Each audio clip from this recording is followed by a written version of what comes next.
right, let's go ahead. Oh, there you are. Good. Cassius also joined. So we're all right. Apologies. That's all right. Thank you all. Let's go ahead and open this joint session workshop. And on behalf of Chair Gifford and me as Chair of the Transportation Commission, we will open this and turn it over to Nick Farber and Keith Stefanik for the presentation. I appreciate the flow of show that Keith sent. So thanks very much, and we'll try to abide by that.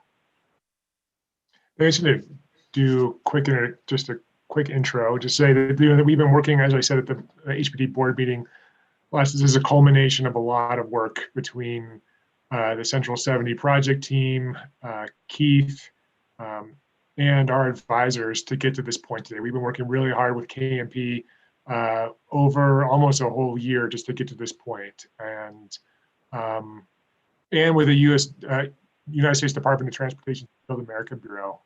We've just been working really hard with them also to get to this point today as well. So I think I'm going to hand it over to Keith to talk a little bit more in detail about, and to Bob about where we are on the project and about the settlement agreement and the settlement moving forward, and how we think it's a good thing for the state and for the for us as a department as well. Thank you, Keith.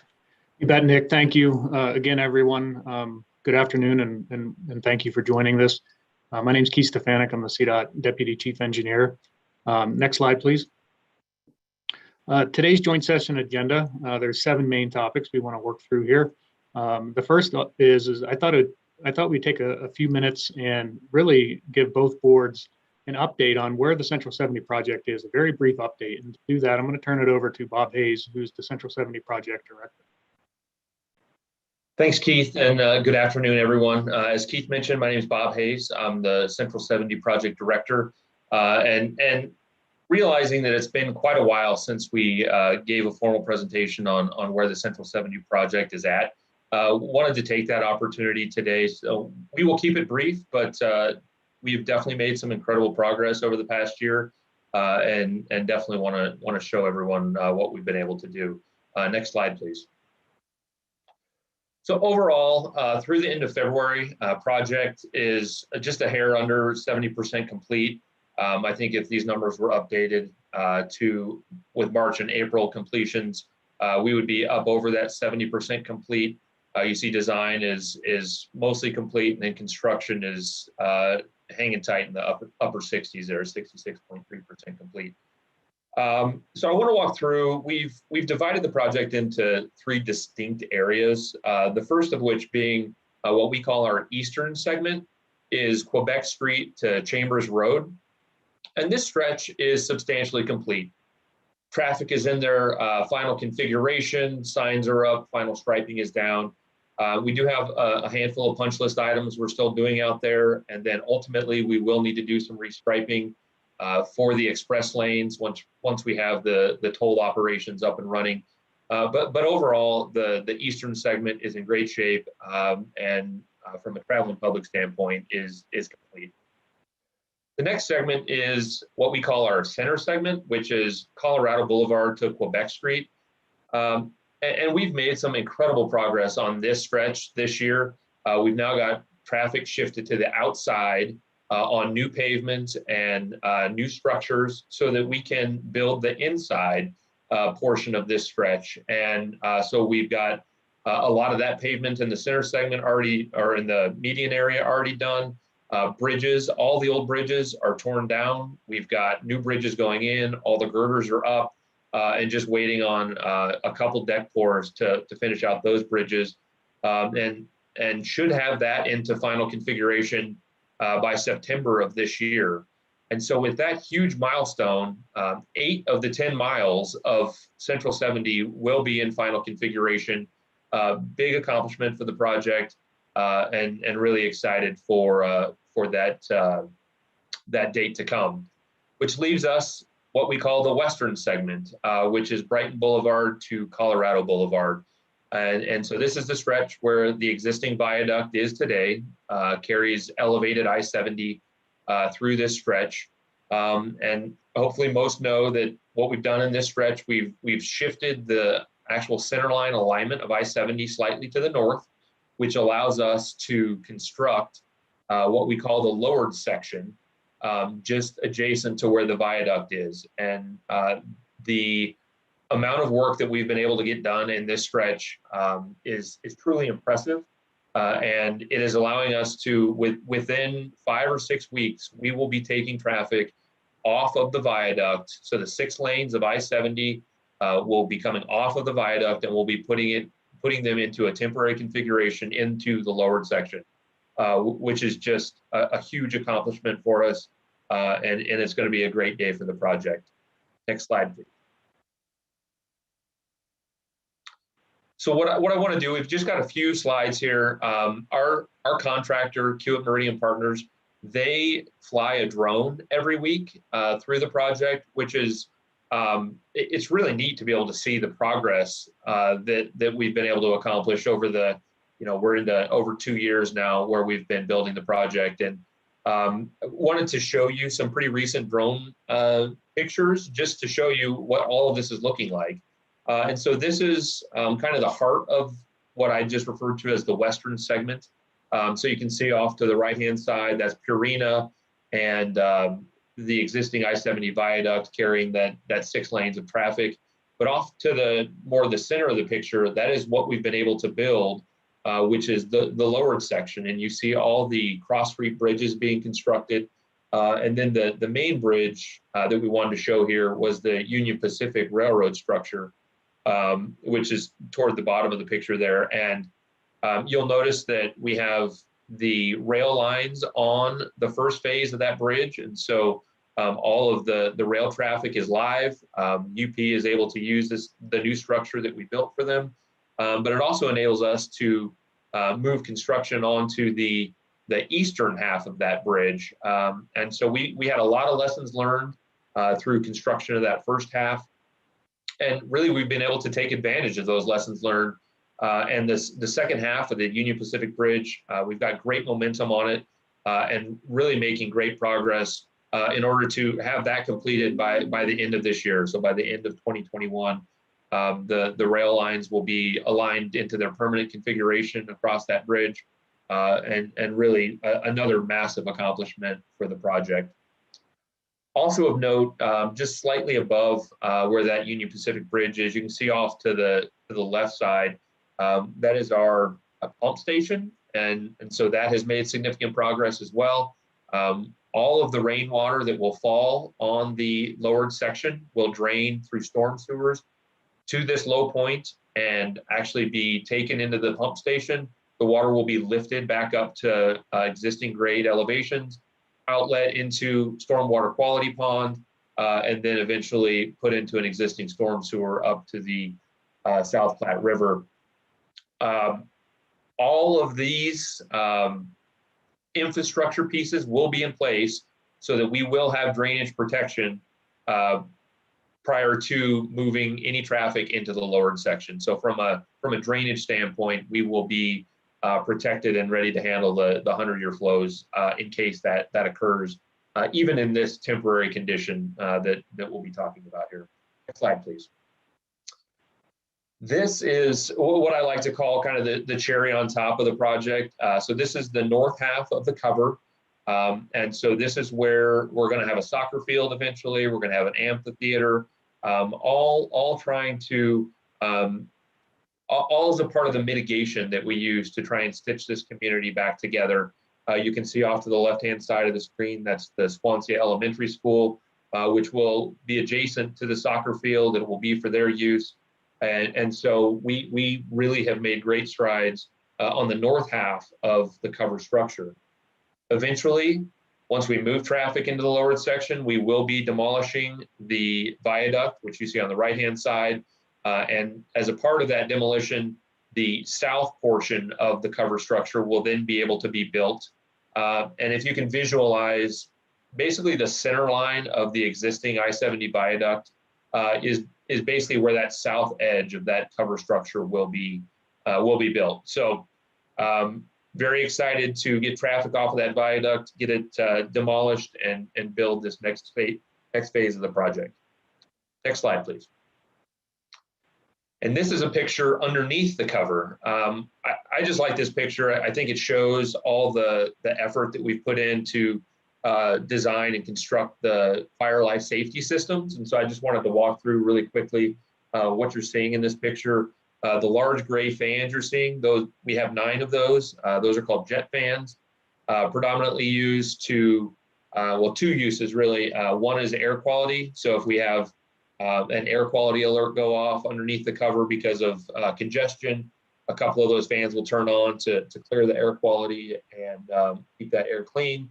Second function is if there were ever an accident, a fire that were to have started under the cover, those jet fans will turn on and blow the smoke in the opposite direction so that it provides a safe passageway for anyone who is stuck in the tunnel. It allows them to get out and have a safe passage.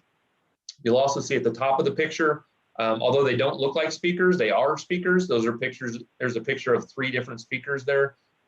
So we have a public address system that in case we did have to evacuate the tunnel, we're able to talk to folks that are in the tunnel and tell them which way to go and what the next steps will be, which is a great feature. We also have a fixed fire suppression system, which is a deluge system that will drop water on any fire that were to start to control that fire. And then the lighting as well, which the lighting is really a day-to-day safety function. We don't want this to look like a dark hole that people are having to drive into.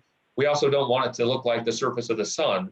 And so we actually have automatic dimmers that try and match the lighting on the outside of the cover. So whether it's daytime or nighttime, it's going to try and match the exact same lighting as you enter the cover so that people's eyes aren't having to adjust to that bright sunshine or the bright lights under the cover. Next slide, please. And so this huge shift that we've been talking about where we're taking traffic off of the viaduct and putting it into the lowered section, we've named it the Mile High Shift, trying to get a lot of press over it. We want people to understand what's happening and what it's going to look like. So we are anticipating that to happen in late May.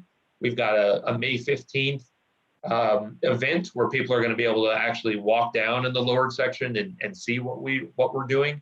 Hoping to educate people on what it looks like and how impressive the project is. Once we take traffic off the viaduct, they will be in this temporary configuration on the northern side, which is the future westbound lanes, for approximately the time period until the end of 2022, in which time we'll have the southern portion of the lowered section built and be able to shift traffic into their final alignment. With that, Keith, I think that's, I know it's quick and it's a lot of information, but I think I'll throw it back to you and we can get into the settlement conversation. Great, thanks, Bob. Next slide, please. So what we're here to discuss today is the proposed settlement between the enterprises and the developer, Kiewit Meridian Partners.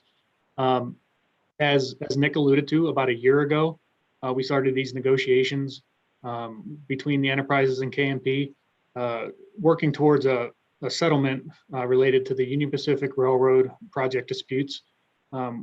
We mainly tried to strive to keep the project on schedule and minimize the impacts. Due to the increased KMP eligible costs, combined with the lower interest rate environment, this really creates a unique opportunity to refinance KMP's TIFIA loan and move the project forward.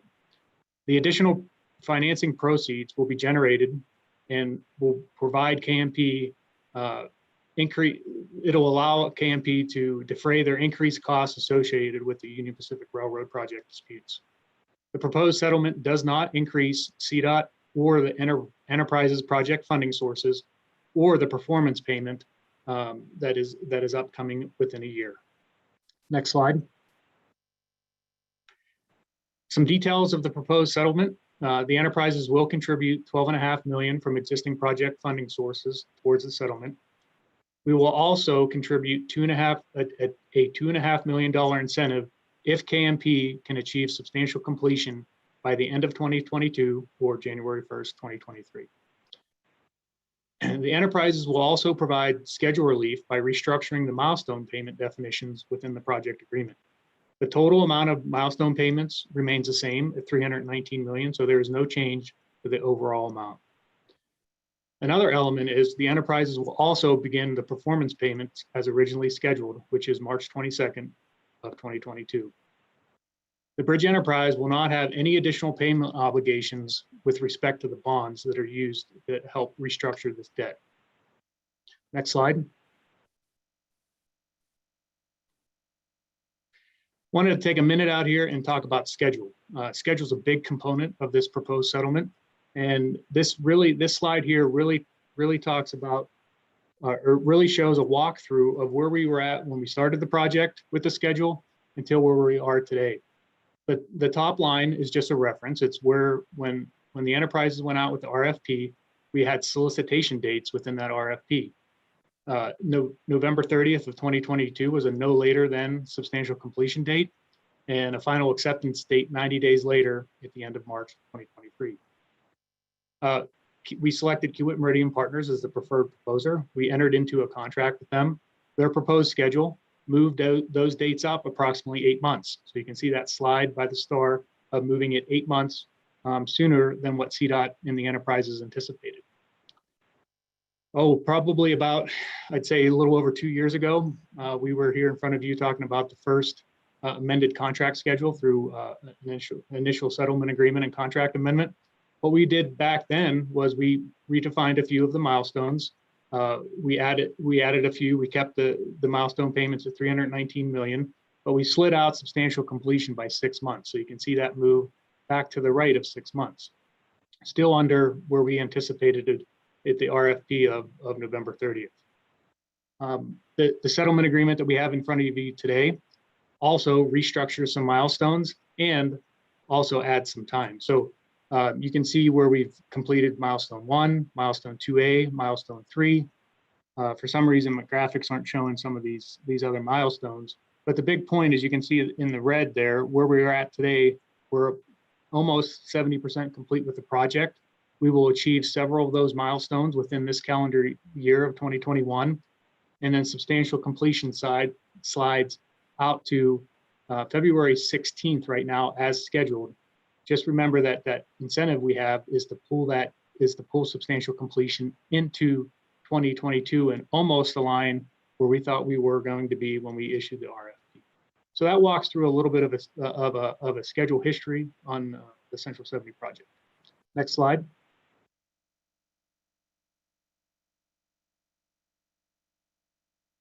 So path forward to financial close. What really happens after today's board meeting? The memorandum of settlement provides KMP and the construction contractor rights to terminate the settlement if the debt restructuring is not projected to generate at least 37.5 million in new refinancing proceeds, net of transaction and finance costs at financial close. We're still a little bit away from financial close. One of the first big steps here is to get board approval on the settlement agreement and the subsequent contract documents, and that allows KMP to begin to work with their lenders and TIFIA, complete the process.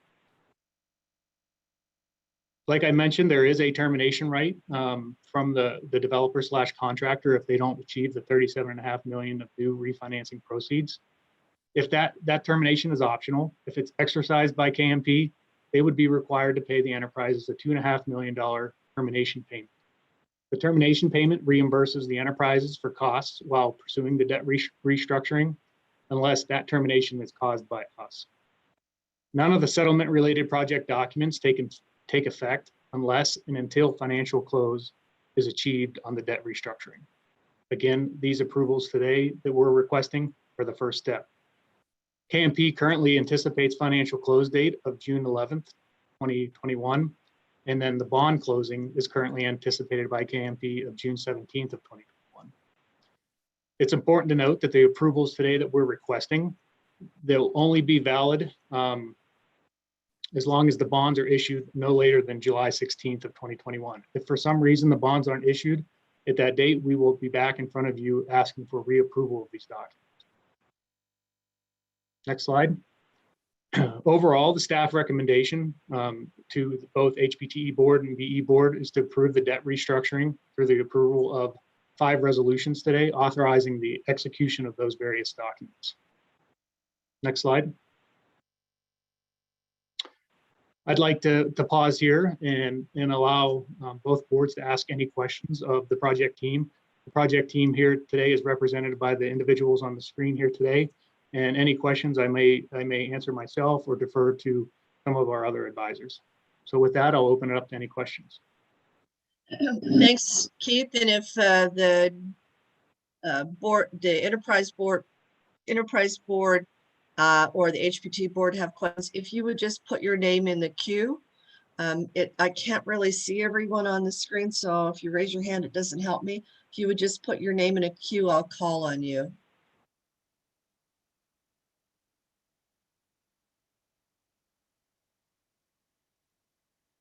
All right, I don't see any so far, Keith. Okay, that is great. With that, with no questions, what I would ask to move towards is the start of, I guess, roll calls and approval, requested approvals of the resolutions. Madam Chair, this is Bill Tebow. Yes. What I think we need to do, or at least what I would like to do, is to be sure that this is postured correctly for a vote in a workshop setting. Yeah, I didn't realize that the workshop today was going to go into an official voting pattern. I don't object to that, but I just want to be sure that we're on solid ground doing that. I thought we were going to vote on this tomorrow in the Bridge Enterprise portion of our regularly scheduled meeting. So I think we just need to clarify that. Okay, thank you. Go ahead. Who's speaking? It's Shannon. Oh. Just part of what we're doing here is trying to have the meeting all at once with the HPTE board as well, since the HPTE board needs to sign off on these, on the HPTE resolutions. Kathy Young, do you want to jump in here? I mean, we could bifurcate this, I suppose, and have HPTE vote on its resolutions now and have the Bridge Enterprise vote on its resolutions tomorrow. Kathy, would you like to speak to that? Sure. I think it's okay, Commissioner Tebow. I guess I want to make sure I fully understand what you're asking. We can absolutely move the Bridge Enterprise piece until tomorrow. HPT is still in session. So do you think we should call a formal Bridge Enterprise meeting and take roll and things like that to make it okay today, or we can move it tomorrow also? If you don't mind, I will tell Bill the flow of show and see if he's okay with that. So the way we're going to proceed with this, if everyone's okay with it, is we're going to call the Bridge Enterprise Board to order.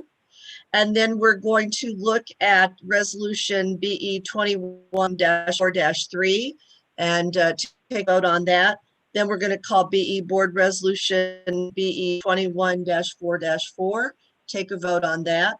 Then we're going to do BE Board Resolution BE 21-4-5, and then we're going to adjourn the BE Board.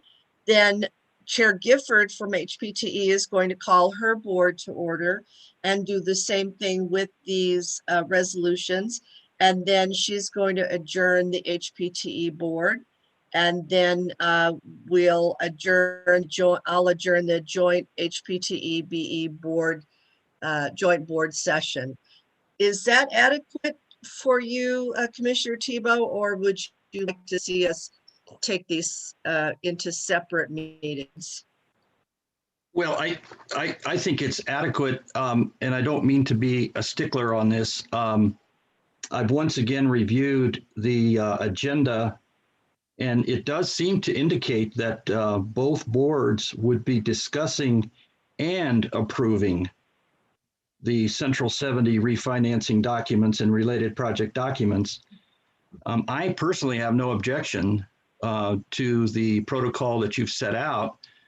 I just want to be sure that there isn't a member of the public or someone who might not agree with what we're doing here today that challenges the action that we take, whether it's pro or con, based upon just sort of the standard way we do workshop meetings. So I think the way that you suggested that we clarify our meetings is adequate for me, and hopefully if we do make request of whether there's a member of the public or someone that wishes to make comments, that should solve everything. I was just concerned that we were taking it out of order and that it could be challenged. That's all that I was concerned about. And it sounds to me like our lawyers feel that it would be adequate to do what you suggest, Madam Chair. So I'm happy with that. This is Sydney Zink. As well. Yes, Sydney. Well, yeah, I'm surprised Kathy Young says that. Because isn't it a question of a public meeting, and the workshop is, I guess it's open to the public, but is it the same? So I'm okay with it because it was noticed as it would be a meeting, Commissioner Zink. And then roll call does need to be taken and it needs to be turned into a meeting. We are in a workshop right now. I would have concerns if it wasn't in the agenda this way. I do very much like Commissioner Tebow's comment about asking for public comment, but it's easy enough to move. The HPTE needs to act today. It's, today is when they meet. It's easy enough to move to tomorrow for Bridge Enterprise. Really, it's the director's decision. Legally, I'm okay with keeping it on today's agenda. I'll go along with the majority and go ahead and move today. So before we open the meeting, is there any other comment from the Transportation Commission or the actually the board, the Bridge Enterprise Board of Directors or the HPTE board? All right, I don't see any, so let's move through this process then. And the first thing we will do is I'd like to have Herman call roll, please, to the Bridge Enterprise Board. Director Gifford. Here. Director Stanton. Here. Director Adams. Here. Director Brackey. Here. Director Vasquez. Here. Director Zink. Here. Director Hickey. Here. Director Tebow. Here. Director Beatty. Here. Vice Chair Hall. Here. Chair Stewart. Here. Thanks very much. I'll open the Bridge Enterprise Board meeting, and we will have 3 resolutions to be considered. We'll consider these resolutions separately, and I'll ask for public comment as I enter these resolutions onto the agenda here. The first resolution is BE 21-4-3. It is approving the 2021 Memorandum of Settlement, the 4th Amendment to the project agreement for the Central 70 project, and the First Amendment to the Lender's Direct Agreement. I'll ask first if there's anyone attending from public who wants to comment. And Jennifer, if you can chime in whether we've received public comment on either of these 3 proposals in advance, that would be great. I have not received any public comments on any of the 3 resolutions. And I don't believe anybody has requested to sign up to speak. Thanks very much. Motions in order to move resolution BE 21-4-3. Is there a motion? This is Director Hall. I move to pass this resolution. Is there a second?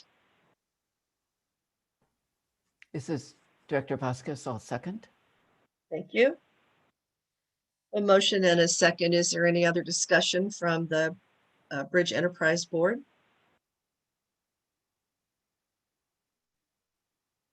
Is there anyone who wishes to vote in opposition of this motion? Is there anyone who wishes to abstain from voting on this motion? Seeing none, I'll ask for a voice vote this time. All in favor, please indicate by saying aye. Aye. Aye. Aye. Aye. That resolution passes unanimously. Thank you. Now we're going to go on to the second resolution, which is BE 21-4-4.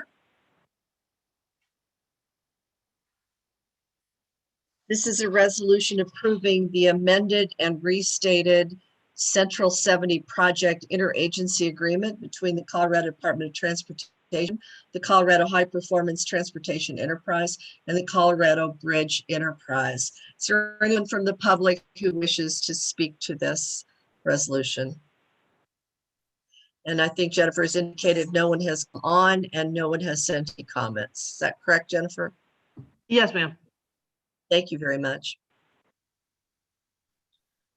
Is there any further discussion from any of the Bridge Enterprise Board of Directors before I ask for a motion?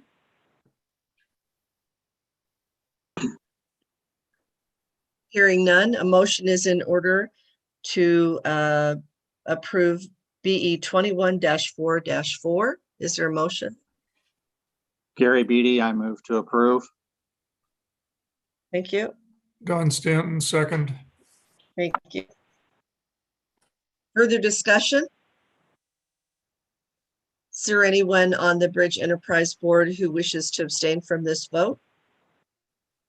Is there anyone on the Bridge Enterprise Board of Directors who wishes to vote in opposition to this motion?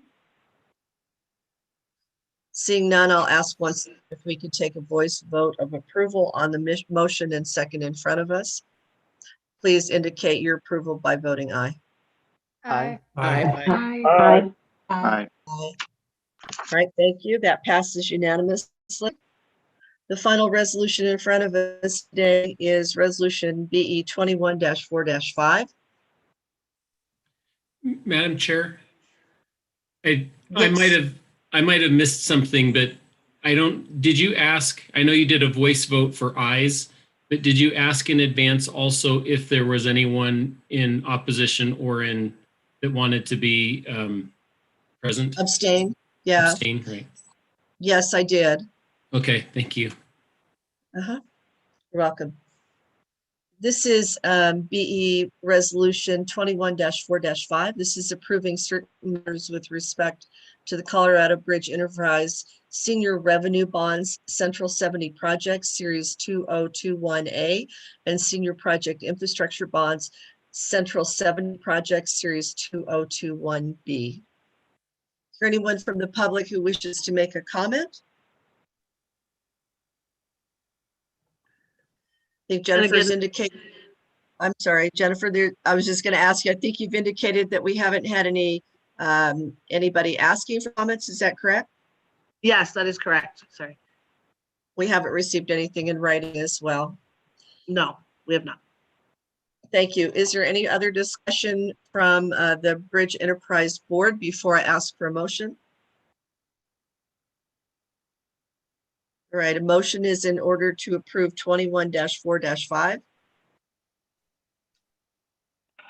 Madam Chair, this is Director Hall, and I move to pass BE 21-4-5. Thank you. Lisa Hickey, second. Thank you, Commissioner Hickey, Director Hickey.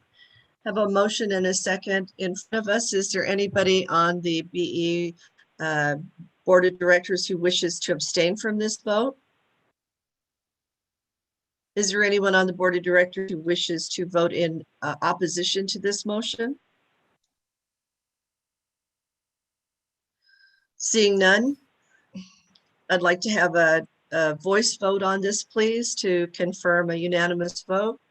You didn't Please. ask for comments after it was seconded. Sorry. Further discussion. Yeah, the Directors Inc. I just wanted to ask a question.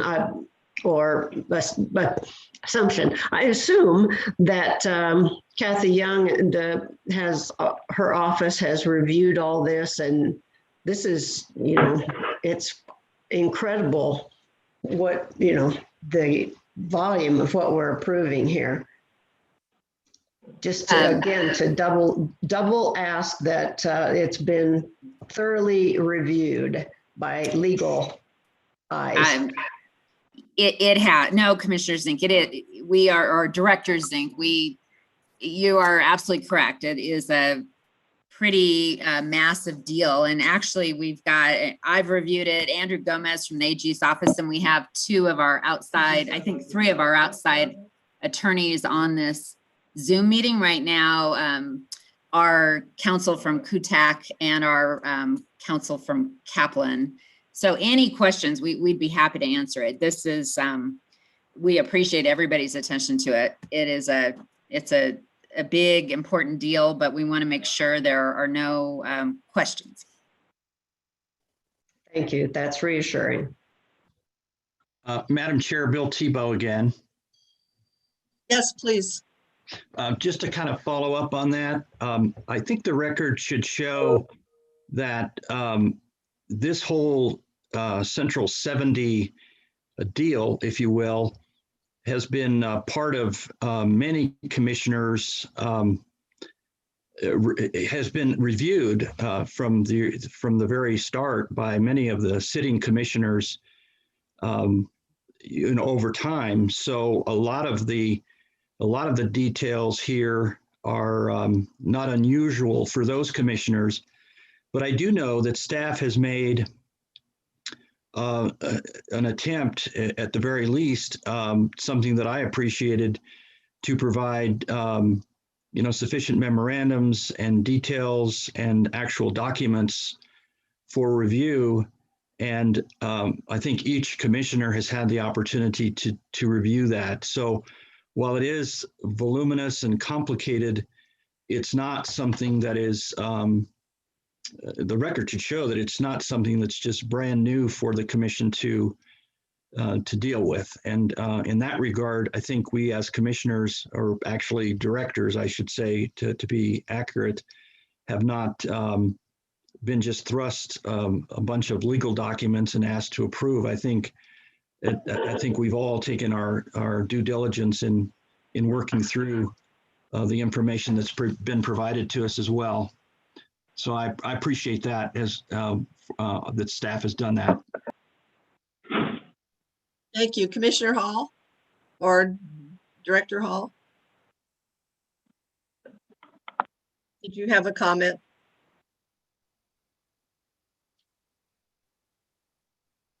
Right, I'll open it up. Any further discussion or comments before we address the motion? All right, seeing none, I appreciate that. Thank you for those good comments and pointing out the length of discussion we've had prior to this particular meeting in which we're taking some action. There is a motion and a second on the floor to approve BE 21-4-5.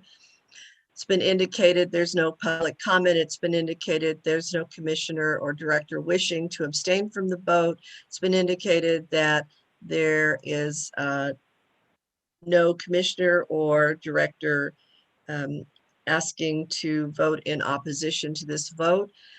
So I'd like to just finish this out by having a voice vote from everyone for approval of resolution BE 21-4-5.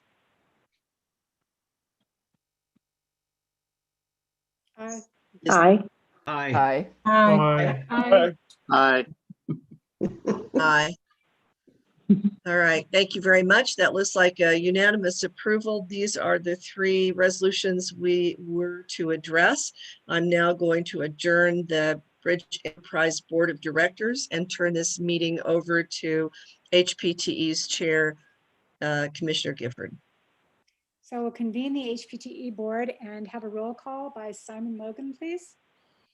Chair Gifford, Here. Vice Chair Bose, Here. Director Staunton, Here. Director Easton, Here.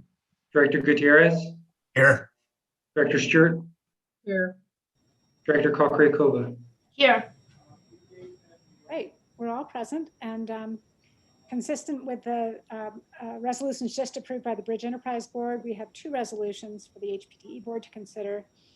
The first of those, number 354, is a resolution approving the 2021 Memorandum of Settlement, the Fourth Amendment to the project agreement for the Central 70 project, and the First Amendment to the Lender's Direct Agreement, and also authorizing Nick Farber, Director of HPTE or his designee, to sign all of the necessary documents. And I just want to step back a second here and say this is a really complex deal, and it's amazingly sort of well crafted to allow favorable financing conditions to address a settlement that could have been kind of onerous. And I don't think we've said thank you to the staff for making this all work out, and also just for the economic conditions that made it possible. But this is fortunate that we're not now grappling with how to address some big overage at a time of some financial distress generally. So this is really it's a wonderful opportunity that's been really well handled both by staff and by our external consultants and attorneys. So with that introduction, I'm wondering if we have a motion to approve resolution number 354. Yes, this is Director Gutierrez, and so moved. Thank you. And a second. Director Bose. I have a second from Director Bose. Is there any further discussion, and have we received any comment from the public? Okay, seeing none, I will just go ahead and take a voice vote. All those HPTE directors in favor, please signify by saying aye. Aye. Aye. Any opposed? Any abstentions? So that resolution passes unanimously.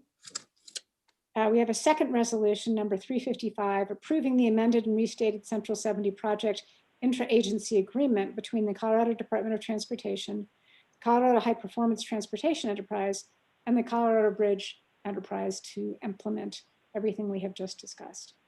Are there any questions about that from the HPTE board? Okay, seeing none, I would entertain a motion. So moved. Second, Stanton. Motion from Stanton. And a second from Travis, Director Easton. Director Easton. Thank you both. Okay, is there any further discussion or any comments from the public? Seeing none, all those in favor, please signify by saying aye. Aye. Any opposed? Any abstentions? That motion passes unanimously as well. So I will go ahead and adjourn the HPTE board and turn the proceedings back over to Chair Stewart. Thank you very much, Chair Gifford. And now I will adjourn the HPTE BE joint session. Thank you all for attending, and thank you for all the hard work. And I echo everything that Commissioner Gifford said about the staff putting this extraordinary package together. Thank you very much. And so we have now adjourned the HPTE BE joint session. We're going to go into the TC workshop next. Thank you.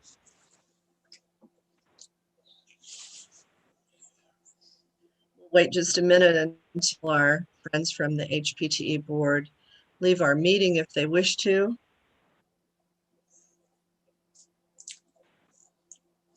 All right.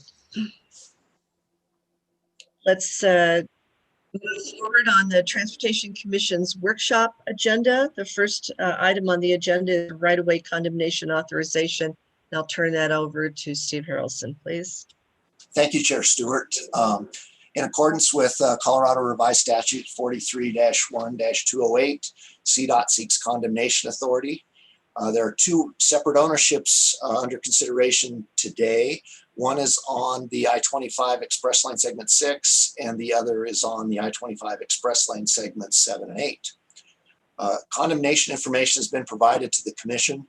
You've also been provided with a description of the portion of the highway to be established, opened, added to, or changed, description of the properties to be acquired for the projects, property addresses, the size of the larger parcel, proposed size of each acquisition, the purpose of the necessary parcels, and any other relevant information.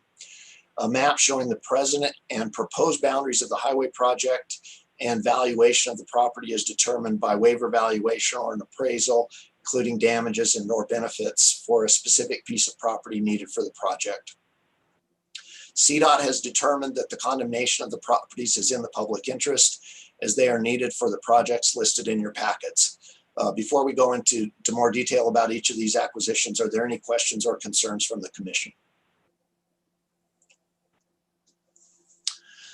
All right, project one, this is in the I-25 Express Line segment 6. The project location is on the east side, or the west side of I-25, just north of State Highway 60, kind of in the Johnstown, Campion area. Next slide, please. So the property owner is Murdoch Properties LLC. There are 3 separate parcels, but they're each owned by the same ownership. So Murdoch Properties, you can see where they are. Next slide. So here's a detailed view of the southerly 2 properties. In each of them, we have some right-of-way that we're acquiring in fee. And then there's a single permanent easement, and then 4 temporary easements. The light blue show the temporary easements, the dark blue, the fee and permanent easements. Next slide. And then here is the northerly parcel. Again, it is a 3 right-of-way in fee, and then no easements. Next slide. So we gave a notice of interest to acquire the property in October of 2019. We've done property appraisals on the various parcels in both January and February of this year. And we made an offer of $508,000 on March 9th. We revised the parcels in December of 2020 to try to minimize the impact on the businesses. The landowner has declined to provide a counteroffer, and an owner appraisal has not been completed to date. There's also some property that is within Larimer County Road 5, and we did not value that in the CDOT appraisal because it's already within a road that is outside of our control. Next slide. So that's the end of project 1. Are there any questions? All right, go ahead. Shall we ask if there's any comments from anyone in the public? I don't believe there is, but let me ask Jennifer, is there anybody wishes to speak to this from the public? No, I have not received any requests to do so. Thanks. All right, thank you. Please continue. Okay, second project. This is also on I-25 North. This is in, I believe this one is in segment 7. It is immediately south of Harmony Road on the west side of I-25 at the south end of Fort Collins. There are multiple parcels, but they are all owned by some affiliated LLCs, Harmony McMurray LLC and Harmony 25 LLC. The project purpose is to improve safety and maintain and improve connectivity for the community. Next slide, please. So there is an overview of the parcels, again, just south of Harmony Road, north of Larimer County Road 36. Next slide, please. There's a blow up of the southerly piece. There is a 2 right-of-way parcels, one adjacent to the existing I-25, the other adjacent to Larimer County Road 36, and then an affiliated utility easement adjacent to the I-25 parcel. Next slide, please. And very similar situation on the northerly section. Some 3 parcels to be obtained in fee, and then affiliated utility easements adjacent to them. So we provided a notice of intent on May 19th, 2019, performed an appraisal November 30th, 2020. The owner appraisal, we're told, is in progress. We've not received it. We made an initial offer of February 4th of $121,000, and then we made a final written offer on March 5th of $265,000. There is one point of order. The parcel 229 was conveyed between two of the LLCs, but it was done before the offers were provided, after the notice of intent were provided, but the ownership remains within these affiliated corporate entities. So it's not truly a separate party that owns it. And CDOT has not received a counteroffer. And I think that's it. Thanks. Is there anyone from the public who has indicated they want to speak on this condemnation, Jennifer? No, they have not. Thank you very much. Any questions from the commissioners on this number 2? There, Commissioner Zink. Yes, I should know this, but is there a specified length of time from when CDOT makes an offer that you have to allow for them to make a counteroffer? If they have indicated that they don't intend to make a counteroffer, and if they do not participate in the appraisals, I don't think there is, no. Okay, thank you. Thank you. Other questions? Commissioner Stanton? Oh, Steve, that last parcel you showed us looked extremely narrow on the edge of a bank, and this doesn't have to do with condemnation, but from an engineering standpoint, is there any problem with that? You mean on the edge of the lake? Yep. You know, we have to rely on our geotechnical engineers to make sure that if there are any soil saturation issues that they get taken care of. Normally, if there is any structure involved, whether it's a retaining wall or a bridge, you know, we would bed that down to bedrock so that damp soils are not an issue. But I don't think it's a concern here. Thank you. Other questions or comments? Saw Vince Rogalski, but I think he was just stretching. This is Commissioner Hall.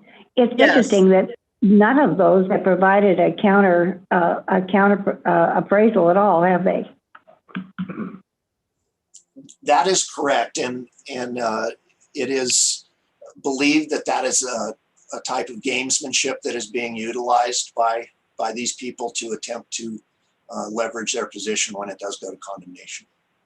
Because except that part of that, it all looks like it's some developable property, and so they're trying to probably maintain a court date in order to get the best value out of it. Is that the strategy, probably? Correct. Okay.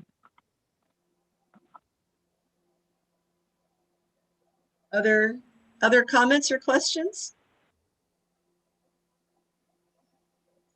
All right, thank you. We will continue this conversation tomorrow at the Transportation Commission meeting when it's on the agenda. Thank you very much. We'll go on to the next agenda item, which is line 22, Office of Innovative Mobility. Oh, I'm sorry, I skipped Jeff. Budget workshop, Jeff and Bethany. Thank you. Yes, good afternoon.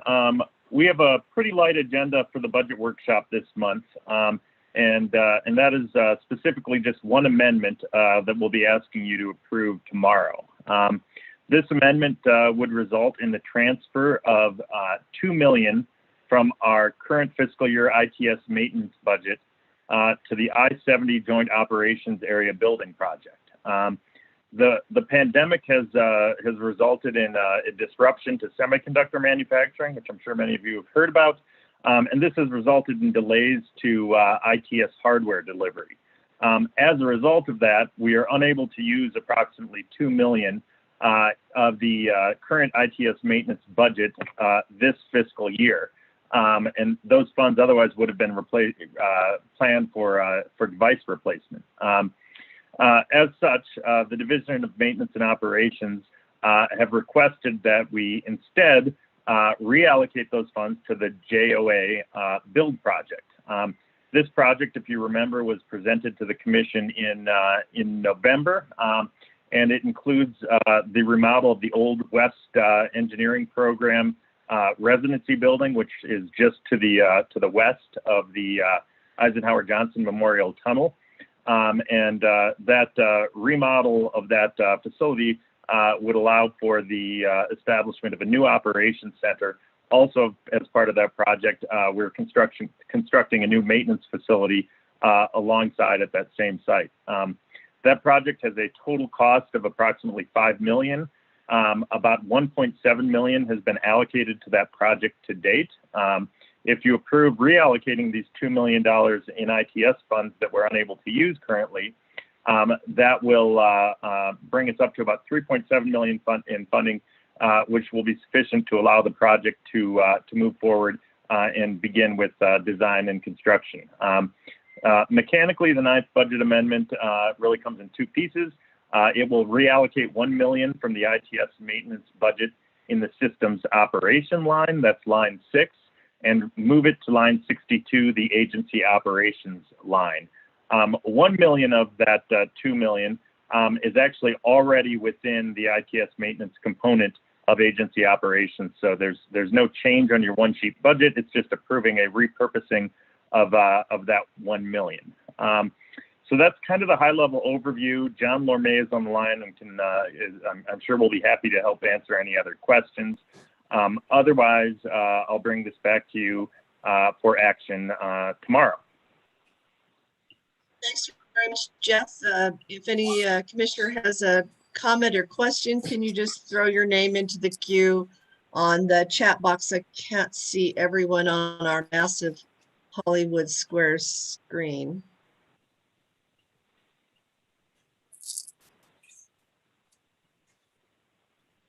John's dying to answer questions. Is there any question for John?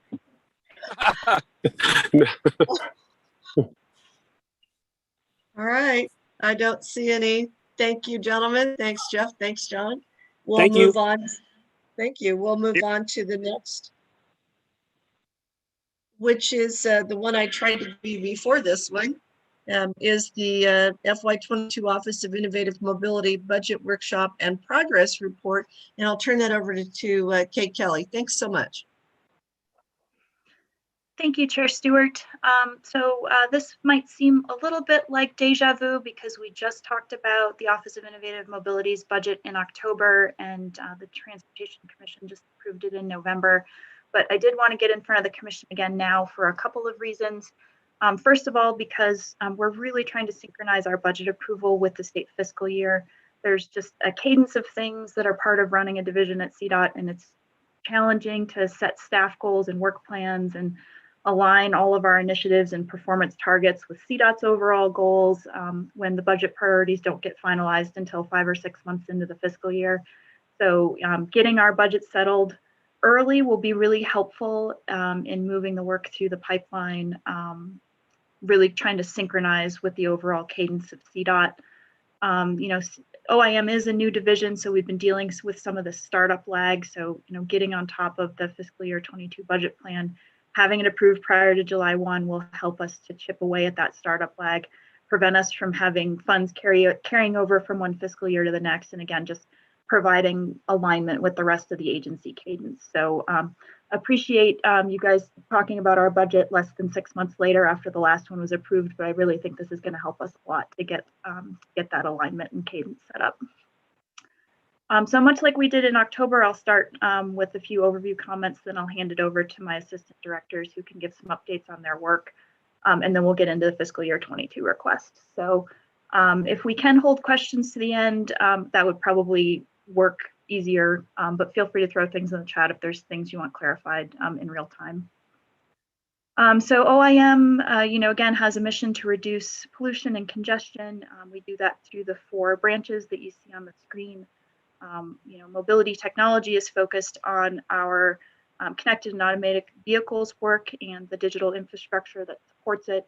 Mobility services is focused on emerging mobility technologies, transportation demand management, and really enabling more mode choice for the traveling public. And then electrification and energy, of course, supporting our transportation electrification efforts. The Division of Transit and Rail is also part of OIM, but you're not going to see any specific budget slides or funding requests for them today. That budget is handled as part of a separate process. They get most of their funding from FTA. So definitely an important part of our division and part of the family. So I'm showing them here, but that's the last that you'll see them specifically in the presentation. So here's a look at our org chart. If you focus on the light blue boxes first, these represent our full-time staff. I like to say that we have a small but mighty team. But one of the first things that I observed when I came on board in September is that everyone is stretched pretty thin. So the light purple boxes are our interns. We have nearly as many interns as full-time staff. So this team of staff and interns, very much top-notch. But with all the work coming down the pike, it was literally keeping me up at night as to how we were going to get all of this exciting work done. So I've worked with my team to assess workloads and needs, and with the executive management team to get some additional resources that are going to allow us to deliver our programs more efficiently and just do a good job with all the work that we have ahead of us. So looking at the orange boxes, we recently added a technical project manager position to assist with the connected and automated vehicle architecture work. His name is Hanshu, and he started last week. We have a general project manager starting next week, who's going to be assisting primarily with some of the electrification work, but is really going to be a department-wide resource as well. In the coming weeks, we're going to be posting for a final position for an office-wide data analyst to help us with tracking data, helping us assess progress, make good data-informed decisions about the strategic direction of what we're doing, what's working, what's not. And then I'll also note the green boxes, we are in the midst of reviewing candidates to replace the Division of Transit and Rail Director and hope to have that hiring decision sometime probably in May is my guess. So the good news is that I expect that these actions are really going to right size our group for the work that we have to do. And I anticipate being fully staffed by early summer so that we can really hit the ground running in fiscal year 22. So here I'm going to highlight just a few cross-cutting areas for us. Just work that we're doing with CDOT and with some of our sister state agencies. First is the pitch process. We're somewhat of a super user on this, I think. This is kind of an IT optimization effort. So all of our software and digital architecture projects go through this process. A lot of the connected and automated vehicles stuff, Connected Colorado. So we're a user of that group and also an advisor to that group as well. We support the EDMAC Advisory Committee on their enterprise data strategy. So the CV program, again, is setting some of the foundational elements of the future of what data sharing is going to look like at CDOT. So very involved there. We coordinate with the Research Implementation Council within the DTD research branch, providing input on emerging technologies.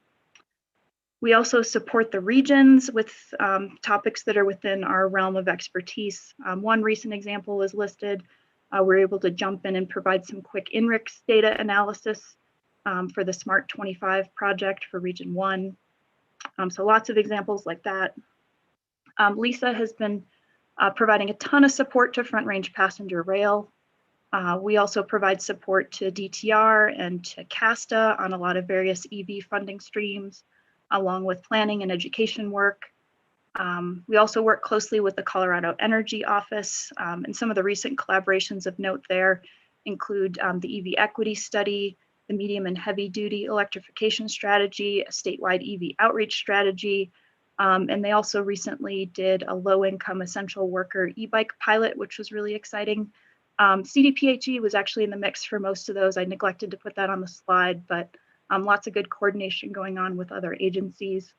In addition, support for the statewide greenhouse gas roadmap and the interagency work that's happening there. So just a few examples, but again, I wanted to point out that this team really has a tremendous amount of expertise, and it's being leveraged both throughout CDOT and across other state agencies. So with that, I'll start turning things over to my assistant directors, and they're going to brief you on their fiscal year 21 accomplishments. And first up is Ashley Nyland. She's going to talk about connected and automated vehicle stuff. Wonderful. Thank you, Kay. Good afternoon, commissioners. It's a pleasure to be here, and I'm glad to see you all again. I'm happy to report on a few of the accomplishments that we achieved over the last fiscal year. As a quick refresher, the Mobility Technology Program, we focus on leveraging emerging technologies that are available today that can help us achieve our core mission, while also enabling an environment in which technology can thrive in the future in the state of Colorado as it becomes available. This allows us to set a nice stage where we're not reactionary to technology advances and innovation. So I'll highlight a few things on both the CV, connected vehicle side of the house, and then the autonomous technology side of the house. Starting with connected vehicles, we've made some really wonderful instrumental strides in development of our connected vehicle ecosystem that very much resides within CDOT's digital infrastructure. What does this mean for us as an agency? Well, this means that as a vehicle passes by and travels through our roadway, we can collect really rich, robust data that we can leverage for operational uses. Things such as airbag deployments, speed, volume, whole plethora of data that I don't have time to get into today. We can take that data in real time from a vehicle and use that as we're managing our roadways, responding to incidents, et cetera. We've leveraged an open source solution that our wonderful neighbors to the north originally developed. We're part of a broad community of other state DOTs and the US DOT actually, where we all contribute advances to that ecosystem, and we can leverage those improvements, advances, and learn as a community. It's been just a really terrific, wonderful collaboration across the nation that I'm really proud that the CV team is part of. Moving over to the autonomous vehicle side of the house, again, while I'd like to spend a lot of time with you all today on this, I'll highlight just a few quick things.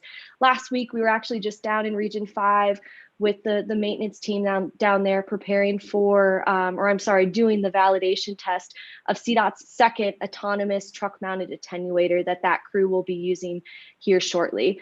I'm happy to report that the validation test, while it was a week long and I'm still catching up on sleep from it, the test went swimmingly, and we're expecting approval and authorization of that vehicle here shortly.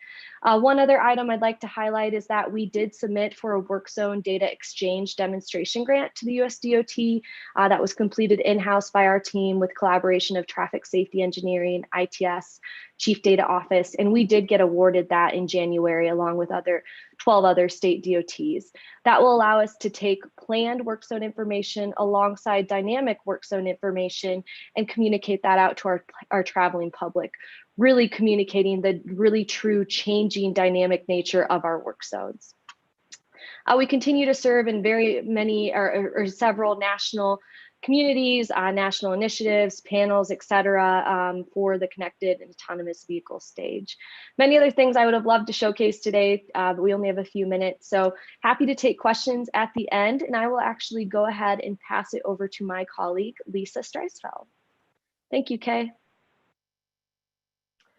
Hi, good afternoon, everyone. Thanks for having us. Mobility Services had a really busy year.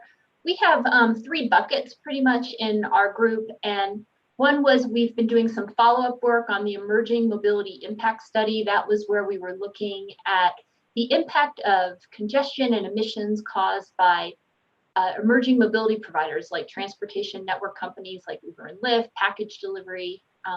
Secondly, we've been doing a lot of work helping out on the Front Range Passenger Rail Project and the Southwest Chief and Front Range Passenger Rail Commission. Been doing some pre-NEPA work, completed a database with them with over 1,500 entries of all the historic properties on the corridor. So working hard to help move that project forward.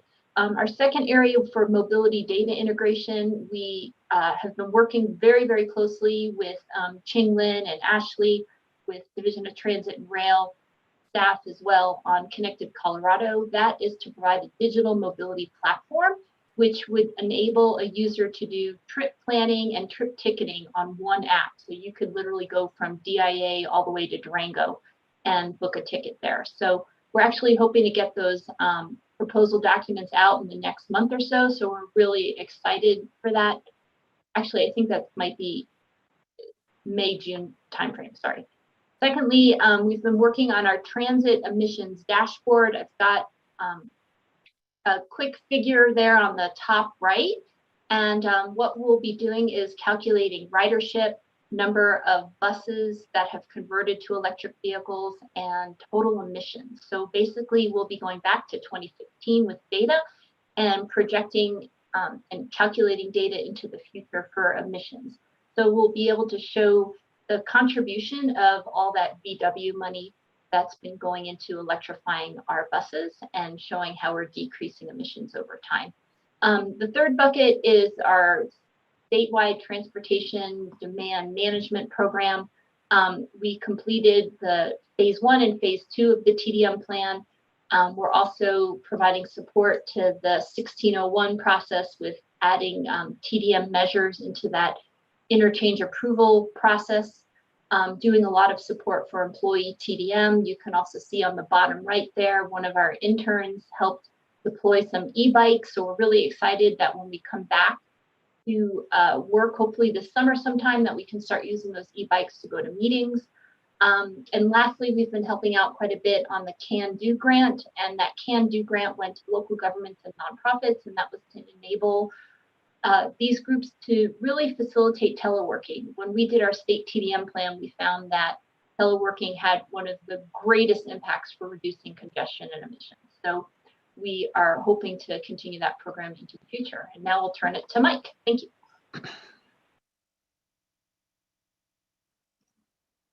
Thank you, Lisa. Good afternoon, commissioners. Excited to be here and share some of our accomplishments from fiscal year 21. First off, we've been continuing to award our Volkswagen Settlement Program grant funding to transit agencies across the state, and just recently announced $5.6 million in new grants in this latest round. We're also working with transit agencies and other stakeholders across the state to develop a zero-emission transit roadmap that will guide us in our future investments, policies, and program development to make that transition possible for more and more agencies, particularly those in more rural areas with more challenging deployments. We're also working with our partners at CASTA and other stakeholders in the state to support applications to the FTA's 5339C grants, which also support zero-emission vehicles, hoping to leverage those federal funds against our own state dollars. And just the other day, we worked with the Office of Policy and Government Relations to submit, I believe there was a total of 12 applications this year from agencies all across the state. We're also continuing to work on the clean trucking strategy in partnership with the Colorado Energy Office and Department of Public Health and Environment. We're collaborating very closely with the Colorado Motor Carriers Association, community groups, and other stakeholders to develop a strategy for how to electrify medium and heavy duty freight and delivery vehicles in a way that supports the industry, but also achieves our state's air quality and climate goals. We're also trying to walk the walk ourselves at CDOT. We were awarded 2 CDOT electric street sweepers using some of the Volkswagen funding this year from a partner agency.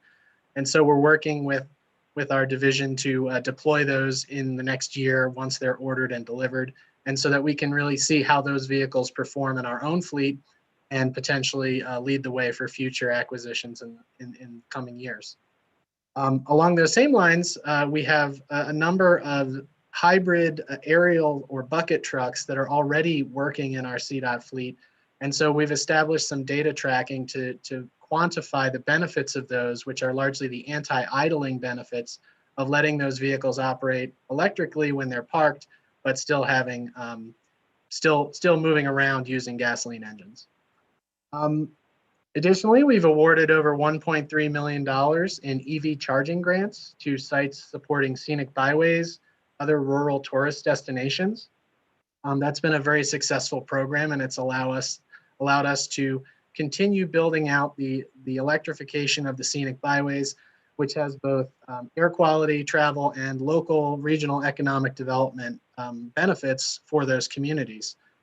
We're working with our partners in the Division of Transit and Rail to future-proof their mobility hub designs for EV charging, both for the riders who are parking and riding, as well as for future transit fleets that may wish to deploy electric vehicles and would find a charge helpful in those mobility hub locations.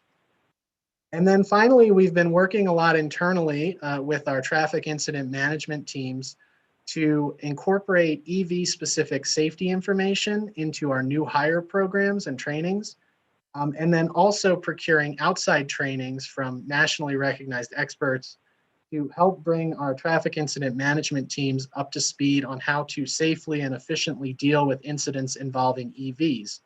Right now, there's not a lot of those on the road, but they will grow in the future. And we want to make sure that our staff are prepared for that in any situation, including around the Eisenhower Johnson Memorial Tunnel, which has been an area of discussion in the past.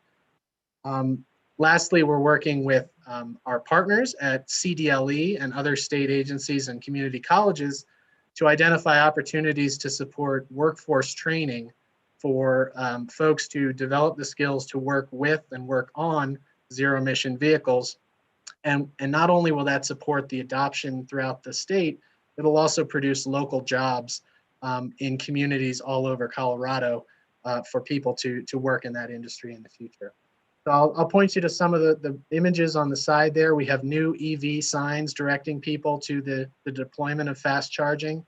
The bottom right, we have an article from the New York Times talking about Colorado's success in scenic byway electrification. We have an electric bus deployed in Summit County, funded in part with Volkswagen settlement. The charger is in Salida. That's a DC fast charger funded with our partners at the Colorado Energy Office. And the map indicates the areas of the state where you are within 30 miles travel of a DC fast charger. And as you can see, we're working to build that out so that every part of the state has coverage now and in the future. So with that, I will turn it back to Kay. Great, thanks team. I'm biased, of course, but I think there's a lot of really exciting work happening in OIM. And if there's anything that the team mentioned that the commission would like a deeper dive on, please let us know, and we'd be happy to do a topic-specific workshop for the whole commission, or even do a one-on-one. We love to geek out about this stuff, so I'm happy to do that wherever there's interest. So moving on to our fiscal year 22 budget requests. So I have one slide for each of the focus areas. You'll see familiar buckets of programming. Lots of this is work that builds on what you've just heard about. So starting with mobility technology, a continued focus on automated vehicles. This includes documentation work for standards and interoperability. We're developing that internal strategy to create that interoperable environment that'll enable us to share data with our partners. And as that environment comes online, we have some plans for things like a university challenge, where students can use our cloud data and propose innovative ways to use that data to further our goals in this space. We hope to open that up later this year as the cloud development gets to the next phase where it enables that activity. We also want to continue to support local CAV deployments. We have 2 Colorado projects that are advancing through a grant opportunity process with the U.S. Department of Energy right now. And we'd like to set aside some funds to collaborate with those teams and provide cost share on those awards should they be selected. We're also excited to continue our CDOT equipment automation, ongoing support for the attenuator vehicles. We'd like to bring Mustang vehicles into the mix as well. Those would not be fully autonomous like the attenuators, but more like advanced driver assistance systems that are providing additional safety for our drivers and for the passengers on Mustang. This was something we were planning for Mustang last year, but we took off the list due to COVID, so it's back on the list this year for your consideration. On the connected vehicle side, again, continued support and maintenance for the physical and digital infrastructure supporting the CVs, and generally just keeping a pulse on national developments in that space. So the ask for mobility technology is $3.25 million. This is a little bit of a larger ask than fiscal year 21 for this area, but Ashley also had a very small ask in fiscal year 21 because she was working through some carryover. So this is in line with what I expect a normal ask would be for mobility technology going into future years. Next up is mobility services. So again, same three big buckets of work here. Emerging mobility. We did the emerging mobility impact study, and there are now some opportunities for us to start implementing some of the strategies in that report. This includes some better understanding of the safety data for all these new modes.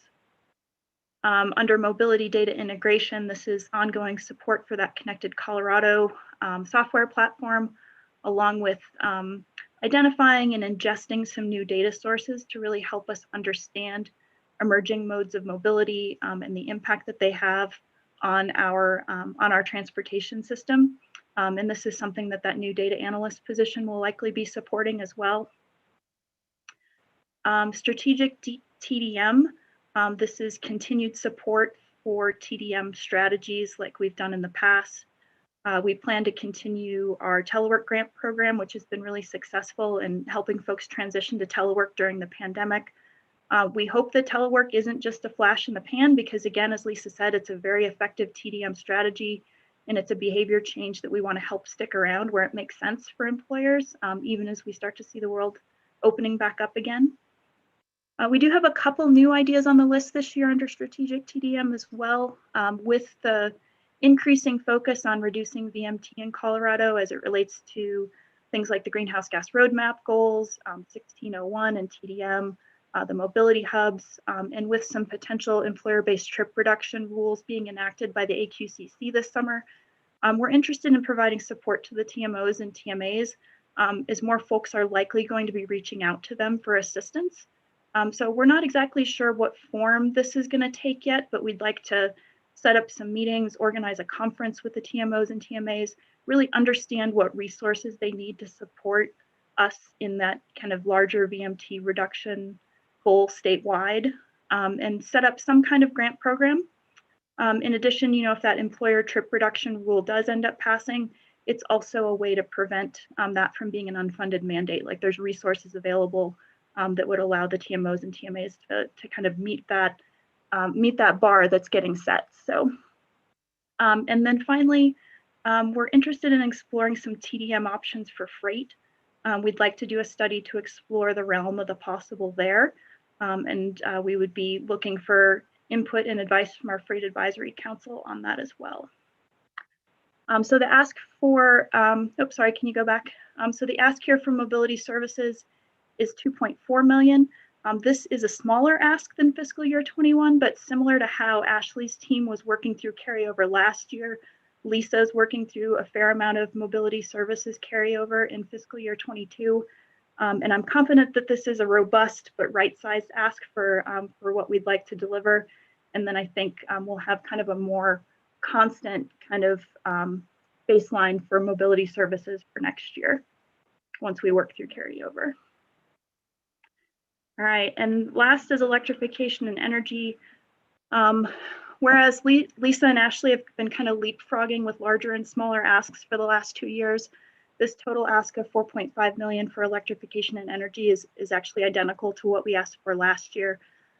Continuing to support infrastructure programs for electric vehicles, which Mike talked about at the workshop last month. We'd like to continue providing funds to support vocational education and workforce training to make sure we have qualified EV technicians throughout the state. As our medium and heavy duty study reaches its conclusions, that study is expected to wrap up in the next couple months here.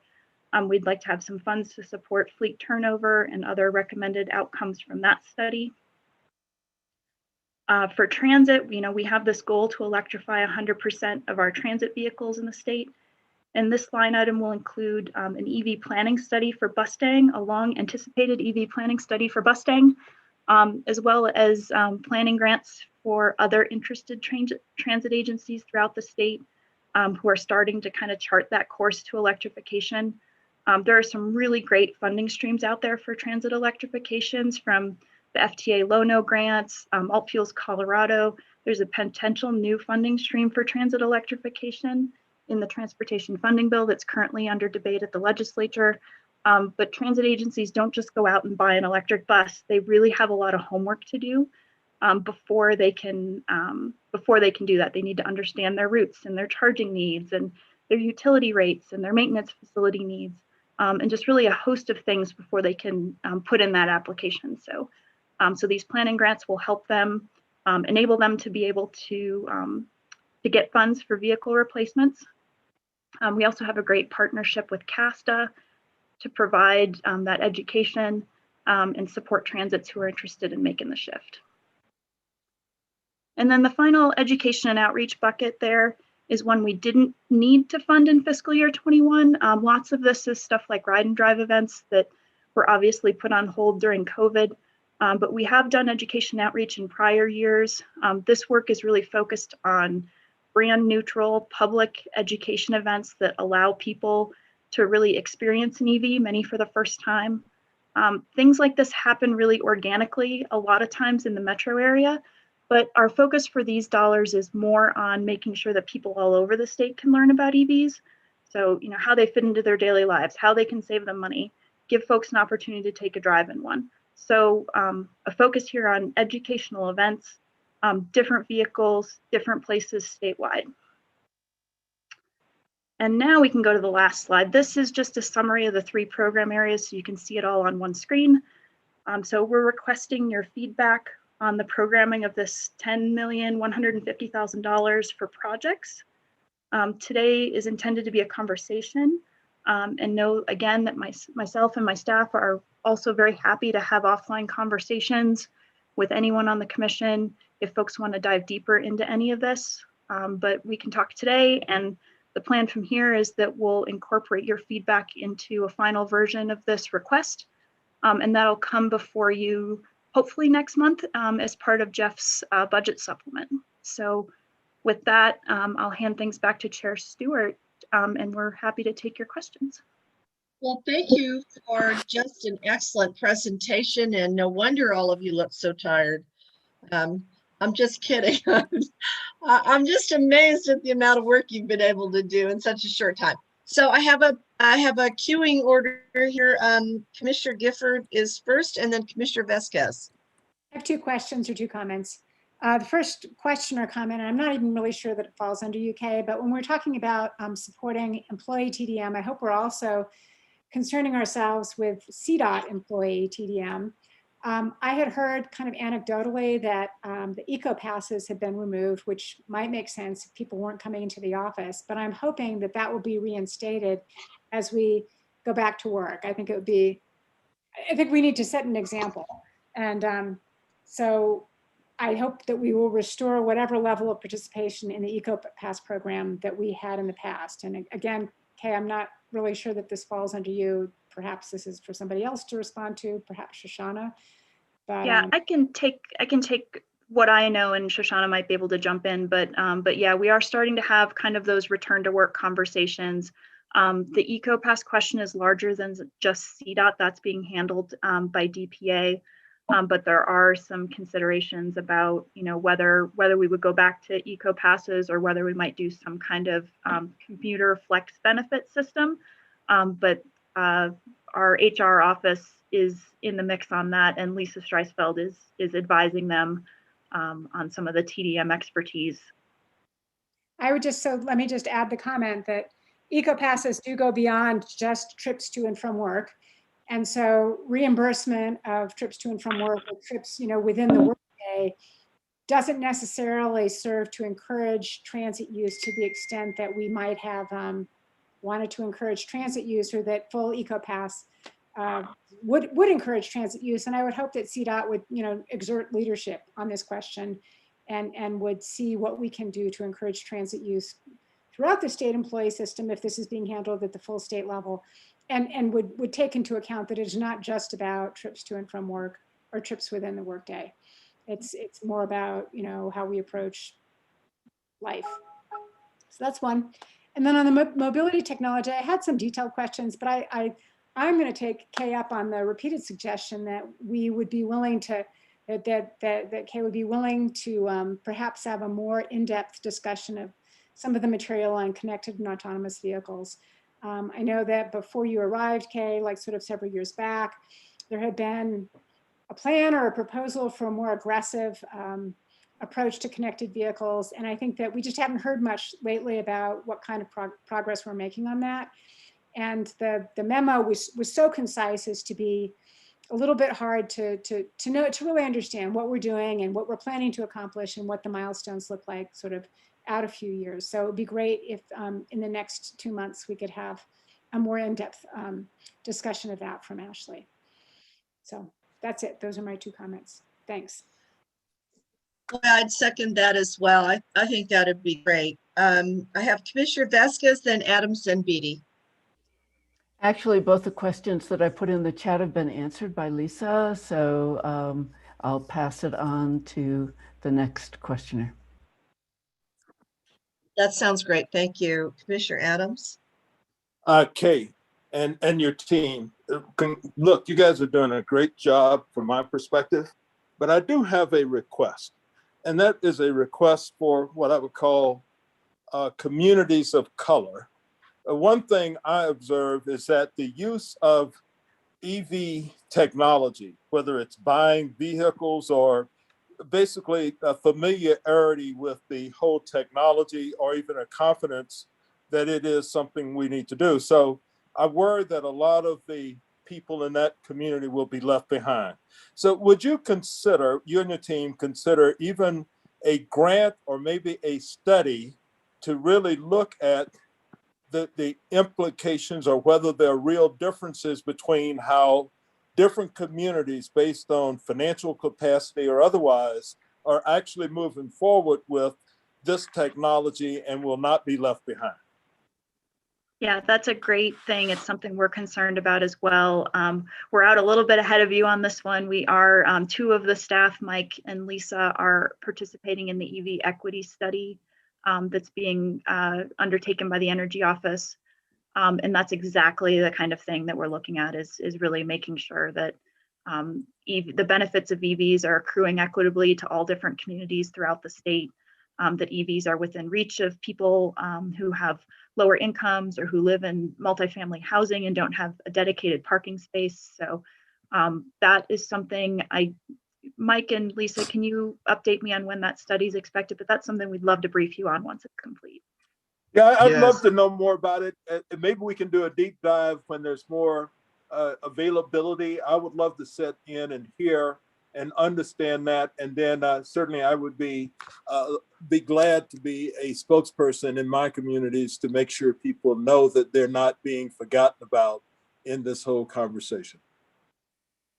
Yes, that study is kicking off, I believe next week is our first meeting with the Colorado Energy Office team, and they will be doing stakeholder outreach and advisory committee. So I will certainly put your name out, Commissioner, as somebody that would want to participate and stay up to date on that.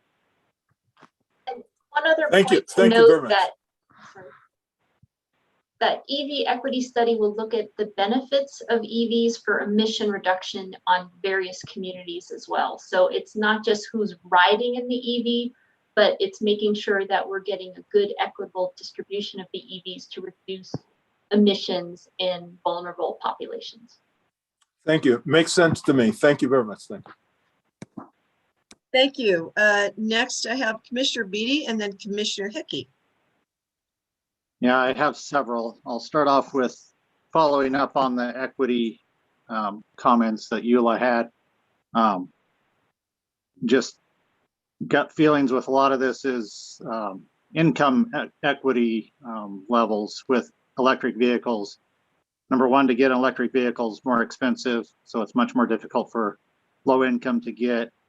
And it seems to be with our tourism focus on the infrastructure on our scenic byways and the tourism piece, we're kind of neglecting the lower income people that aren't able to take weekends off or travel or don't have the disposable income to travel and take vacations and get to the mountains or the scenic byways, and just making sure we are equitable throughout the state and allowing people to get to their job and back, and encouraging the daily trips and not always just looking to increase the recreation usage of this infrastructure that we're trying to develop statewide.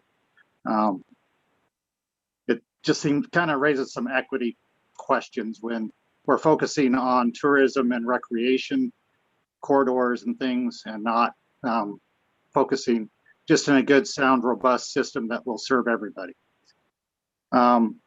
Question on the freight piece for TDM and electrification. My understanding is UPS and FedEx both in Denver are kind of maxed out at their facilities, and they're looking to expand to new facilities in the metro areas, and probably put in the electrification to power the newer vehicles. What's being done to coordinate with the freight office and information they're seeing and getting from the freight industry on how to integrate some of these major shifts that are happening with the rail distribution and those facilities? How are we trying to coordinate that with the electrification and needs of that delivery? Even out here in the rural area, I see a UPS, FedEx trucks almost every day, either going by my house or my parents' house. So out here, they're not likely to switch to electric because of the miles they drive in a day. They're going high speeds and going many, many miles. So I don't see them electrifying rural fleets, but the metro area, I can really see where it could benefit them. So just a question on how we're going to incorporate that. Covered that. The other one is bringing up the non-emergency medical trips. I can see that in the metro areas, but I still, as I mentioned at that last commission meeting, for rural areas, it gets difficult when you're trying to coordinate doctor visits with individual patients because those schedules are difficult to get individually, let alone to coordinate 3, 4, 5 people to work well.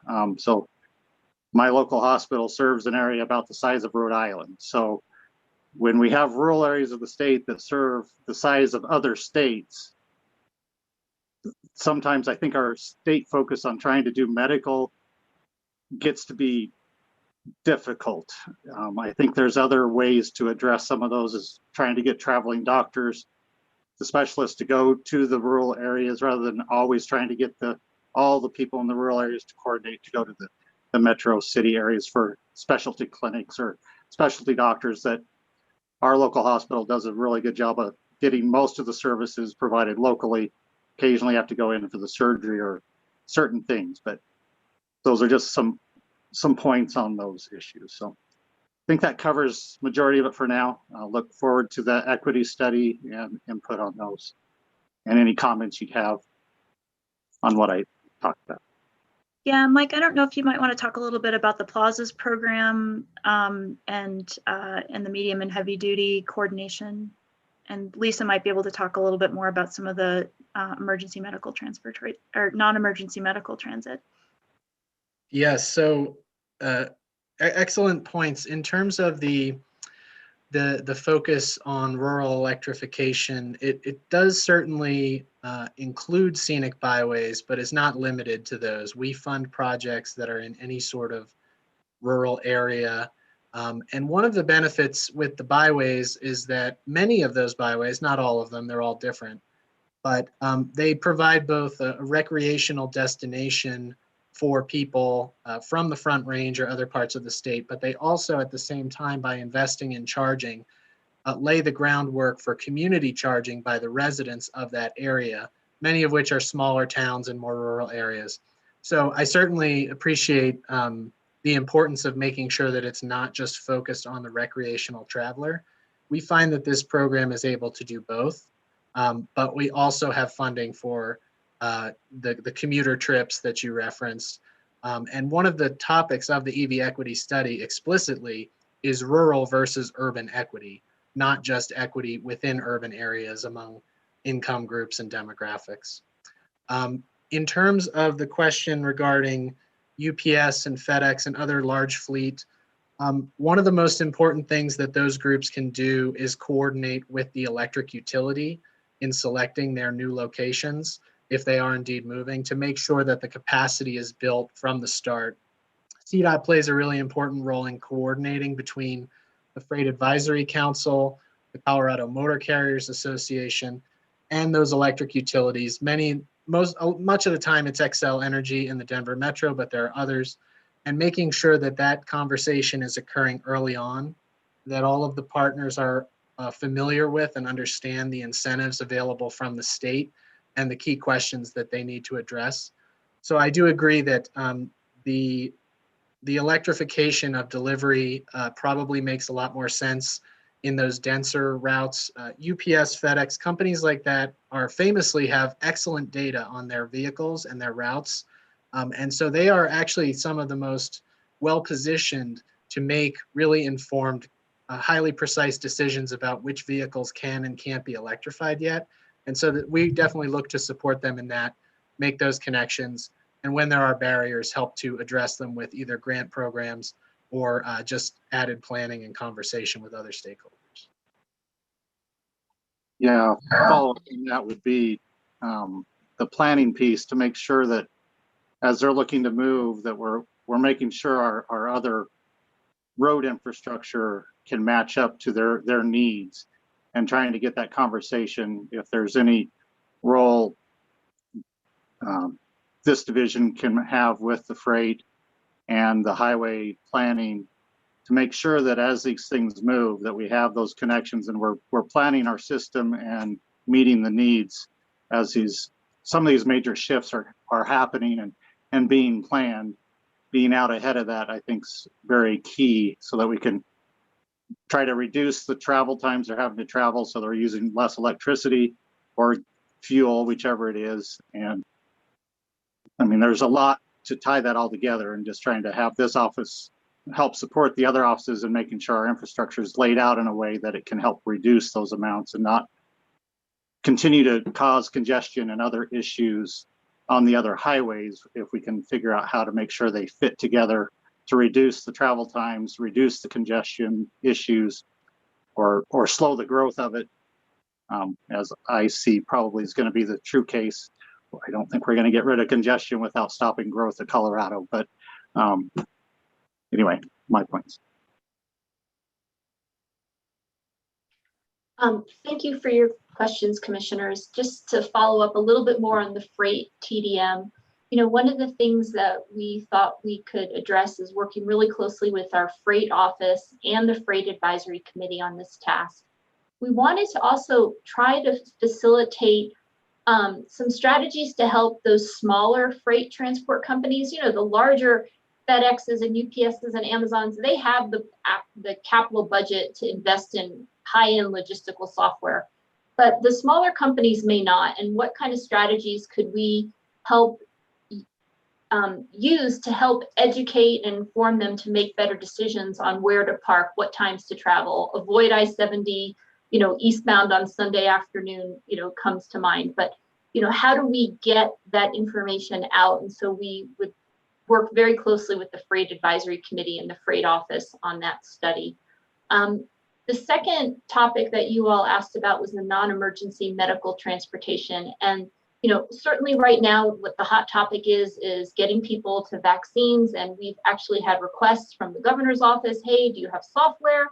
Can you help us? We've got some questions about, how do we transport homebound folks? That might mean, though, bringing the vaccines to them as opposed to bringing people to the vaccines. So that might be an area. I'm also really interested in exploring some public-private partnerships. I know there's a lot of work that some nonprofits do, like Seniors Resources Center and the American Cancer Society. They do a lot of work with non-emergency medical transportation.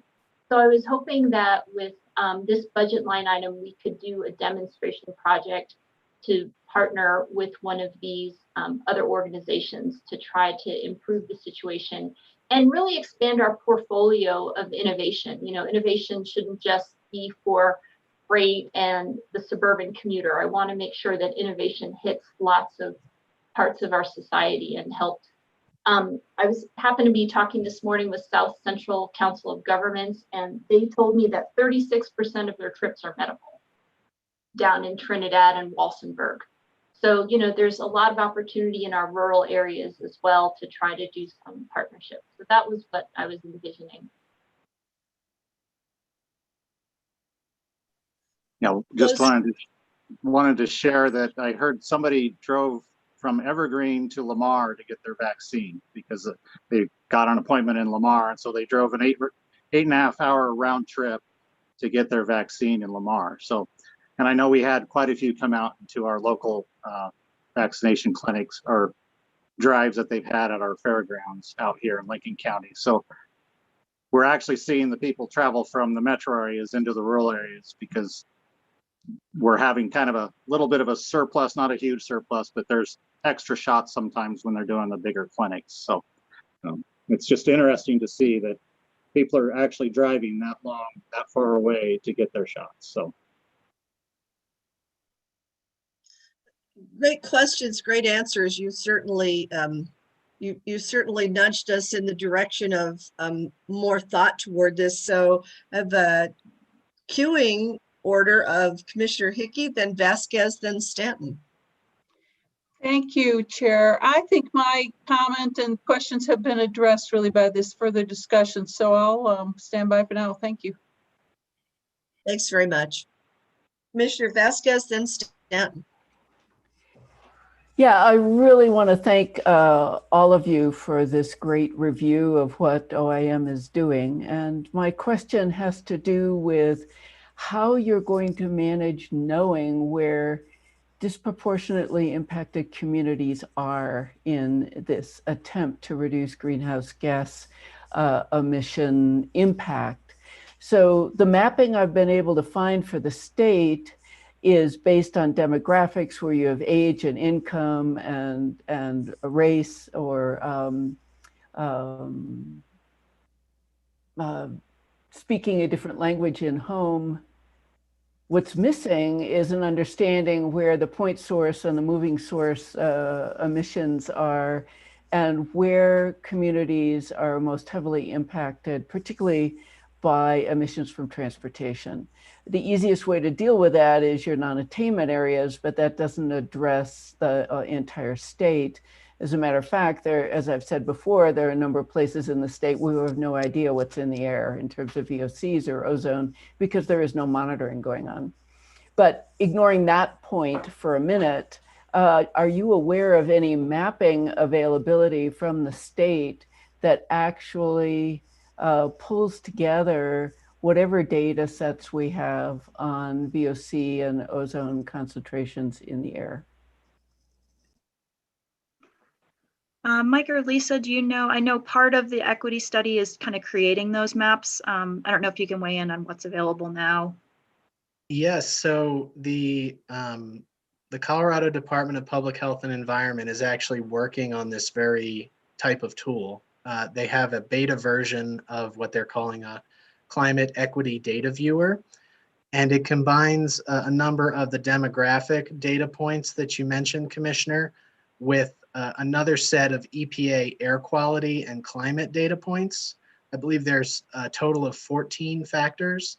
And then it uses a formula to try to assign a specific score to each census block that accounts for both of those topics together for the first time that I'm aware of in the state of Colorado.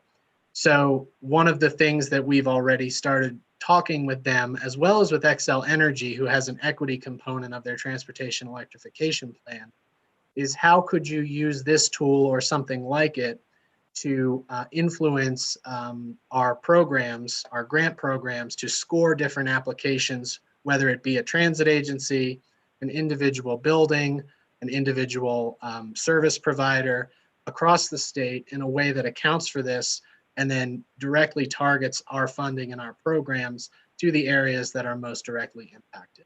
So we don't have a final answer yet as to what that looks like, but the tool is starting to take shape.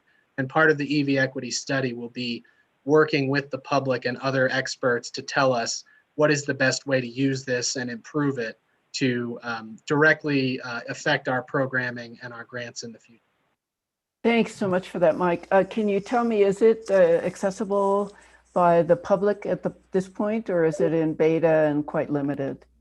I believe that there is a publicly accessible version. I will ask my colleagues at CDPHE if we can provide that to you and the commission as soon as possible. And I think that we'll be able to do that very soon. I would be very interested in that. Thank you very much. Thanks. Commissioner Stanton.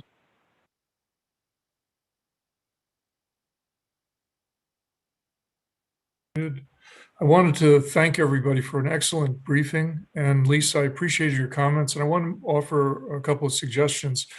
In order that we proactively reach out to the widest spectrum, I would strongly recommend that you contact, that CDOT contact the Colorado Farm Bureau, number one, and number two, whoever the trade association is for Colorado oil and gas, because it's not just the oil and gas producers, but there's several levels below it that are using smaller trucks.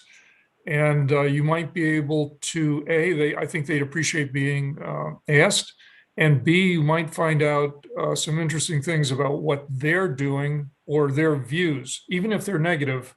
I think that should be put up front into the spectrum, because as Commissioner Beatty correctly said, we're talking about tourism and scenic byways, but we really need to get to the guts of the biggest users that are putting out the most GHG. And I have a sneaking suspicion, not CDOT, but at higher levels, maybe the Greenhouse Gas Commission people, Environmental Commission, they may be avoiding that. And I think we should talk to everybody in Colorado that has a dog in this very important thing. Thank you. Thank you. That's great input. We can definitely add that to our list of stakeholders for the freight TDM study. Well, this has been just an extraordinary workshop piece, and we really appreciate it. I think you heard a lot of enthusiasm for this, and obviously the commission's been thinking individually and collectively about a lot of what you're doing, and we're excited. I just want to offer it up one more time to anybody else on the commission who'd like to make a comment or have a question before we let this grand team go. Was that you, Gary? Did you want to, Commissioner Beatty? Yeah, just one follow-up on the freight TDM piece. I know there's been other states that have said, oh, we don't want to allow trucks on highways during this time, the peak travel times and things. That can have major effects to the overall supply chains. So I hope we don't ever move in that direction in Colorado. I think the other states that have tried it have ended up giving up because they suddenly realized, oh, they run out of this in the store, or this manufacturing can't get their product to keep their manufacturing lines going. So as we saw with the Suez Canal, you have $10 billion a day when it was blocked by a ship. It's very similar to trucks and delivery vehicles. So that's a concern I have with the TDM, making sure that we have equity for the different size employers, whether it be trying to encourage people to, encourage traffic through their, for 1601 rules and things. Just making sure that we're not hindering, especially the smaller businesses or the ones that are not as competitive as the big boys. So just when we're looking at those, we need to make sure we keep the equity across the board for everybody, and make sure that we're not hindering one segment of the economy or areas because we want to just make it nicer for the commuter or some, a certain segment of who we have to serve as Colorado Department of Transportation. So thank you. Thanks very much. So before I let you go, I'd just like to mention that you, in one of the slides, talked about employee traffic reduction program that came out of the Regional Air Quality Council and went to the AQCC, and now is being put into rulemaking by CDPHE and is involving the TMO, TMA community, but we're finding that many economic development organizations and chambers of commerce and those kinds of organizations are looking for some information and some guidance on this. And so I'm assuming that the Transportation Commission is going to start hearing about ETRP rulemaking. And I'm wondering if maybe that's something we could have an update on next month. I'm sure you're engaged in all of this, and it really speaks to what Commissioner Beatty is talking about. What are we trying to accomplish? How do we do it with some equal process, attainment, non-attainment areas, what works for rural and what works for city, those kinds of things. I think because it's in the news and I'm seeing it in the news, maybe because I'm looking for it, but I'm seeing it quite frequently, that might be a good opportunity to give a quick update to us on ETRP as it's moving toward rulemaking. So I don't see any other comments in the comment box, in the chat box. Thanks so much. This was really, I think, really enlightening, exciting, lots of comments from everybody, and for the most part, very supportive comments from everyone. I think it's a thoughtful process you've been through, and thanks for engaging us. We'd like to be engaged in this. Really appreciate it. Thanks very much. Thank you And very now much. thank you. And now we'll go on to the next agenda item, which is Rebecca and Sharon, and it's SB 267 year 3. Thank you. Thank you, Chair. Good afternoon, everyone. If it's okay with the chair, I'd actually like to turn this presentation over to Marissa Gahan, who is our branch manager for the multimodal planning branch. And of course, she'd be joined by Sharon Terranova. We're continuing to present this information on the year 3 projects in the way we did last month, which reflects this sort of new happy marriage of the highway investments and the transit investments explained to you all in a more consolidated format. So I will turn this over to Marissa. This is our last planned briefing on Senate Bill 267 year 3 until we know the final amount and the premium available, at which time we'll come back to you with any additional decisions. But this really just kind of closes out last month's discussion on the projects. Marissa, if you're on, take it away. Can you hear me? Mm-hmm. Awesome. So as Rebecca indicated, you've been seeing a lot of presentations on this.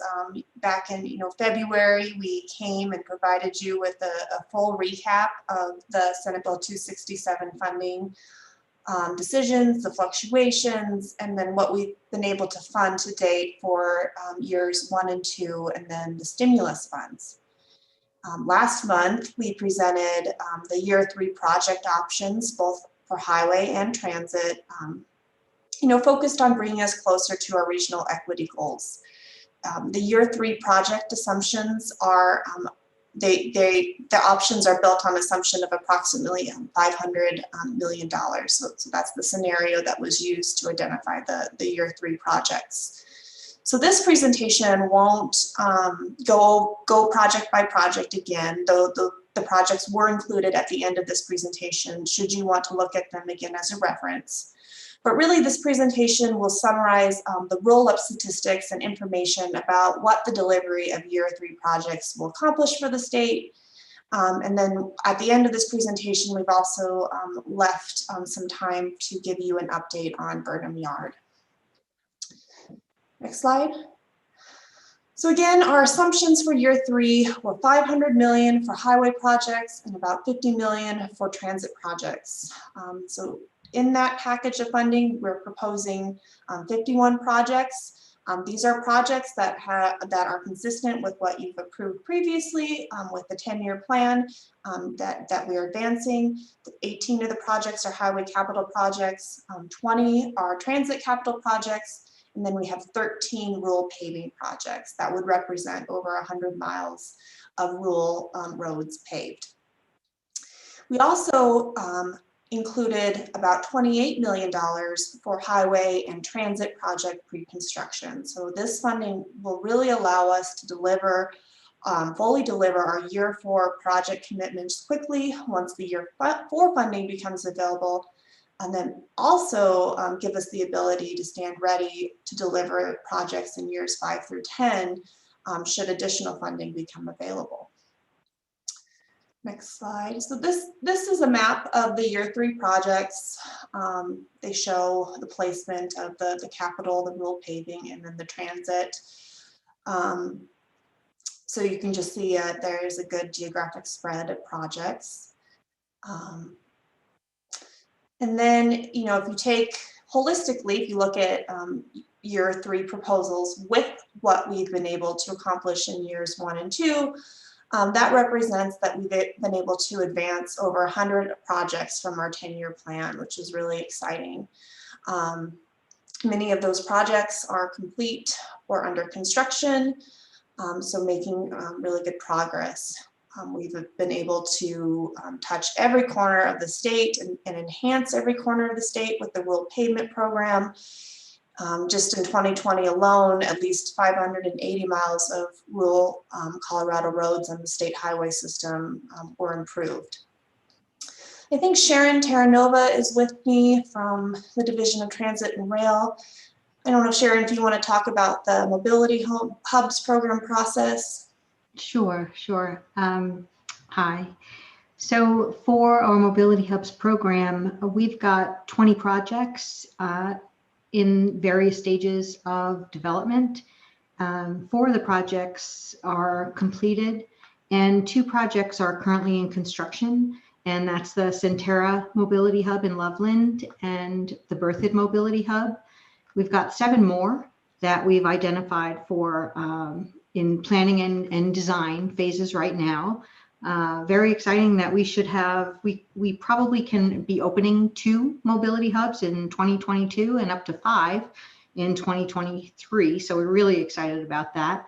And then we've got another 7 that we've identified in our 10-year plan. And some of those are proposed for funding in this year 3 program. We'll also be giving an update to you on the Mobility Hub planning process a little bit later in this meeting. Thanks, Sharon. So with the Senate bill funds, we have guidelines in terms of how we need to be spending the dollars. Some are Senate bill requirements, and some of the targets come from TC guidance. So wanted to include this table that shows that we're meeting all of our targets. These requirements again are 25% of funds must be spent in counties with fewer than 50,000 residents, and 10% of funds must be spent on transit projects. So those being the Senate bill requirements. And we are meeting those targets with the funding allocations to date. The guidance from the Transportation Commission is that 75% of funds be directed to urban and rural interstate projects, 25% of funds directed to rural pavement projects, then with 50% of this total investment to include elements of surface treatment and bridge asset management, meeting that target as well. On the highway side, equity has been a priority to ensure regional equity over the 4-year funding horizon of Senate Bill 267. We set our 4-year equity target on the highway side based on our current and then our historic approved RPP formulas, so finding that midpoint between both those formulas. And this just shows that with our proposals for year 3, that we get each region a bit closer to their 4-year equity target. And then I'll let Sharon talk about the transit. Sure. On the transit equity side, year 3 brings us closer to the regional equity target that we established in at the beginning of the program, and we're planning to hit our targets with the year 4 projects when we end the 4-year program.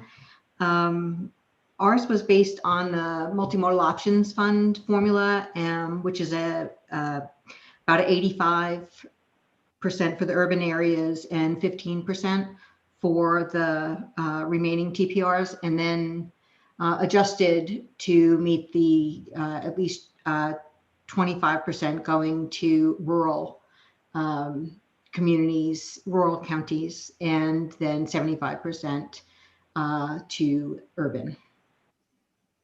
So we're getting closer, and we plan to hit the targets by the time we finish our 4-year program.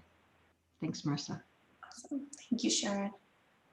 So just a couple clarifications from the March presentation. Just a note on the highway pre-construction, the dollar amounts in the request for the years 5 through 10 pre-construction, they remain the same, but just wanted to emphasize that we'll be collaborating with our planning partners to determine which projects from years 5 through 10 are best suited to receive pre-construction dollars as funding allows. And then Sharon has a slight clarification for the Lone Tree Mobility Hub. Yeah, the Lone Tree Mobility Hub, we're unsure right now. We're still working with our stakeholders on nailing down the preferred location and engineering options. So we anticipate that the year 3 funding could go anywhere from $4 to $8 million. And that, of course, is dependent upon that alternative and also partnership funding. So we don't yet know the final year 3 amount, including premium. So as Rebecca indicated at the start, once that amount is finalized, we will of course come back with any adjustments, including the opportunity to add projects. So, if the year 3 amount comes back and it closely matches the scenario, the $500 million scenario that we anticipate it will be, we will have we'll have made some really significant progress in advancing projects, and there's some bullets here just to show you what then would remain for year 4, again assuming year 3 amounts come in as anticipated. So what remains is 12 highway capital projects, 11 rural paving projects, and 10 transit projects. So of course we would then come back showing how we would advance those projects once the year 4 funding, we get closer to that issuance.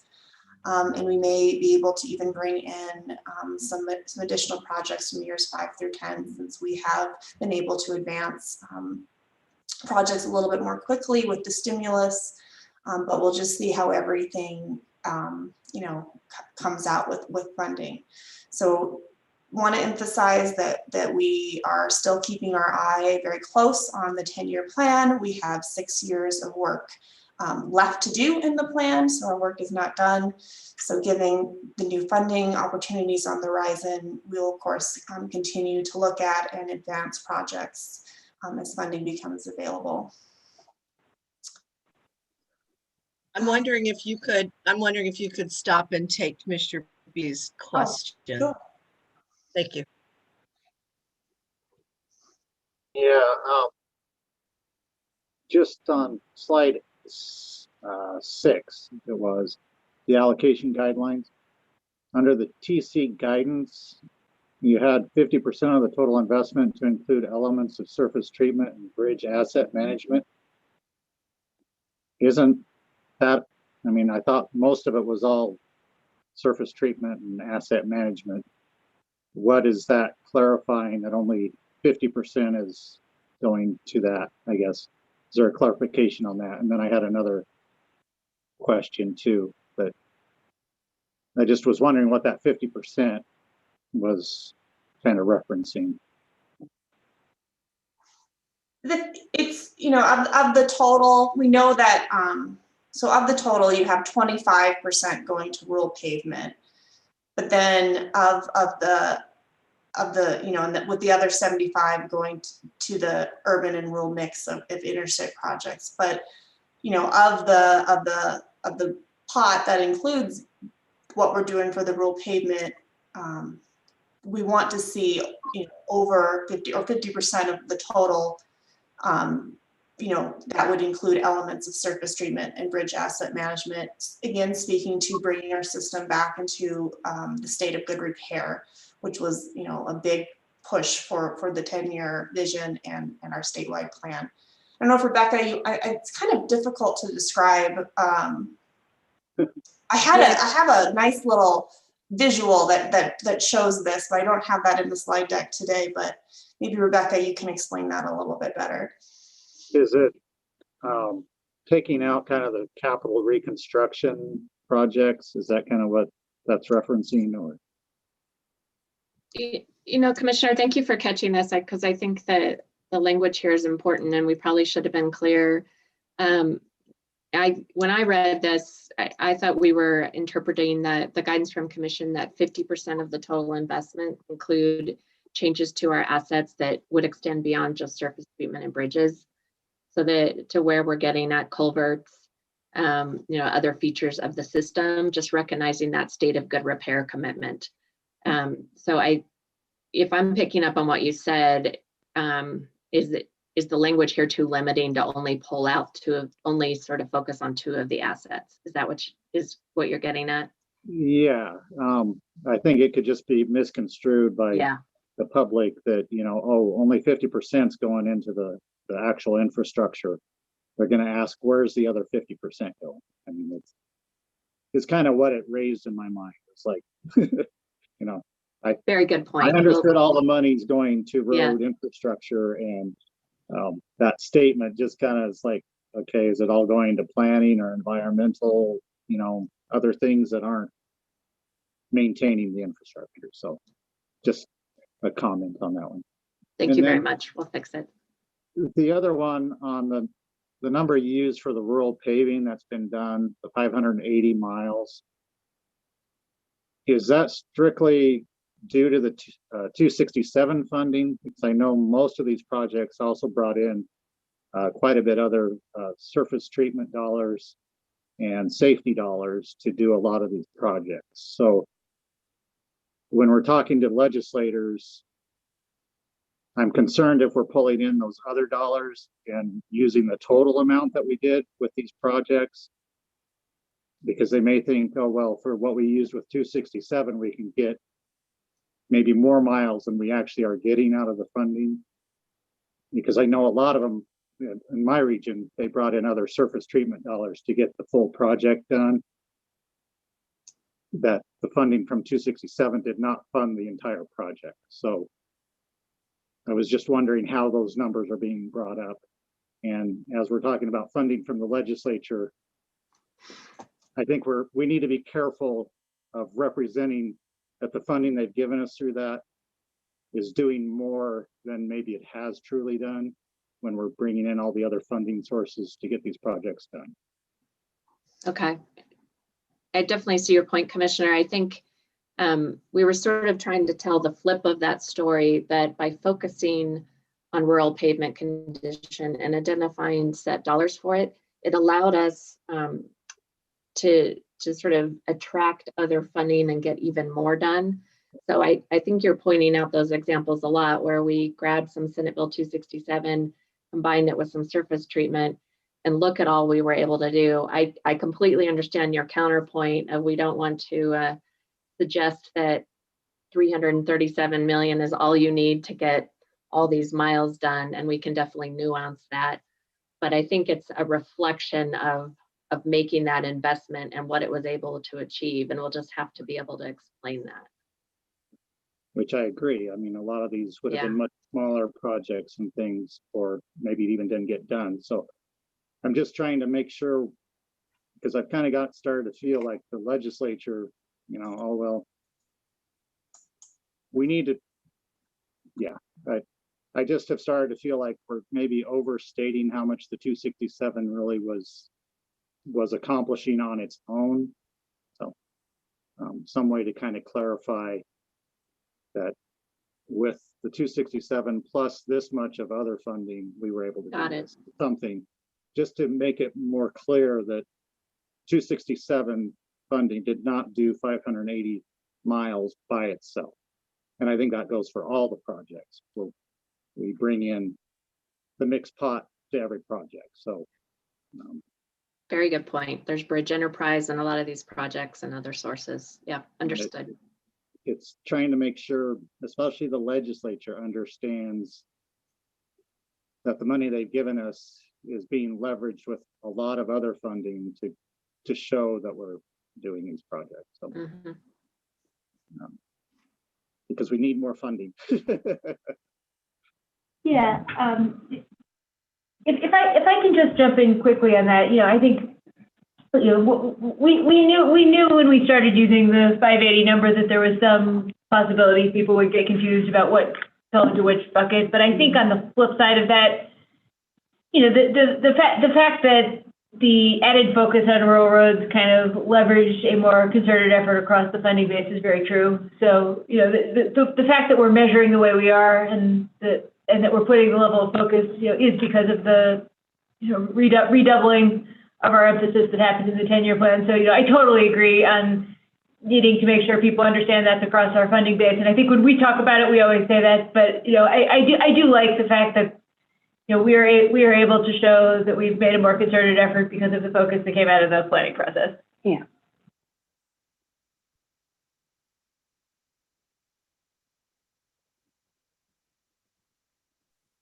Hey, I think we interrupted the presentation midstream. So whoever remembers where we are, please continue. Thank you. I think we're close to the end. Just wanted to give you a sneak peek at a new format that we're working on for the vision document, the project tables that are included at the end.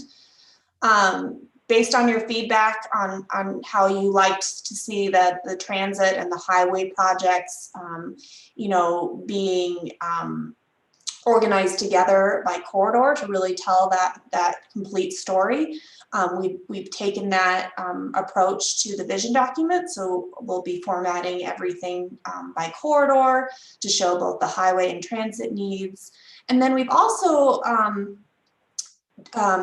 made some columns at the end that show, I think that will improve our ability to visualize the projects that have been funded in years 1 and 2, what's being proposed for year 3 funding, proposed for year 4 funding, and then what still remains from the 10-year plan that's unfunded in years 5 through 10. So I think this will help. One of our big goals with the vision document was to be accountable and transparent. So we hope that this new format will allow people to better track the projects as they flow through the pipeline and become funded. So that brings me to the end. The following slides are just the project list from the March presentation as a reference, but don't plan to go through them unless there are questions. So thank you very much for that. I did pull your new format to look at Region 1 and Region 4 because that's who I represent on the commission, and I really like this format. It's really helpful for me to see everything on one sheet, and then the extended columns that talk about improving interstates, relieving traffic, improving rural access, fixing rural roads, improving roadway system conditions, where you can check those boxes to see if it addresses those things in particular to that project is really, really helpful. So thanks very much.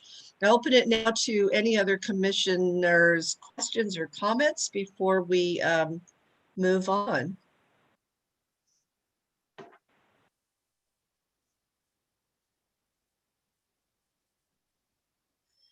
I don't see anything else. Excellent presentation. Thanks again. I feel like today we've just gotten some really in-depth information that is really helpful in painting a very large picture of what we do and how we do it. I really appreciate this, and I'm sure I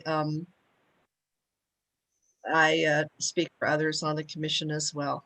So with that, thank you very much, and we'll continue to move on to the rest of our agenda, which I can't find mine now. Oh, here it is.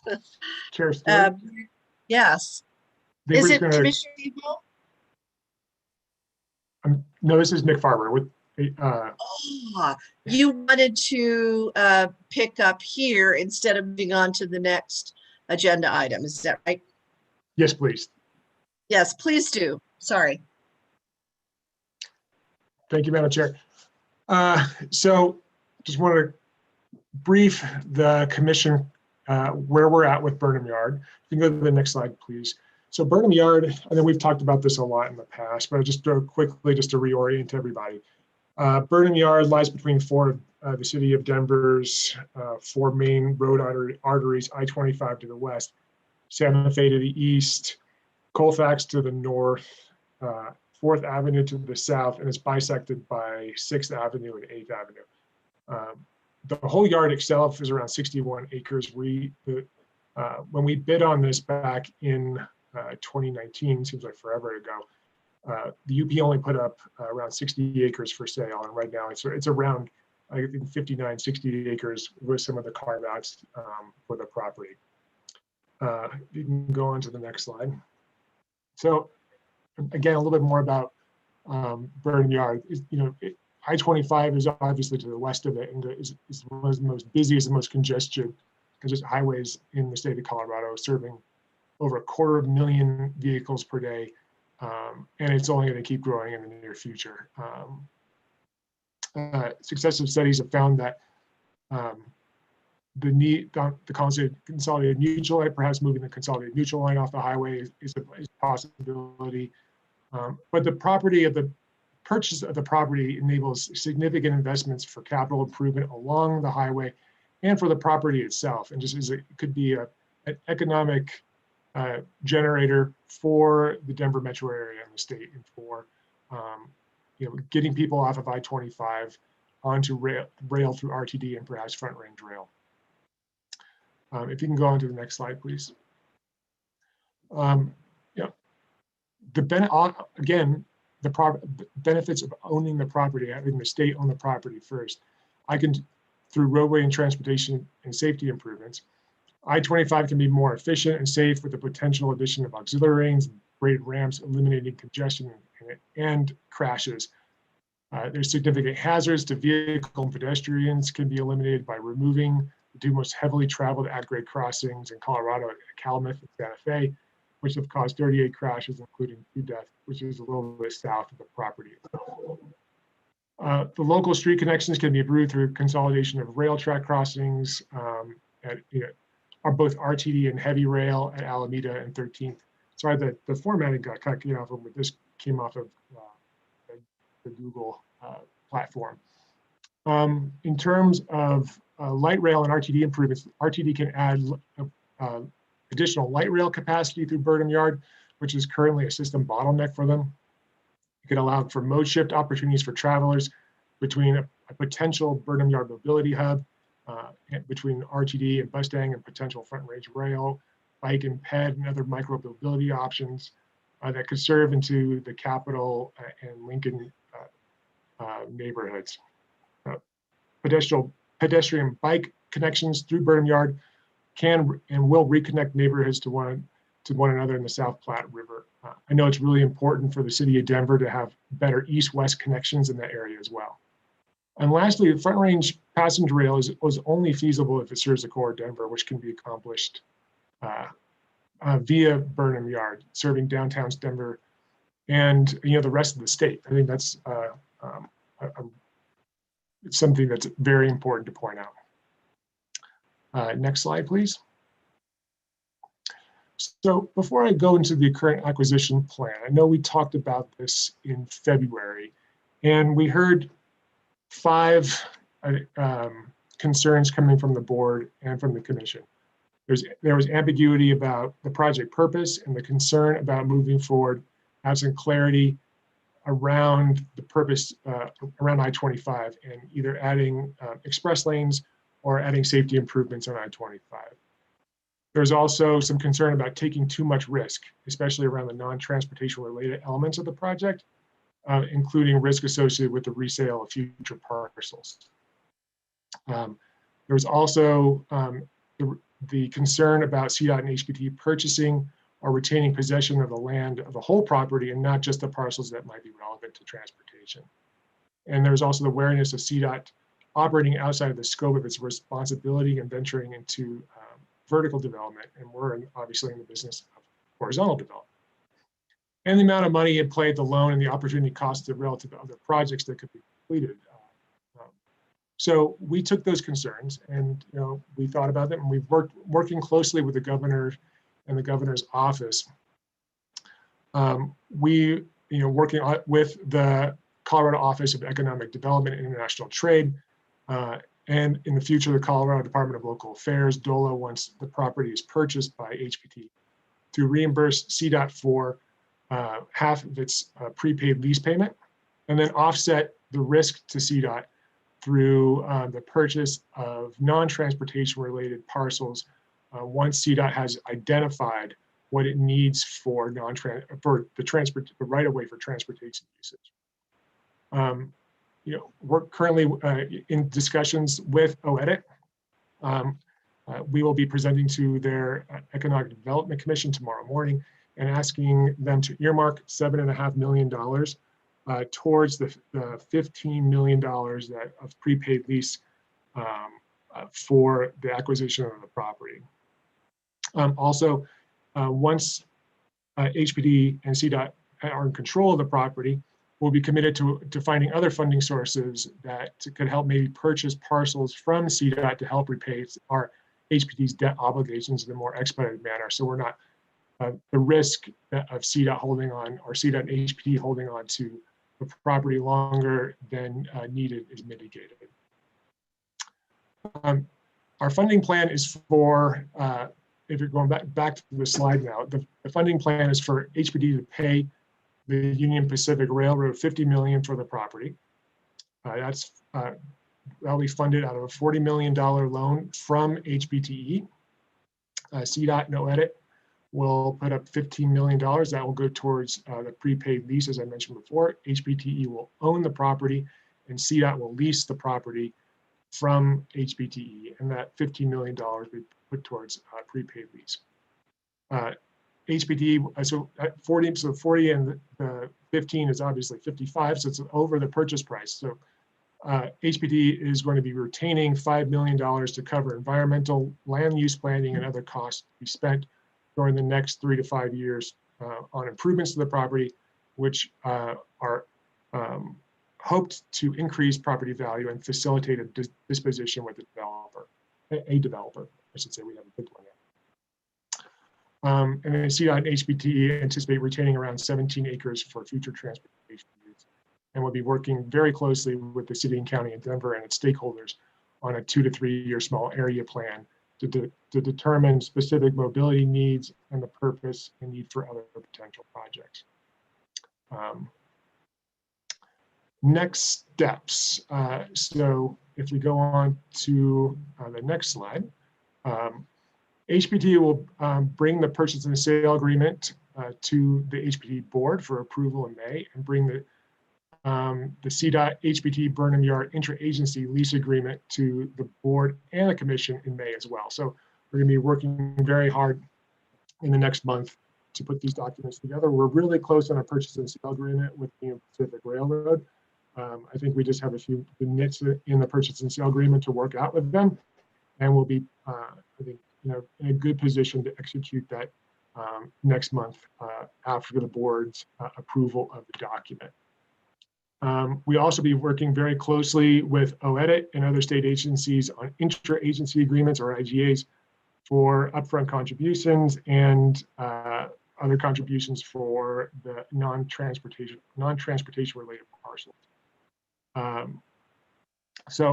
And that leads to what CDOT, once we own the property, it leads to what CDOT and HPT will be doing then. So CDOT plans to initiate an environmental impact statement, or an EIS, on I-25 to identify the exact right-of-way needed for possible express lanes, mobility, and transit improvements.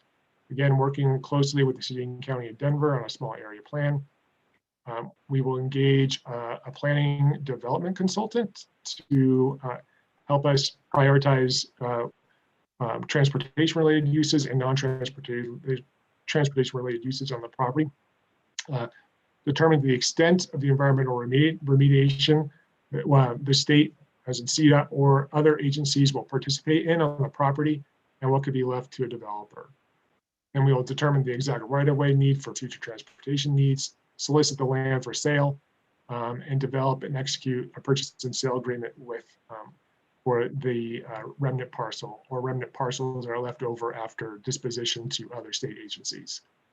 Then once that's done, we'll defease the HPT land acquisition related debt. And obviously, once we own the property at the end of May, we would like to have this all take place very quickly. We feel as though we are not in a position to hold the property for a very long time. Obviously, by holding the property for a very long time, past, I would say 5 years, puts us into I think is a higher level of risk for the state. So I think it's in our intention to, after the small area plan is done with the city and county of Denver, to dispose of the property and defease HPTE's debt.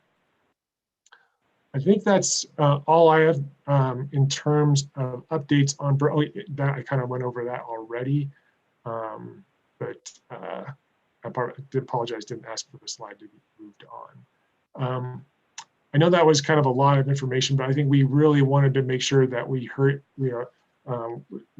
conveyed that we heard your concerns back in February. We brought this to you last, and we've worked very hard internally to come up with a plan that helps mitigate those risks. And we appreciate the help with the governor and the governor's office through this as well. And with that, I think I'll turn it over to the commission for any questions you might have. Thanks, Nick. And let's see who's wanting to speak. You throw your name in the chat box.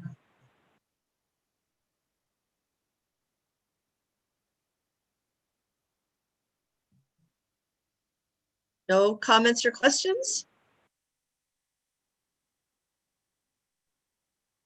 Here we go. All right. right, Like, this is- oh, Kathy, did you want to speak?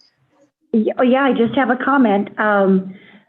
Thank you for this hard work that you've gone through to do this. As I'm sure you heard reaction when we were back addressing this last time. And this is very palatable, and I really appreciate all the work that you have done. And I know Shoshana, our executive director, Shoshana, has done a great deal of work on this. And this is far more palatable and more understandable.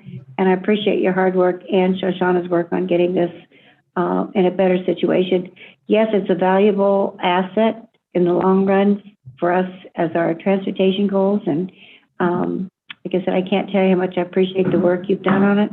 And I certainly have a far better comfort level. Thanks a lot. I think Commissioner Stanton, is your name in the queue there? It is. Thanks, Chair Stewart. I appreciate what Vice Chair Hall just said.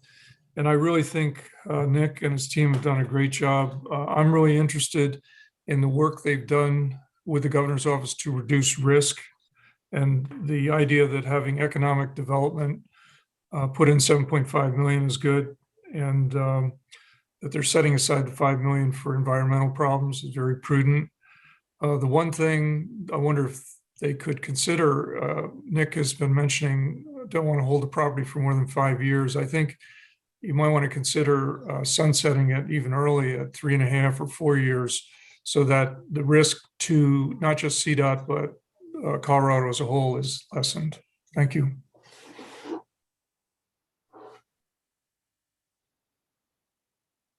Thank you. Any other comments or questions from the Transportation Commission? Commissioner Gifford. Just a quick comment. I understand Commissioner Stanton's concern, but I would caution us against putting an arbitrary time limit on the disposition. It may be that, there are certain processes that just take longer through factors that are out of CDOT or the commission's control. Just in terms of, shaping those alignments, getting federal approvals for any new transportation alignments, and also getting a small area plan process through the city should take less than 3 to 5 years. But just, you have an accumulation of processes. And I think that if we set ourselves a hard stop where we have to dispose, then we're going to be faced with a situation where we could be faced with a situation where we have to put something up at a fire sale level just because we've run out of time. And I don't think that there's any, I don't think that there will be any initiative to hang on to this land longer than we need to. It's not going to get swept under the carpet. Everybody's going to know it's there. It's a big chunk of change. And I think that there will be enough public focus on this that we can continue to keep the pressure on moving everything forward that needs to move forward without binding ourselves to arbitrary deadlines that could cause outside private parties to feel that they can take advantage of any pressure we might be under. That's a little convoluted, but I would caution us against adopting an arbitrary time limit.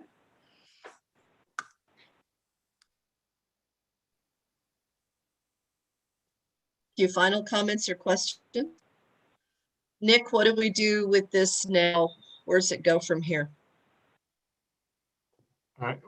It's just finishing up, negotiating the IGAs with OEDIT. At least that's the first, the one that's going to have to probably likely be approved next month by the board and the commission. Approving the purchase and sale agreement next month and approving the interagency agreement between CDOT and HPTE, interagency lease agreement between CDOT and HPTE. It's going to be a busy month next month for this.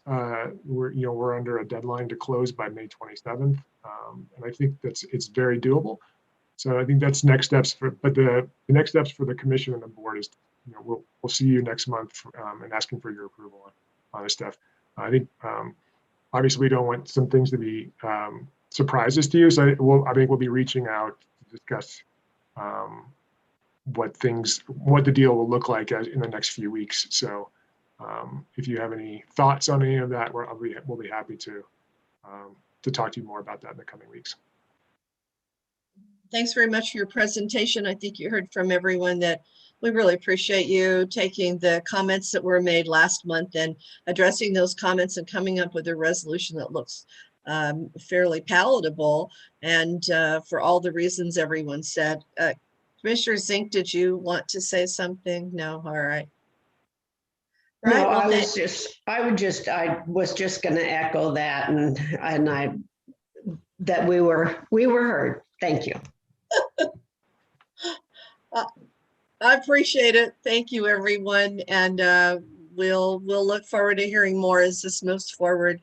I appreciate everyone's hard work on this. So if it's all right with everyone, we will continue to move forward on our agenda. And the next agenda item is Mobility Hub Workshop with Kay Kelly and Sharon Terranova.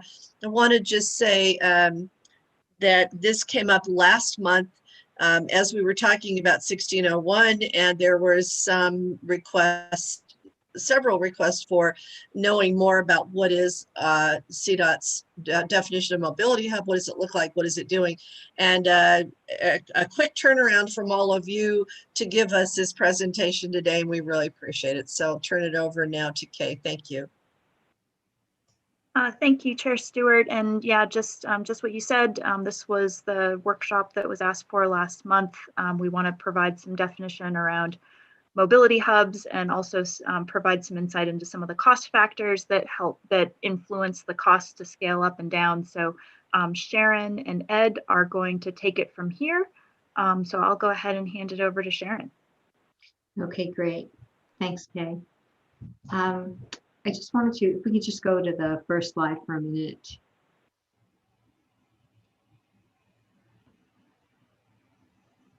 Thanks, Jennifer. As Commissioner Stewart said, at the March meeting, the Transportation Commission requested some more information on our Mobility Hub program. And in the past, since December of 2019, we've brought several presentations on individual mobility hubs to the Commission, but we've never brought the full program and how we go about planning for these mobility hubs. So we've got 20 of these on planned, and we've got 16 new Mustang mobility hubs identified in this 10-year vision. So they're all in various stages of planning and development, construction. And I wanted to bring on Ed Parks. We've been working with Ed and his team at AECOM on development and planning, really specifically planning of individual mobility hubs and an overall program.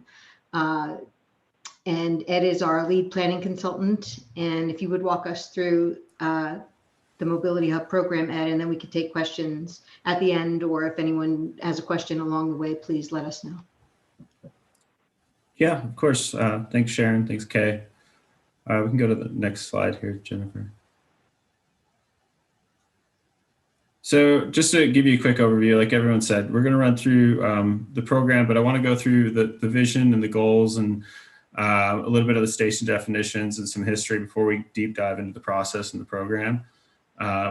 Just to give you a quick overview of where we're going with this. So when we look at the mobility hub vision, CDOT plans to re-envision the traditional park and ride transit locations into mobility hubs for bus staying service. So these are going to be transportation centers at select locations, which emphasize these multimodal options, seamless mode-to-mode transitions, and real-time passenger information, convenience, and really opportunities to create higher intensity transit-friendly development around these hubs. So what we mean by this is like, we're trying to set up these mobility hubs for bus staying to serve it, and then encourage people to use transit for their first and last mile trips back to their employment or home or wherever they're going. And then in terms of our goals, we've outlined here at the bottom, we're looking to increase our transit ridership and multimodal options. So those could be that local transit connection. It could be bike and ped connections. It could be, using Uber and Lyft or mobility on demand and that around that hub. We want to increase safety, travel time, improve travel time reliability, economic vitality, and air quality. So what we're looking to do here with safety is really provide maybe some more better bike lanes and better seamless transitions so that people are getting out of the cars, using transit, and traveling in a more safe way than possibly they are right now. Decreasing the number of vehicle miles traveled by Colorado residents. We also want to decrease or mitigate air pollution across the state. And we also want to decrease or mitigate our growing congestion throughout the state as well on our interstates. If you go on to the next slide.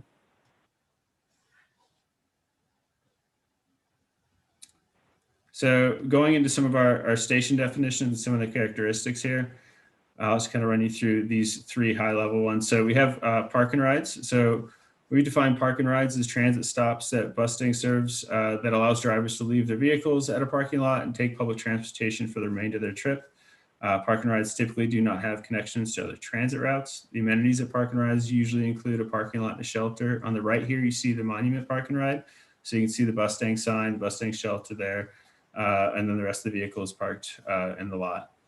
In terms of transit centers, we're defining those as locally owned and operated transit facilities that bus staying is stopping at, but are not CDOT owned and operated. These are local agencies that have jurisdiction over the name and operations of the facility. A couple examples of these are the Pueblo Transit Center and the Frisco Transit Center. And then we've just got another example on the right here of the Colorado Springs Transit Center schematic that they're currently working on. And then finally, our mobility hubs. These are the focal point in the transportation network that seamlessly integrate different types of modes of transportation, multimodal supportive infrastructure, and placemaking strategies to create activity centers that maximize our first and last mile connectivity. So we're wanting to promote this connectivity to local transit, employment, and housing. And on the right, we've got an early schematic what the Santana-Loveland hub could look like. And it's kind of exciting that when you look back at the schematic now, for those of you who've been or had the chance to visit this location, that tunnel is there and you can travel. There's vehicles traveling on the top right now, bus staying goes over. So it's a fun little schematic to look like as you see construction happening on one of these. You go to the next slide. Just a little bit of history about bus staying. I'm sure most of you know this, but just kind of give you a quick review. 2008, Intercity Regional Bus Network Plan was developed. In 2009, DTR is created by our state legislators. 2011, we have the North I-25 FEIS Express Bus Service recommendation. And then in 2015, we start interregional express bus service. In 2018, we started Outrider regional bus service. In 2019, we got the first mobility hub approved for construction at Centera Loveland. And on the right here, you see, this is the recommendation from that 2011 North I-25 FEIS, showing that express bus service, and some of the hubs that we're currently working on are in planning. Calls out Centera Loveland, State Highway 56 for Berthoud, 119 for Firestone, Longmont hub, and then also the State Highway 7 and I-25 hub as well. If you go to the next slide.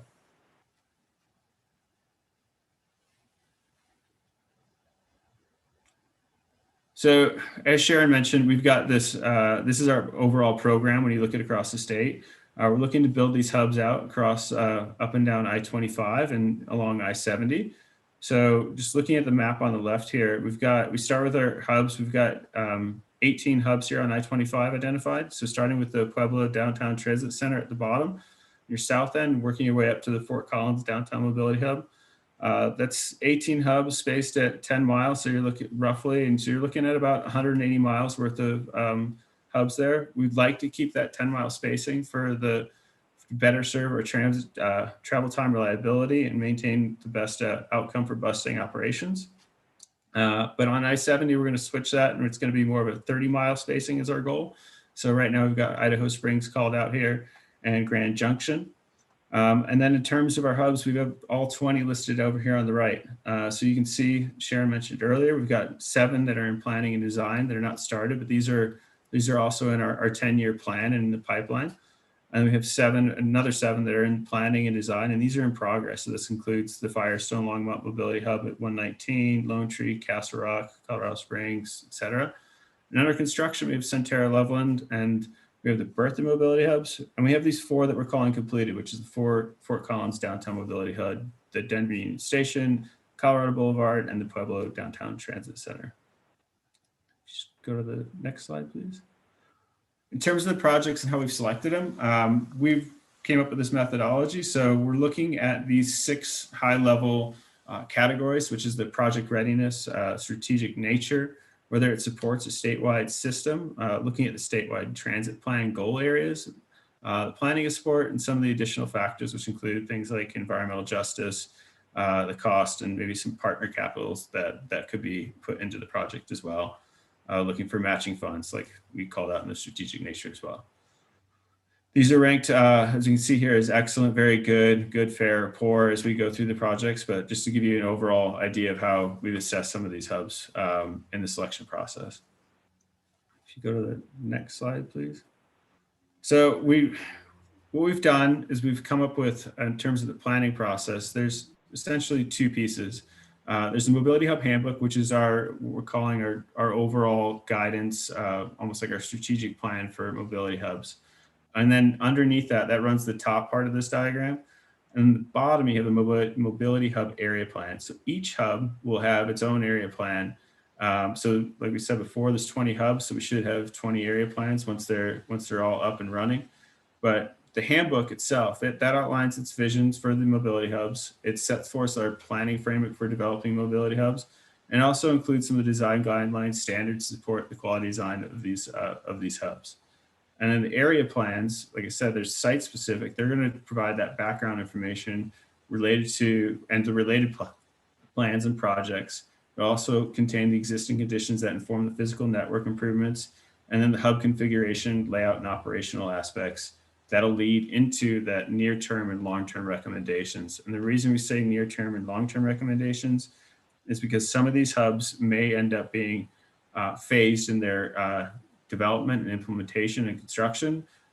So like I said, most of these we're going to be on I-25 and I-70. So a great example of this could be the Firestone Longmont Mobility Hub. Currently, what we're projecting to do is expand the current carpool lot and have it's going to be off system, so to speak, using slip lanes instead of being a center loading station. I can get into this in more detail here soon. But really what these recommendations and what we want to have here is this 10% design in the area plan that'll really enable the plan to be handed off to the regions so they can go into design and into construction with a seamless transition. If you go to the next slide, please. So in the handbook, we've outlined a two-step process. The first step is looking at the mobility hub location and criteria metrics to determine the appropriate location. So on the left here, you have our criteria, and on the right, the metrics that line up to that criteria. So we have first criteria there is the distance from nearby mobility hub.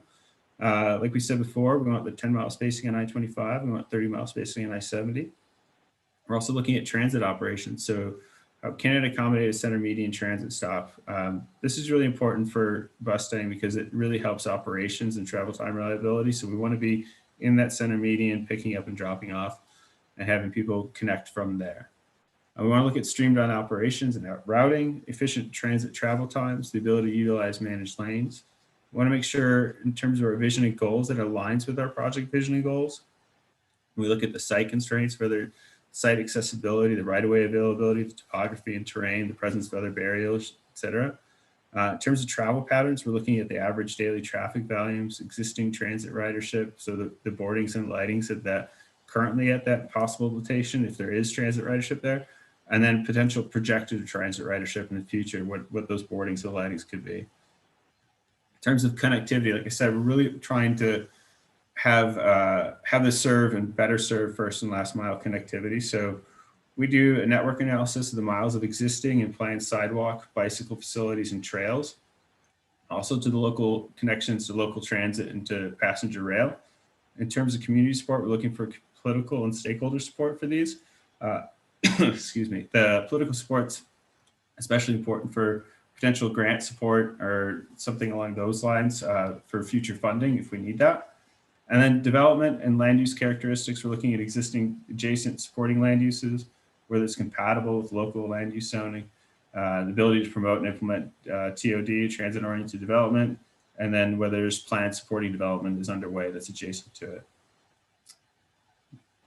So this is just a quick example of what that looks like. And I've jokingly called this our baseball card statistics. I know it's a lot to take in, but when you look at the metrics and you look at the station here, the main thing you kind of want to take away is in terms of color coding is green is good, yellow is okay, and your pinkish hue is not great, but okay.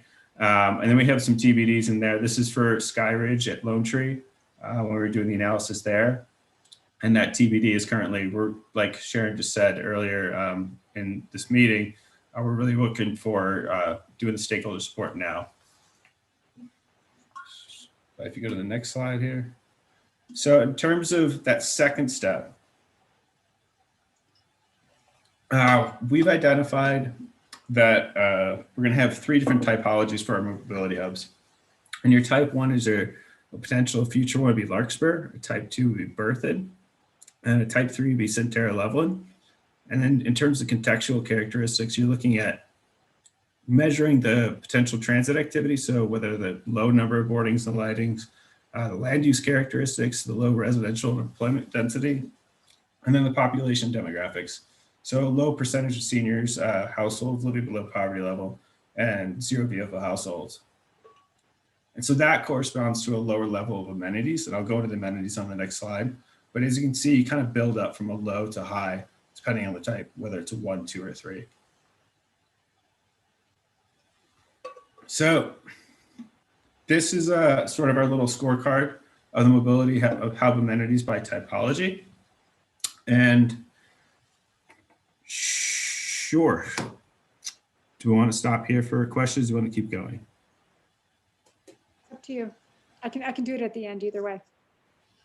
Yeah, we can do it now if you want to. Sure. Okay, so I have a question comment. It looks like bicycle racks are actually, first of all, it looks like you have 3 different ways of saying optional, not required, optional, and recommended. All sound like optional to me. So if there's any stronger language for some of these categories, it seems like, it's possible that there's some things that are actually required. In my mind, it seems like we would always have bicycle racks at anything that we would consider a mobility hub. Am I missing something? Or am I sort of not being open-minded enough? It just seems like I know people who use bicycles as their principal mode of transportation, and to have them roll up to a CDOT mobility hub and not have a bike rack, just, I don't know. Seems like a bad idea, but maybe I'm not carefully No, considered? I think it's not. It's a good comment, and yeah, we can definitely change that into recommended. In terms of the 3 categories, Yeah. we really want to be able to say what we were recommending for busing service, and then optional and not required. We played around with these terminology quite a bit, to be honest. We didn't want to preclude a community or stakeholders from saying, I want something else beyond this. And we didn't want to make that seem like we weren't going to include it and that wasn't a possibility by any means, if that makes sense.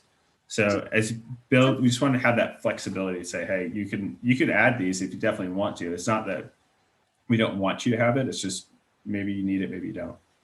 I just think some things probably should be required, or it's not even a park and ride. I mean, emergency call box, bike rack, not lockers or fix-it station or anything like that, just a bike rack.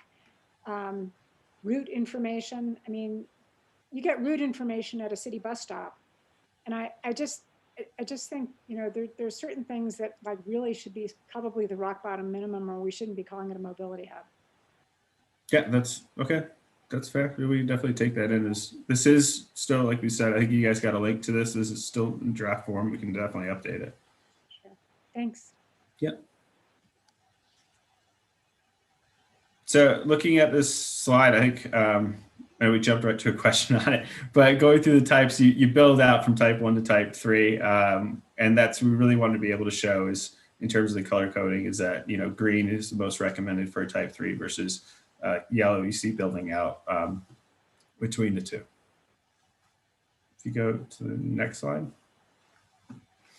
In terms of design features, this is just a simple static idea of a concept of how this could be laid out. So you can see an interstate with a diamond interchange here with some exit ramps and entrance ramps. And on the bottom right, you see the center loading station. And also on this east-west sort of purplish hue is the pedestrian tunnel to get in there. And then we also have some public space, local regional connections, park and ride locations, and pedestrian facilities. And then also not shown here is some of the examples of the amenities would have the route information and real-time transit information, the shelters, canopies, lighting, wayfinding information, and the bicycle, scooters, and shared parking. If we go on to the next slide. So in terms of approximate costs for these, I know this is one of the questions that have come up before. The costs are directly tied to the typology and they can vary. And some of the key things are whether it's center loading versus slip ramps and parking demand. These costs include amenities such as fixtures, EV chargers, wayfinding signs, passenger information display signs, etc. So we just have like 5 examples here. And these costs, I must say, we use the CDOT cost planner tool, and we've used previous project information to inform these costs. So when you look at a large parking lot with 350 spaces and 2 slip ramps, this is similar to Firestone. That could average out to about 13 million. A smaller parking lot with 2 slip ramps comes in at about 10 million on average. A small parking lot with off-street bus bay, similar to what might be developed in Fairplay, would be around 6 million. The Centura leveling station with a large parking lot, a center loading station, that's obviously a bigger project. You average out to about 23 million or around 30 at probably max. And then Lone Tree, similar example here with location without parking. The city asked us not to add in parking. They think they have enough parking there anyway. But you'd have the slip ramps and the pedestrian connections. You're coming in at about 13 million. And then a downtown transit center with parking bays and off-street bus bays would be around 14 million. Kind of maybe going back to what you were asking about, Commissioner, in terms of the amenities. These are your baseline amenities and your approximate cost to these. So we're looking at slip ramps, the center loading station, the parking lots, et cetera. Those are your big ticket items. And then we have these, also another big ticket item there that I want to call it is a pedestrian tunnel or a pedestrian overpass. We also have the shelters, the charging for EV charging, the lighting, the passenger information displays, wayfind signage, and street furniture. These are just the items as we went through that we think are absolutely necessary to have a mobility hub and serve it for busing. Ed, can we take a question from Commissioner Vasquez? Yeah, of course. Hi, back a couple slides. It looked like pedestrian facilities were optional in type 1 and type 2. The facility connection, wouldn't all hubs require that?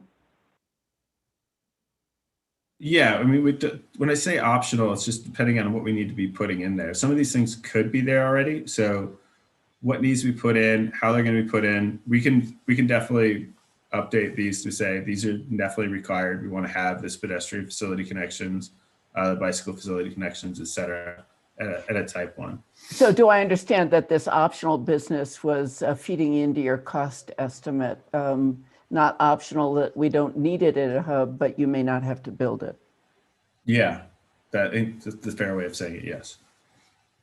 And this is Sharon, Commissioner Vasquez. We are, for the mobility hubs that we are designing and constructing now, we actually aren't designing any type 1s right now, but we are either using existing infrastructure, pedestrian walkways and such, or we are enhancing it and making better connections, improving access, or we are constructing new pedestrian walkways.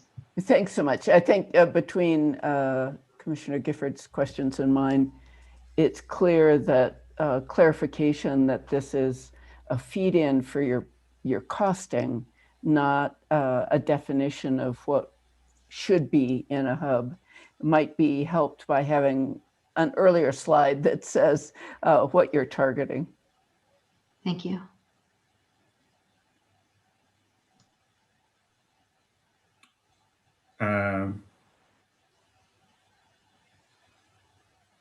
Kathy, do you want to have your question? Yes, we're doing this. We have this grant in Mesa County and are working on a hub here now. What about operation and maintenance of these? Are these always operated and maintained by the local community? What is the operation and maintenance that is the normal in these, or how are these usually handled with operation and maintenance? And I can take that. Yep. So we enter into agreements with the local communities.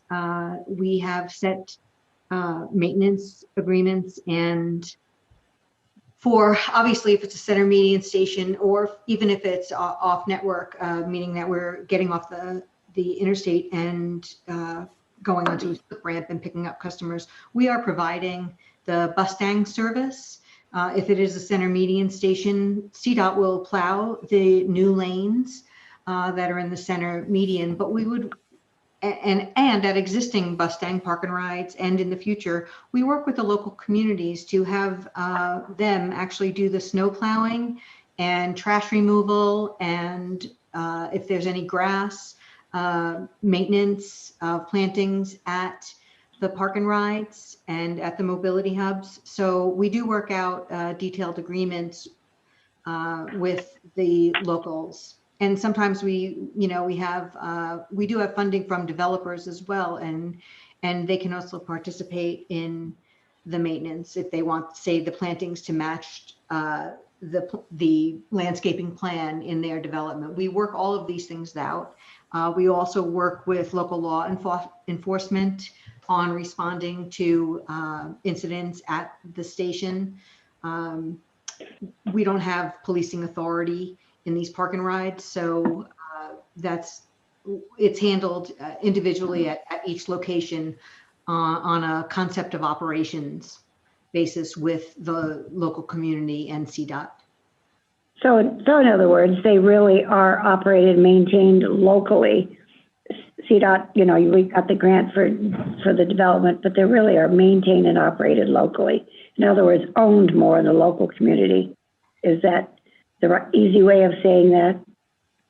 Well, they're not always. I mean, sometimes they're, even though they'll be on CDOT right of way, if we will own the land, but we work out an agreement with the locals that if we place this investment, if we make this investment there and we bring transit services to the community, then yes, they do take care of the maintenance. Okay, I have one more question along that. How do you determine environmental justice? That is, I don't understand how you determine that. environmental justice. Sure. So you can go back, if you go back to, I don't remember the slide number, Jennifer, but if you take me back to the baseball card, a few more back. Yeah. So what we've done in this one is when we looked at the location, we definitely looked in terms of the criteria. So for instance, Lone Tree, we looked at 4 different locations in Lone Tree and examined them all and came up with the recommendations, working with stakeholders to do that. And when we did that, we definitely looked at what was the impact on what we could know for your EJ. It becomes hard, honestly, based on the data, because if you're looking even in Lone Tree or even at Firestone or any of these other locations, you do that at a block level and it doesn't create a lot of differentiation. So we've looked at seeing what was existing within that network, within the half mile for the walking distance, 3 miles for biking distance, and a 5 mile driving distance for the park and ride, and making sure the same thing for the jobs, and then seeing if we could have who was coming to the station, who was living around the station in terms of jobs, and then also like kind of traversing through it. So we're trying to get there as granular as we can to understand that, but sometimes the data just doesn't let us do it, to be honest. And I might add also that we do have our CDOT's Civil Rights Office doing an equity analysis on all of these transit facilities that we are creating. And when we first went through the criteria of all of the transit projects, not just the mobility hubs, but all of the transit projects, we do look at the percentage of people with low income and with English as a second language, and people with disabilities. And so we are looking at all of that, and then that will feed into the equity analysis that's completed by the Civil Rights Office. Thank you. That was helpful. As I said, we're going through this planning process here, which I'm really enjoying. So thank you. That's very helpful.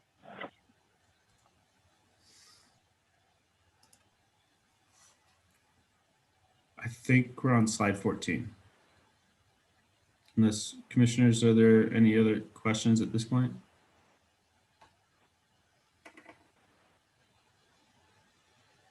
I don't see any in the chat box. So in terms of partnership funding, so the partnership funding can come in the form of cash, land donations, or other work that can help with the base project scope. And we've defined a base project scope as defined as the project elements that must be constructed to enable the busing operations at the hub.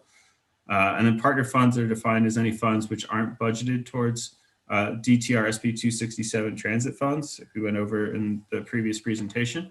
The amount of match required depends on the type of project. And so what we've called out here in the table is Mobility Hub Phase 2 fully built. Your pre-construction, so your planning and design, would be 100% funded by DTR, and your construction would be 50% from DTR and 50% from the partner. Mobility Hub Phase 1. So this is an inter-mobility hub, as I talked about before about Firestone, of how you could activate from the carpool lot, you turning that into the park and ride lot, and then into a center loading station. So you have 100% in the planning design by DTR and 100% of construction by DTR. We have local agency projects, which are projects less than 2.5 million. These follow your sort of standard federal match policies where you get 80% DTR, 20% from the partner. That's for pre-construction and construction. And then a partner project. So this is projects over $2.5 million. And we call out here, so like the first 2.5 million will get the 80-20 match, and then everything else after that needs to be 50-50. So what we're showing here is the 50-50 after the 2.5. So 50% DTR, 50% from the partner pre-construction and a construction, and then a DTR project, which is strictly for Division of Transit Rail for Bustang. So this could be like a maintenance facility for Bustang. So 100% from DTR for pre-construction and construction. And Ed, this is Sharon. I just would like to add in also that in the partner funding.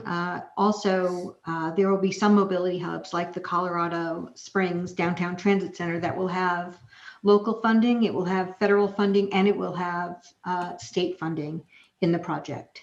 So there are different, this isn't set in stone. These are just kind of the guidelines that we wanted to share with you, but often we are leveraging other dollars. Go ahead, Ed. Move on to the next slide.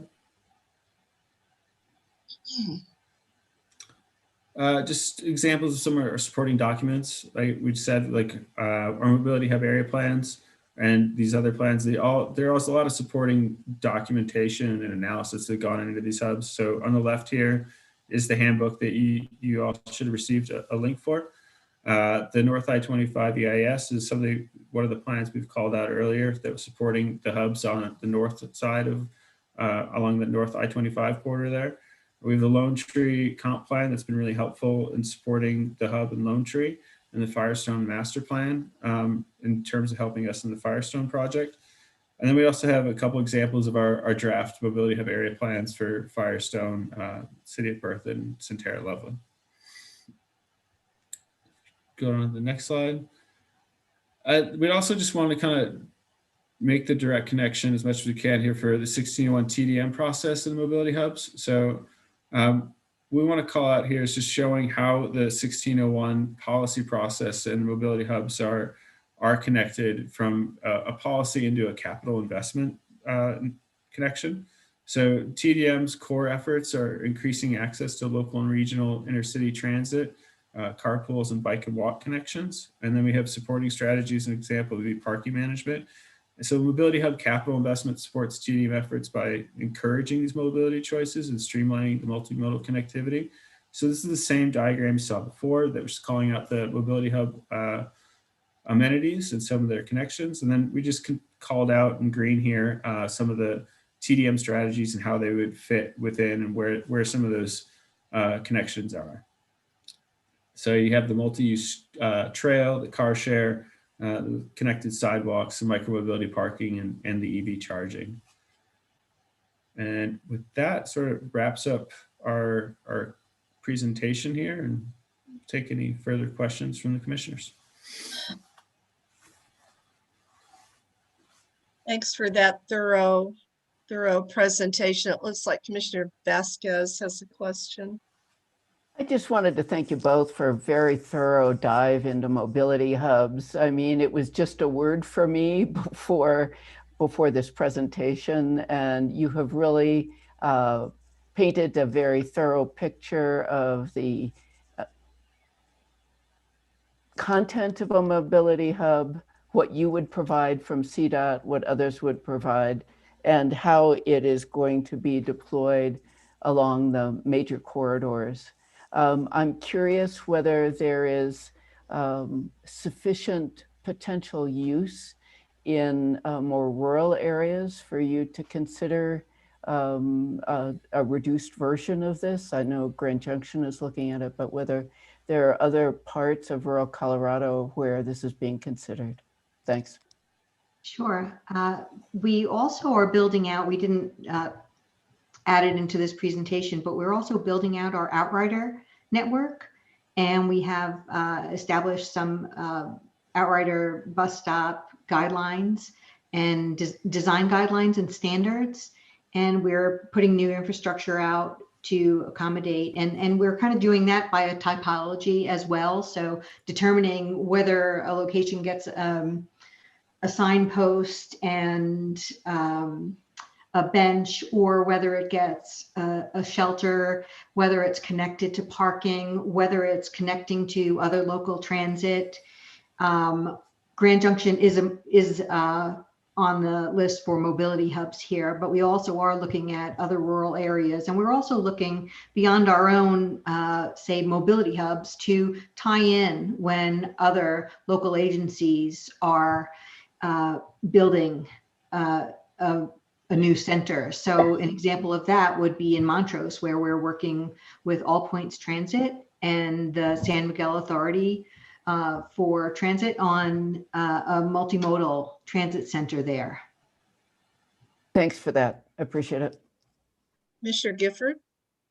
Yep. Is there any thought of combining these hubs with any kind of commercial facilities? And I'm thinking, you know, a place to get a coffee, place to get a newspaper, ATM, the kinds of sort of quick stop things that would just sort of add convenience for people transiting through that environment.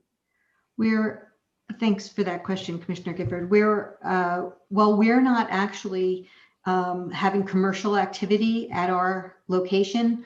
We are working with the local communities and talking about transit-oriented development, and as a means of, these are directly tied to economic vitality and new shops. And in the case of Centera, where they have residential, they have retail, they have office, and making the connections with local transit to that. They've talked about maybe having a, you know, like a coffee truck or something at in the park and ride of Centera, but we haven't, we aren't in the business of putting vending machines or anything right now. An interesting example is that, not that it's commercial, but Berthoud is interested in having a bathroom facility at the park and ride. And so that goes beyond the scope of what we do. We do have bathrooms on the buses, but they would then contract with like a porta potty company and something like that. But as far as commercial activity goes, that's not something on the park and ride that we're looking at.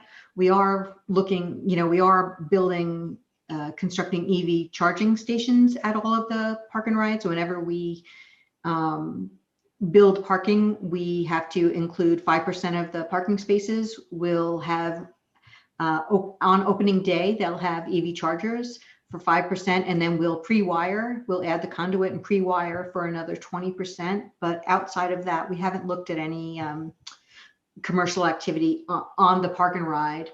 I think we're hoping through our work with the local communities that that kind of activity is jump started with our mobility hub. Well, but when you look at the layout of one of those mobility hubs, if you have a jump started coffee shop, it's going to be a quarter of a mile away. So you have people making two different stops. And I'm just, it would be so much more convenient to make only one stop. And part of my question, I guess it was implicit and I should have articulated it. RTD is prohibited to a certain extent from having commercial development on its station sites, and it's crazy. You know, it prevents all kinds of good things from happening. This was our legislature at some point's brilliant idea, and I was wondering if there's any such prohibition on CDOT facilities as well. I hope that there isn't. But if there isn't, I hope that it's something that we'll consider. I don't want us to get into the business of vending machines or anything else, but you know, building a little concrete box and leasing it to somebody who would sell coffee would, I think, add to the convenience for commuters, being able to pick up a newspaper, you know, being able to stop at the ATM without getting in your car and making another stop, which is part of what we're trying to prevent people from doing, is driving around all over the place. Yeah, it's my understanding that we are not able to do that, and I would probably have to rely back to. I remember talking about this with Mike King, that we are not able to have commercial development in our right of way. So, but is that right of way? I mean, if we have a separate facility off to the side, is that in our right of way? Yeah, I can weigh in too. There is a restriction on commercializing the right of way. I think that development can happen adjacent to our right of way, but it can't happen within our right of way. So some of these park and rides though aren't technically in our right of way, are they? Like if you have a whole parking lot like sort of next to the tunnel that leads to the bus stop, is that parking lot in our right of way, or is it a separate? Is that considered separate? I think it would be really helpful to understand legally what we can do so that we can have a more productive discussion about what it would be desirable to do. We can take that a step further and come back. I mean, I agree. I'm from back east. I'm used to, I mean, you can even get flowers on your way home. I don't know that that's in our future here, but certainly it would make it, you drop off your, well, I don't know if anyone's still doing dry cleaning, but things like that. These are the types of bagel shops and things like that, right at the, it's a convenience, certainly. And We'll look into it and see what we can find out from a legal perspective. Having enough of those conveniences around makes it just more desirable to make the jump into doing this. Thank you. Hello, commissioners. I can weigh in on this if you'd like. That'd be great. So my research on this subject has been largely involved in electric vehicle charging as a form of commercialization. So I'm not an expert, but the general situation is that there are federal prohibitions on commercialization within the interstate right-of-way. There are similar regulations in Colorado that apply to state highways as well.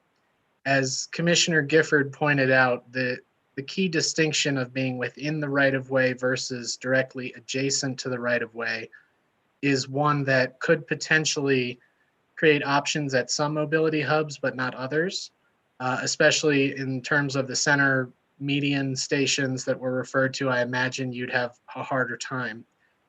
We are currently seeking clarification from the US DOT and federal highways about how to interpret this, specifically for EV charging that is close to but not within the right-of-way.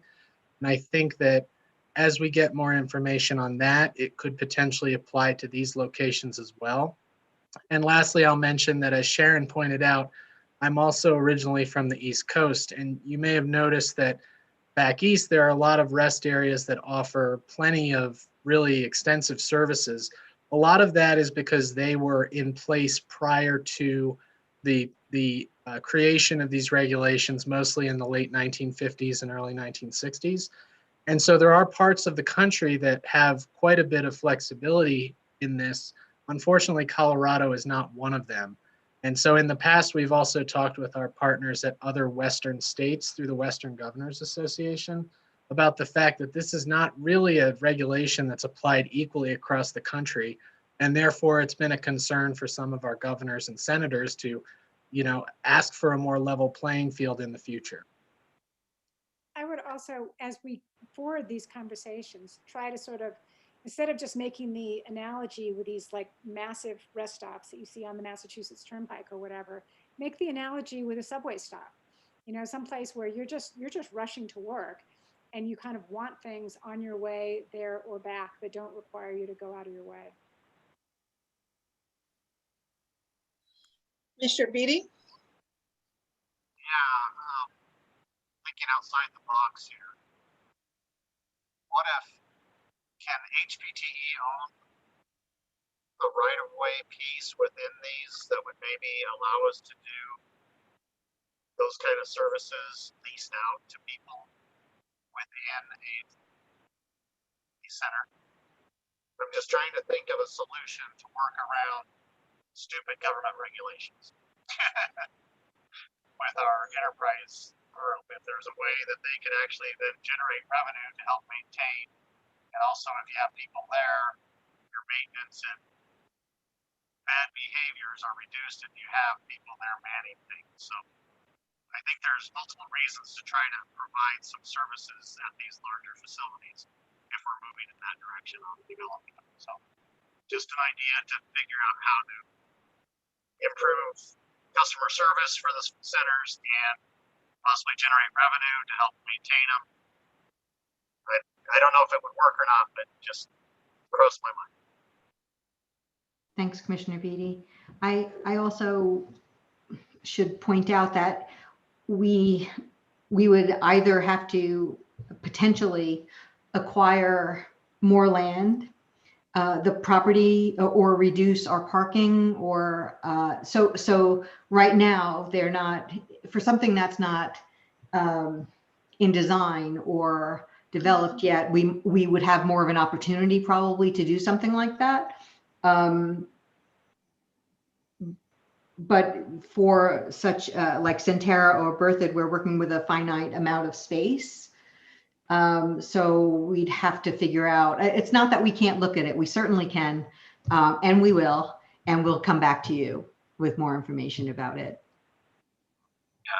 I guess like Centura, if there's the location of it, and just making sure that there's easy access to things that may be there, or the community planning right up against it, that they would allow something to be put right on the edge of it. I mean, some of those things can maybe work also. I know rest area in Burlington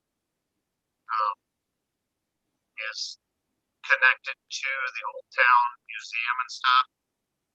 So they can actually walk from the rest area through a fence and into the Old Town Museum complex. So there's opportunities to do that if communities are planning, and all that planning is done up front and zoning and all those things with the communities, so that they can be provided either right up against our property and make it much more accessible to the public. So just our planning needs to make sure we're looking at that big picture of the community services and things that may be wanted while you're traveling to or from work or whatever. Great comments. I think you have the political will on the Transportation Commission to do something innovative if there's a way to do it, because I think all of us have envisioned mobility hubs having some amenities to them so that you do make a stop and you don't have to make another stop adjacent to that stop. You said that the mobility hub handbook, that's the draft, was the link was sent out to everybody. Was it sent out to everybody?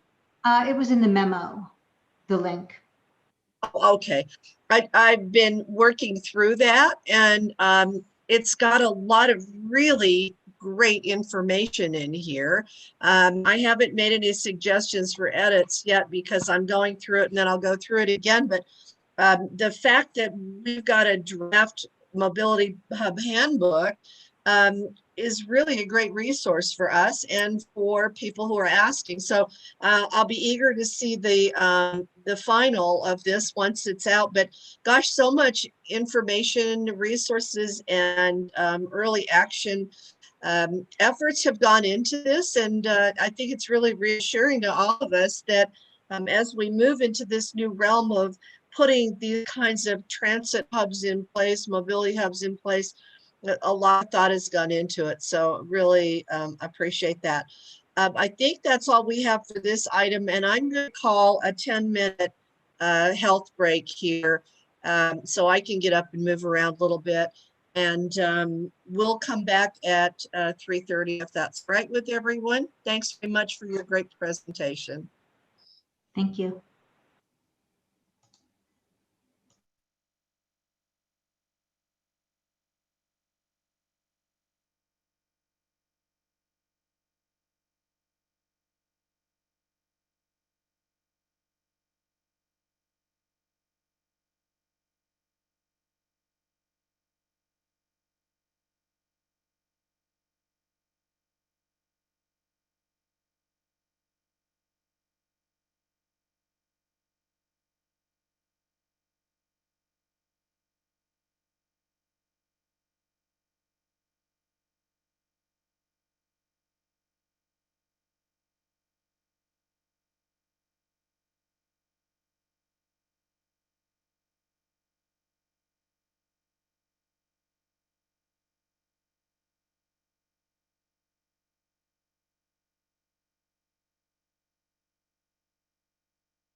Thank you, Karen, for the break. You're welcome, Commissioner Zink. My dogs are happy to have a break. They were at the door. Let us out, let us out.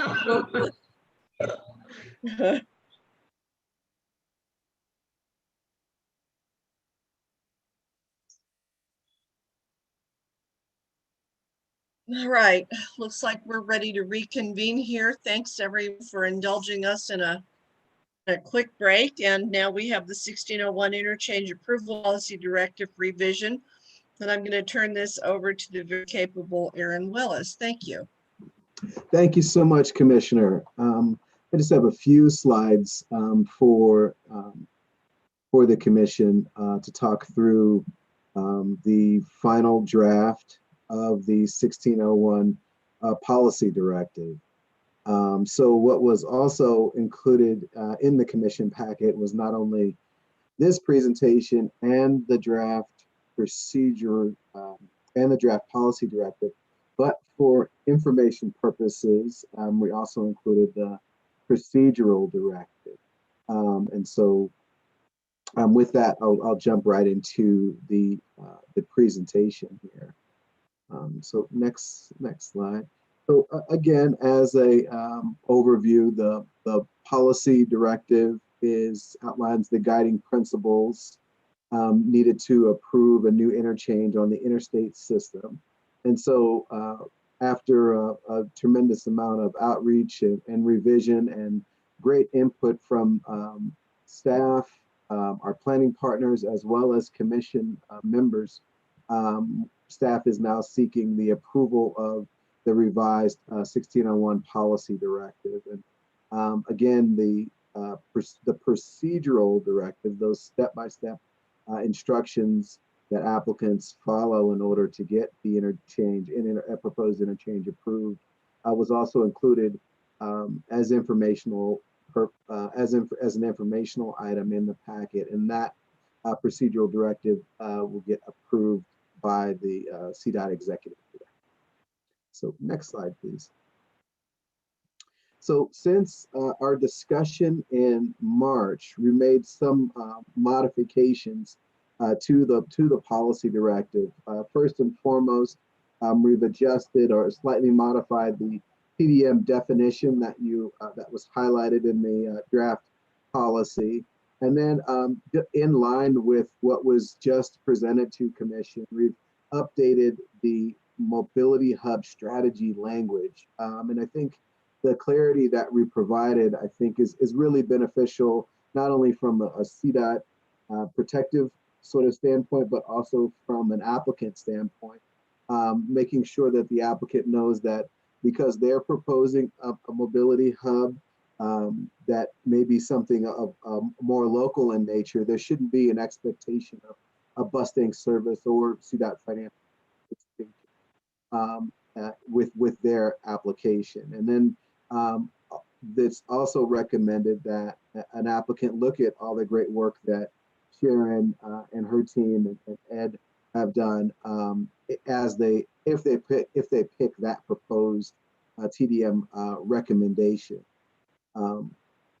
So next slide, please. So again, when we talked in March about the different interchange types and what exactly falls within each one of these interchange types, I thought it might be beneficial to take a Commission again briefly through these different types and then provide some examples just so you get an idea of, again, what type of project that you might have seen already in the past or that might be upcoming that falls within these different categories that are discussed in the policy directive. So again, the type ones, I think we're pretty familiar with those. Those are brand new interchanges on the interstate or freeway system. Those always come before the Commission for action. Then there are type twos. Those are new interchanges on the rest of the state highway system and interchange modifications. Those are typically approved by the chief engineer.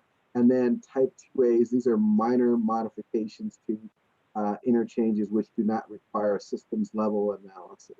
So let's go to the next slide. I think Commission can probably envision a number of what would be categorized as type 1 interchanges. When we originally drafted one of the very early versions of the 1601 policy, we had definitely in mind at the time I-25 and 144th, I-25 and 136th.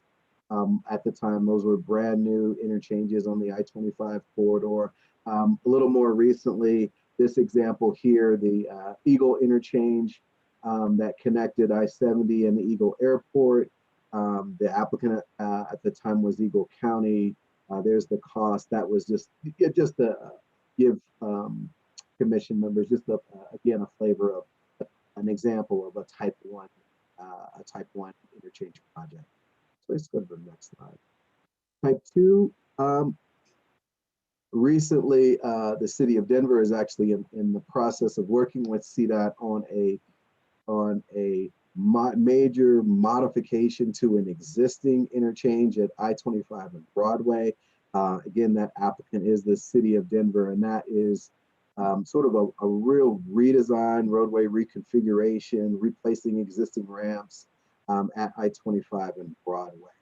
But that's just, an example of something existing that's being changed, which would fall within that type 2 category.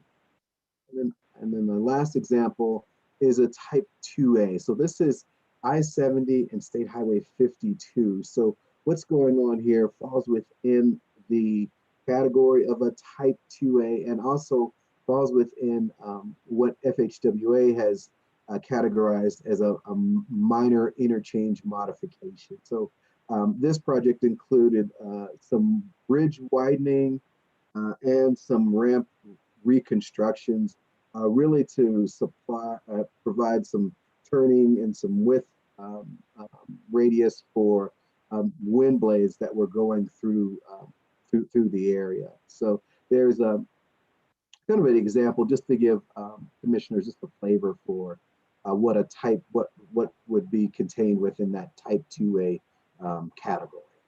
So next slide.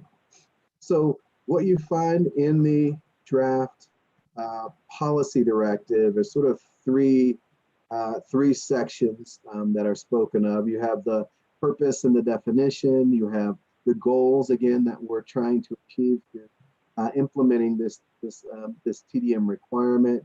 You have the chief engineer waiver process, and then a discussion of the scorecard and point range that are used to develop the TDM project specific plan.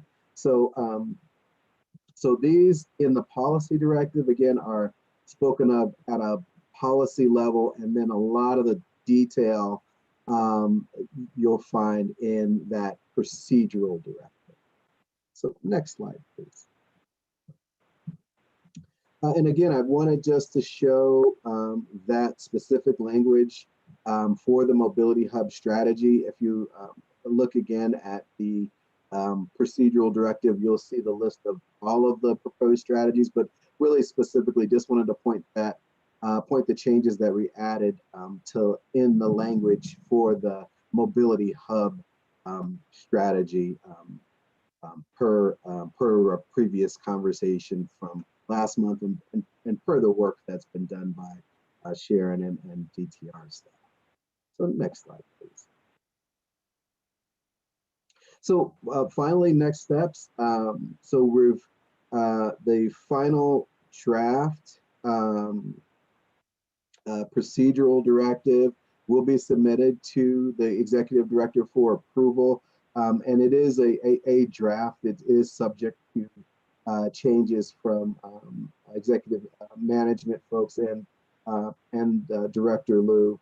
And then once we've completed that part of the process, staff will then develop and deliver some regional trainings on both the revised and updated policy and the procedures. And then also outlined in the procedure is a requirement that staff provide the commission with an annual report on all interchange proposals. And so really the question for the commission is when, what would be a good time to provide that report? We could do it, it says annually, but really a question for the commission on that. And I believe that is my last slide. Yes. Okay, I'll start off by thanking you for taking the time to work through this with us. It's been a pretty interesting process, I think, and appreciate being able to weigh in on it and then getting to this stage. So opening it up to commissioner comments or questions.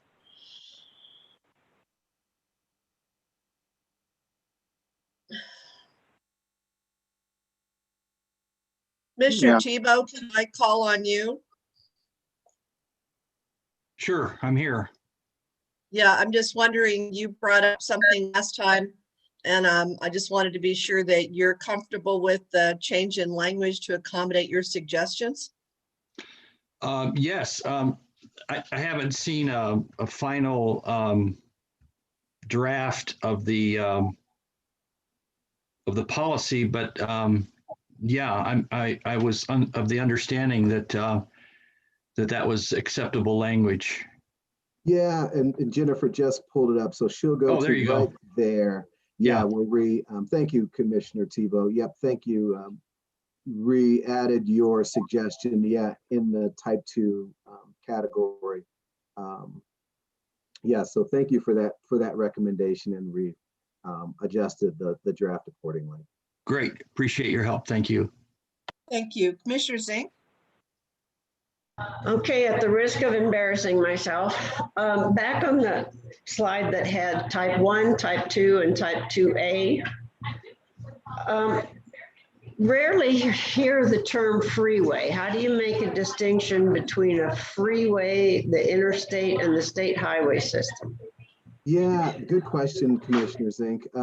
Freeway is defined in the access control code.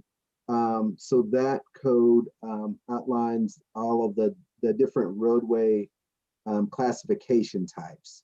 So we do have a few state highways that are categorized as freeways, and they're different from interstates. And I would have to pull up that specific language, but there is that definition as found in the access code. Would that probably have to do with volume of traffic, or and the access that's already there? Okay, Correct, thanks. correct.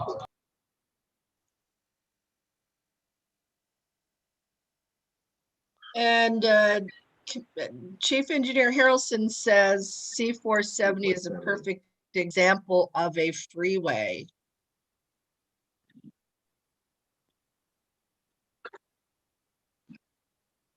That's not an interstate. So it's a state highway, but it's a freeway rather than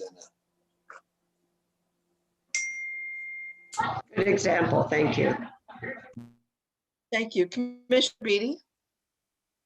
Yeah, going through the documents, the policy I don't have much issue with.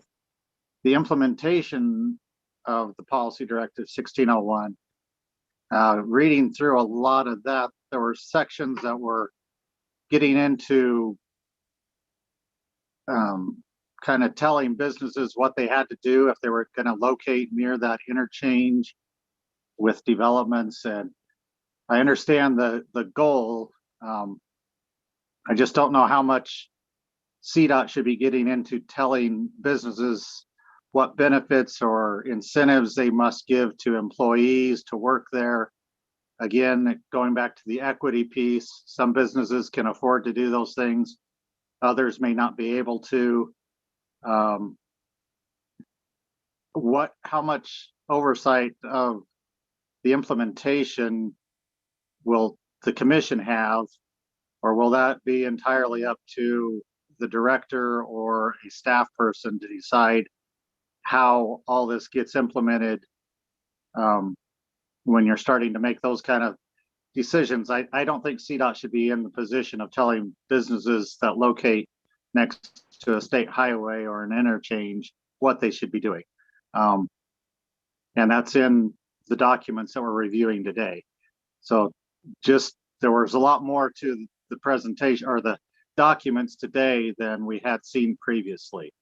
And my concern is, if we're approving it, are we approving all these documents and all these policies, or are we just approving the one piece of it? And I'll just interject here that I asked to have that procedural document brought to us. My understanding is we're not voting on that document. We're not approving that document, but it's a companion piece to the policy document, and just wanted to be sure that we had a chance to see that. And Aaron, I know you can give us a little more information. Yeah, thank you, Chair Stewart.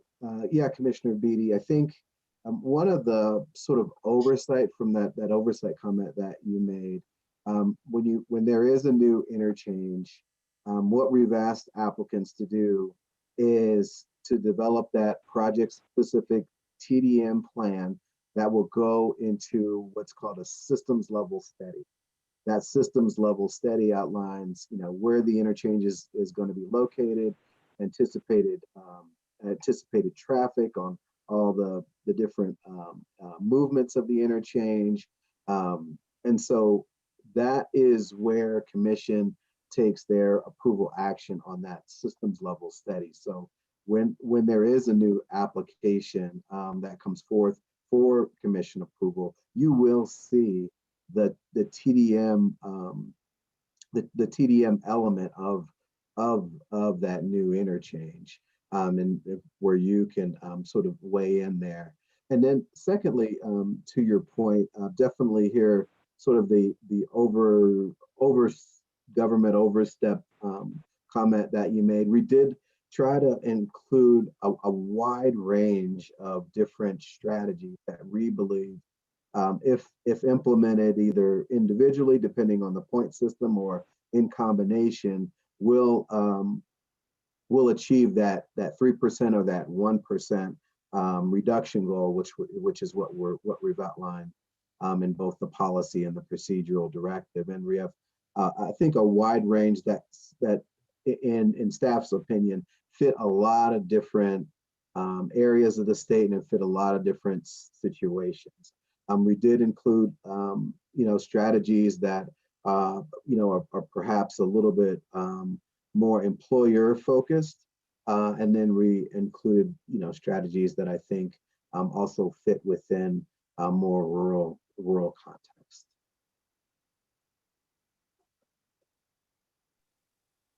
When an interchange is approved, how long do these policies be looked at? Because actually some of these, you get an interchange put in, you may not see some of those businesses come in for 5 to 10 years out. Mm-hmm. What kind of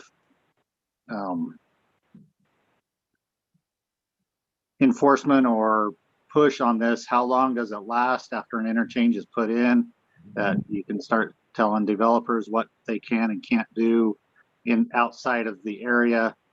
And how does that interplay with the local land use decisions? I mean, I can see a lot of conflicts in the implementation policy with local land use, business planning, and other issues that I think get well outside of what CDOT's role can be, especially if it's beyond, what's there now and within even a 5-year window. I just have concerns about the overreaching implementation policy, I guess, after seeing the broad range of what could be required to ask for an interchange approval, and how long does that last?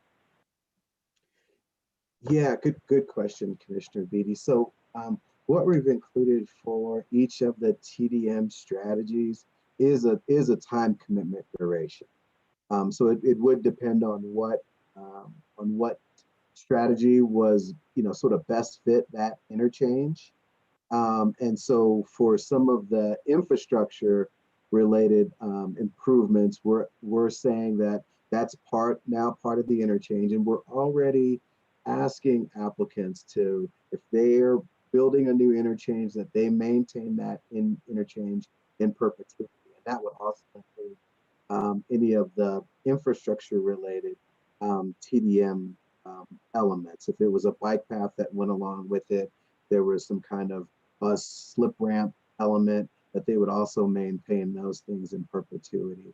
And then so for more of the programmatic kind of TDM strategies, it ranges depending on the type of strategy, from 5 years or so, that level of commitment. And so really, I think we outlined in the procedural directive that the applicant is to make a good faith effort at trying to achieve that 3% or that 1% traffic reduction based on the strategies that they select.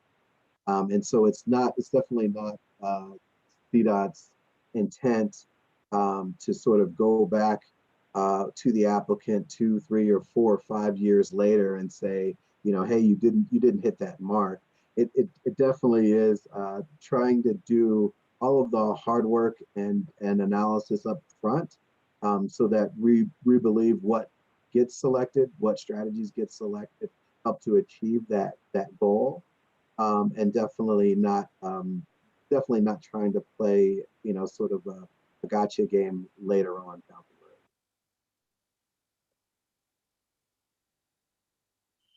Aaron, applicant will always be a jurisdiction, won't it? It won't be a developer.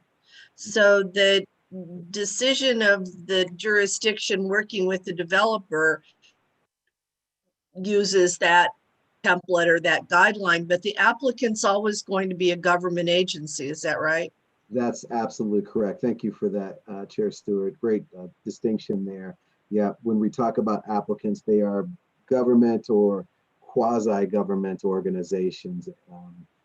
So it is those local governments. It's they're working all of the things out with, if it's a developer, funded effort. It is agreements, because CDOT will only enter into these kind of IGAs with another government or quasi-government organization.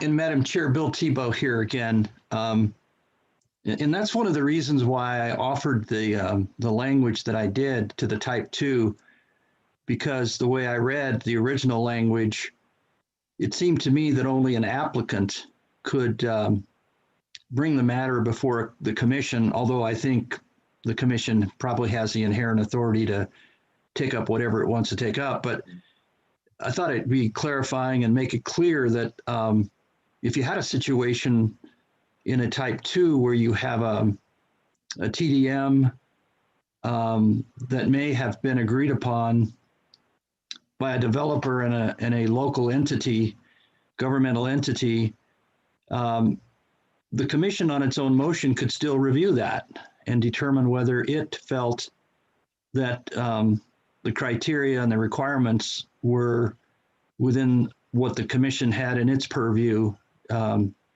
insofar as its approval. So I think the way that I look at this is that it's really the task of the executive director to formulate procedural directives, and it's the task of the commission to have a system set up to where we can review those things in the practical application of the policies that we pass and determine whether or not it meets within our intent, or future commissions can make that determination. But I felt comfortable with allowing the executive director to make those procedural choices and then have type 1s always reviewed by the commission and have type 2s reviewed by the commission on the motion of the commission if it felt appropriate to do so. I think that's probably how I look at you know, the safety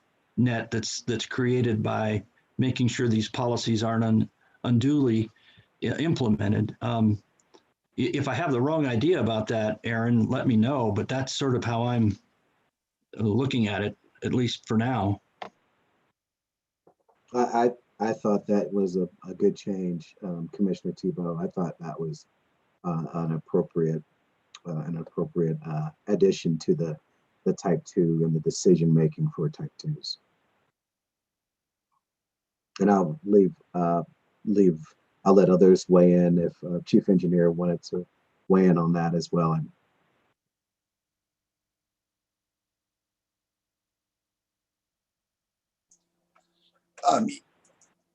Yes, this is Steve Harrelson. You know, that's kind of how it's always been, even before the TDM. Whenever there was a type 2 where the authority was deferred to the chief engineer, the commission had the right to review those decisions. And in fact, several years ago, when we were looking at the Jefferson Parkway up on State Highway 93, we had a 1601 system level study that we were working on, and we took it in front of the commission and refreshed it. So that's always been a possibility and would continue to be so.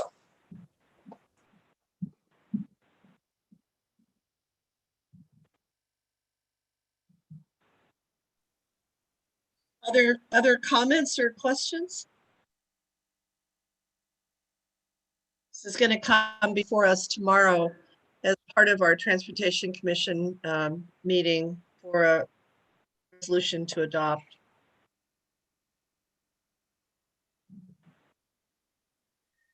Aaron, I think you've done an adequate job because there are no more questions or comments that I can see. Thanks very much. Thank you, Commissioners. Thank you. We'll go on to the next agenda item, which is update on GHG proposed rulemaking and policy directive. All right.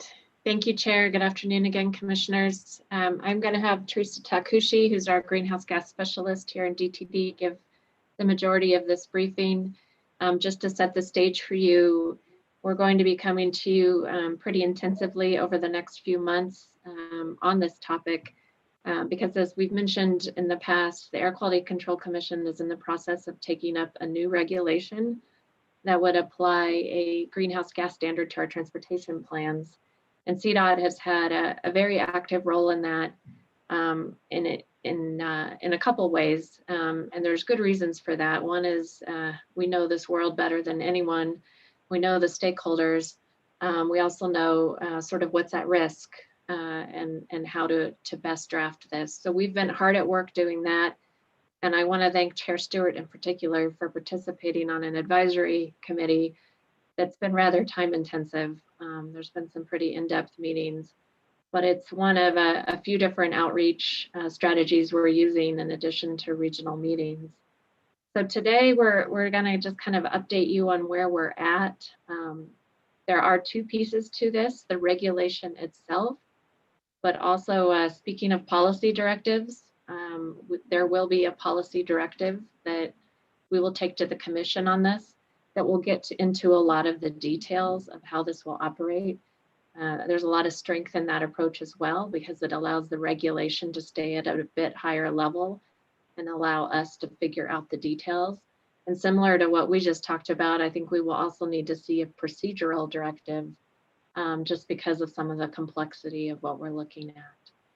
So lots more to come on this, but happy to have the opportunity today to catch you up on where we're at now and what the next steps are before we're back again in May.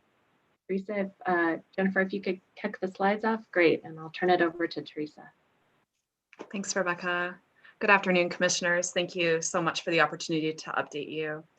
I'm going to just brief you again, because I know it's been a couple months since I was in front of you in person, just on the background of why we're looking at greenhouse gas emissions, talk about the proposed rule and policy, a little bit about the modeling, and then our next steps. So as you know, this really has come about because of the efforts of House Bill 1261, which set greenhouse gas emissions reductions targets. And those are 26% by 2025, 50% by 2030, and 90% by 2050 from 2005 levels. And that was looking at the whole transportation sector. So that's kind of the framework of where this all is coming from. And then also the greenhouse gas roadmap specifically, which laid out near and long-term actions. And that roadmap specifically stated the greenhouse gas pollution standard. The next slide. So Rebecca, I think, did a really good job of outlining this, but this just is to explain our regulatory approach. So we have the rule, which will be a Department of Public Health and Environment rule, and then we have the CDOT policy. As Rebecca mentioned, the rule development, or the initial rule development and the concepts have really come from CDOT. We've led that effort because of the just strong interaction with our transportation stakeholders. And we knew that this was just so important that we have led that effort. But that said, the rulemaking process itself, there will be a point where this is kind of, the rule is turned over and kind of led through a CDPHE rulemaking process, which I'll go through a little bit on the timeline in the next slide. But just want to be clear that the rule will actually go through and be approved by the Air Quality Control Commission. However, the policy, as Rebecca had said, is really where a lot of these details will live. And that effort will continue to be led by CDOT. It will continue to be informed by our stakeholders and our advisory group, which has been really integral in this process. And then we will bring that to you to be approved. So that will be coming to you shortly. And the timeline is actually framed on the next slide. So this kind of lays out more graphically what I was talking about. So as I mentioned, the rule concepts and policy concepts themselves have really been led by CDOT efforts. We've had a lot of early stakeholder outreach and participation. Rebecca talked a little bit about our advisory group, and it's been an excellent forum to really understand what are the key issues across the state and be able to reflect those in the rule concepts and policy development. We're at a stage now where we're entering the kind of the last phase of our regional stakeholder meetings for those rule concepts and policy development. And then it will kind of break off into two different pieces, as I mentioned. And the rulemaking process is laid out here, but you can kind of see that it is a very formal process. So there's a request for hearing in front of the Air Quality Control Commission to set the hearing for August. And then there are specific dates and deadlines in order to become a party to that rulemaking, to work through the elements of the rule. There's also a formal public comment process for the rule itself. And then, so that's in those green boxes, and you can see in the orange boxes, the development of the policy directive. So our plan is to bring up a draft policy directive to the Transportation Commission next month. And from there, continue developing it based on stakeholder feedback and the development of the rule, and then have the final policy directive. And as Rebecca said, we're anticipating that there will also be a procedural directive just because of the level of detail with this. Specific greenhouse gas emissions. The next slide, please. So some of these slides are a little bit old. I apologize, just because we've done so much work in the past few weeks, but we have held more than those 25 meetings, and we've hit over 200 participating stakeholders at this time. We also have continued to have our CDOT advisory group, as I mentioned. We've had one set of our regional greenhouse gas stakeholder meetings, and we came to you to kind of fill you in on what we'd heard. We have another set of regional greenhouse gas stakeholder meetings coming up, with 2 this Friday and 3 next Friday. We also have had CDPHE and CDOT joint listening sessions, which have had a focus on equity and looking at the whole transportation rulemaking package. So we've presented at those, and we have another set of those joint listening sessions coming up the end of this month as well. Then we've continued to have other smaller stakeholder meetings as have been requested. So we have a lot of feedback at this time.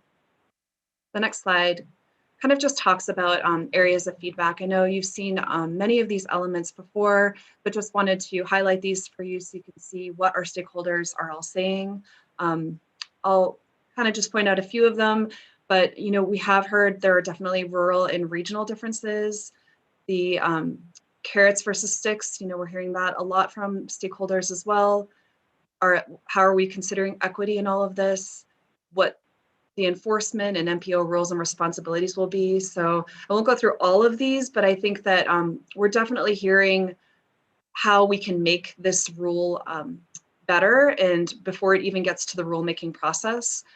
The other one that I just want to highlight here is really creating a bright line separating ozone conformity from this rule. So being really clear that this is a state-only rule, and although it might follow similar patterns as far as ozone conformity and how modeling is done, that it really is a separate effort. And that has been an area of feedback that we've definitely taken to heart as we're developing this.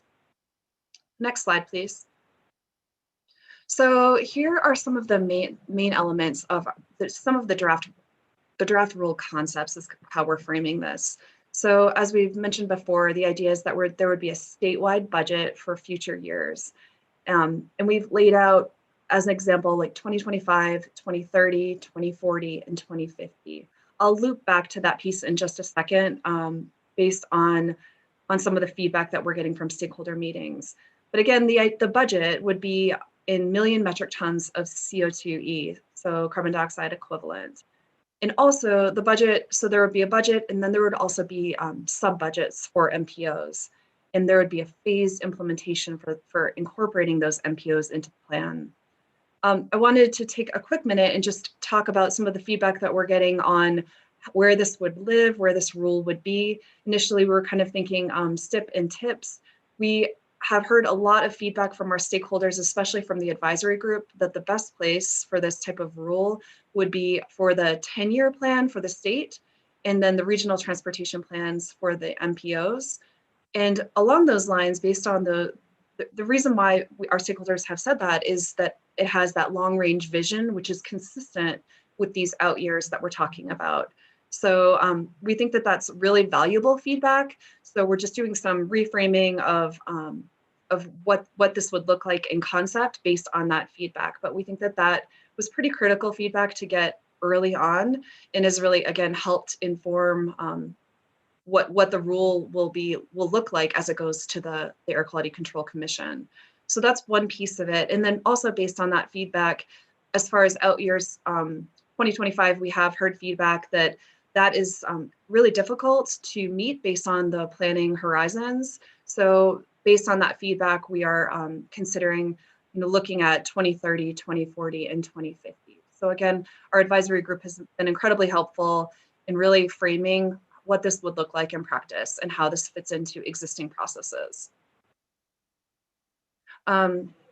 Also, just want to mention, oh, I'm sorry, thank you, Jennifer, if you could go back one more slide. Thank you so much.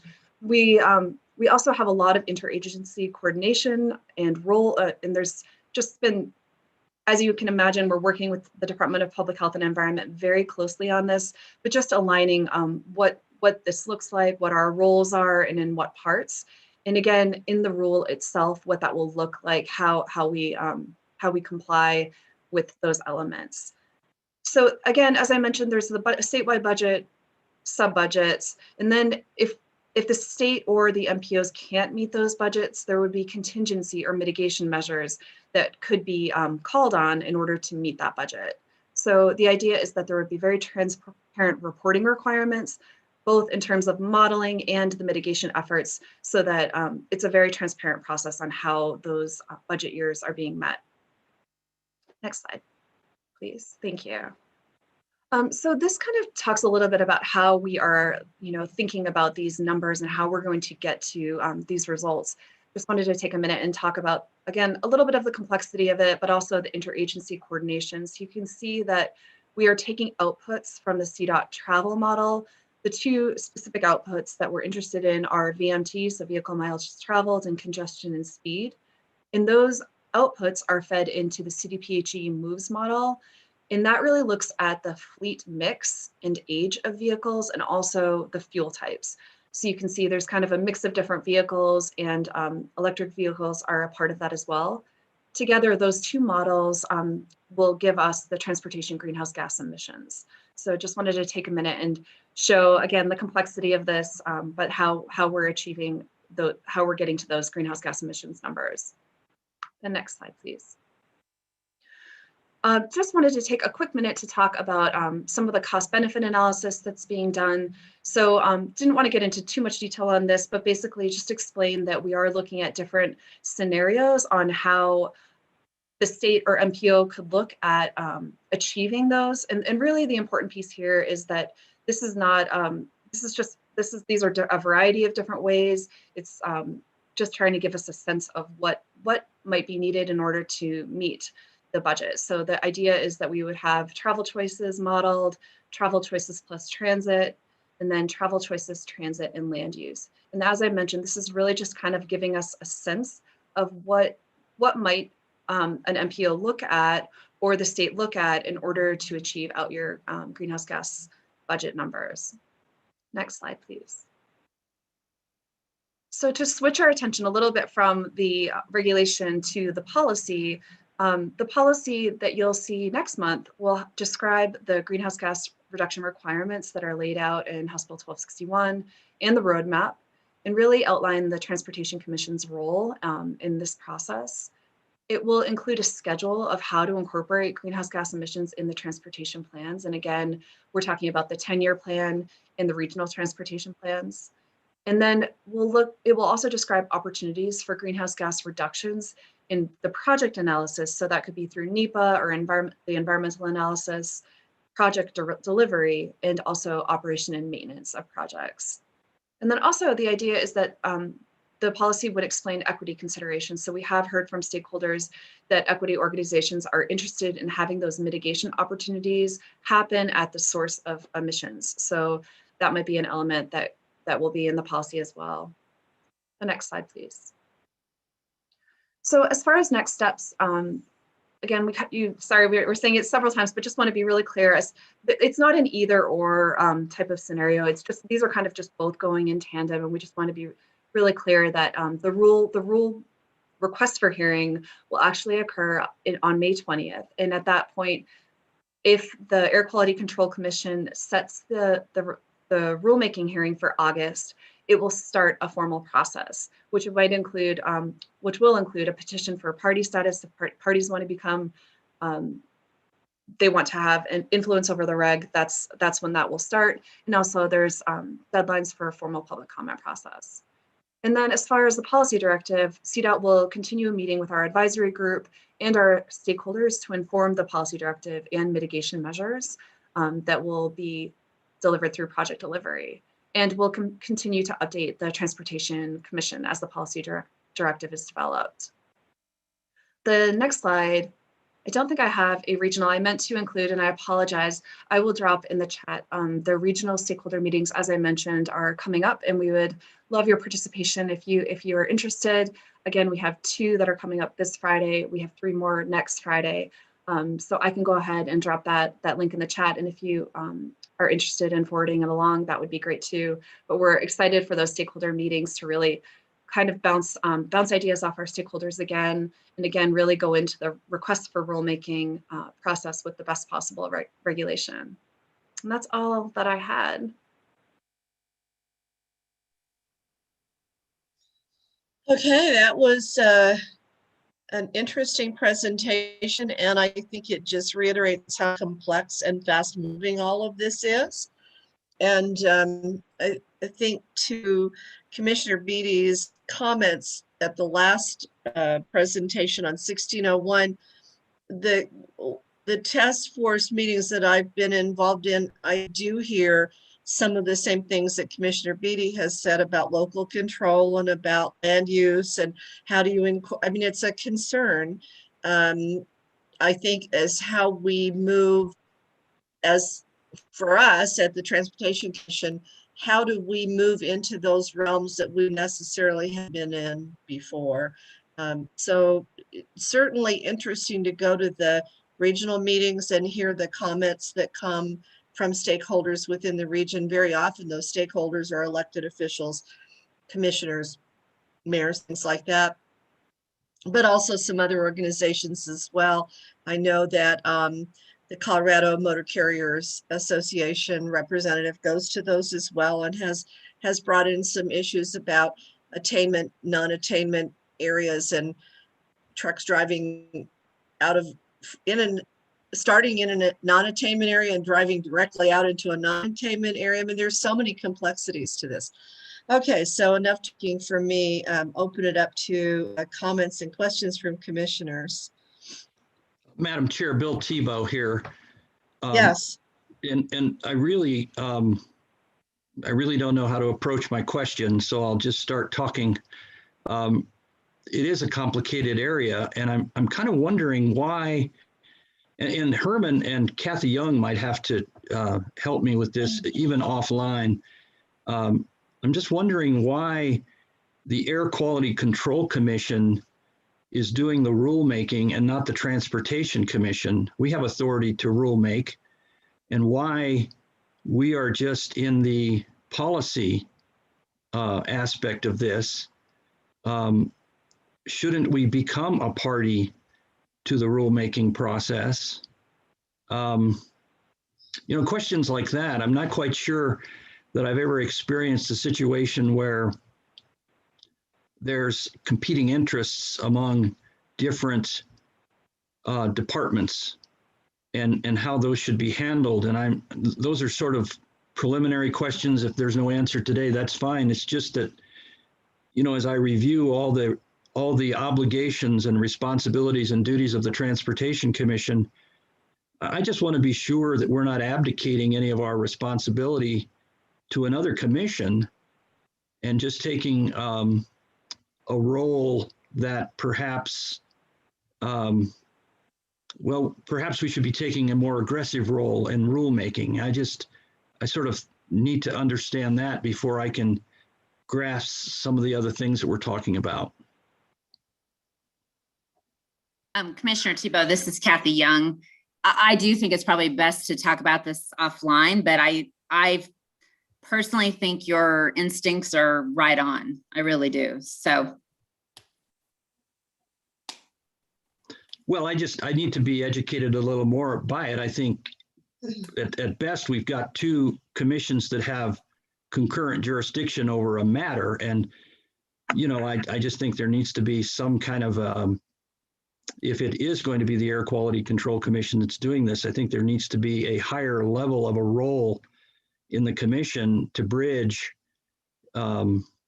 whatever our duties are. And so I'll be happy to talk with you offline about it all. I'm just sort of not able to get to the next step until I get past that step. Yeah, I mean, those are questions I have, and I don't know that I have an answer yet, or have really gotten an answer yet about exactly. And I think that's what was highlighted in that bullet about enforcement. I still have questions about this also. Thank you. We're going to let Commissioner Liu speak next, and then I have Commissioner Hickey and then Stanton. Commissioner Liu, Director Liu. Hi, can you hear me okay? Yes.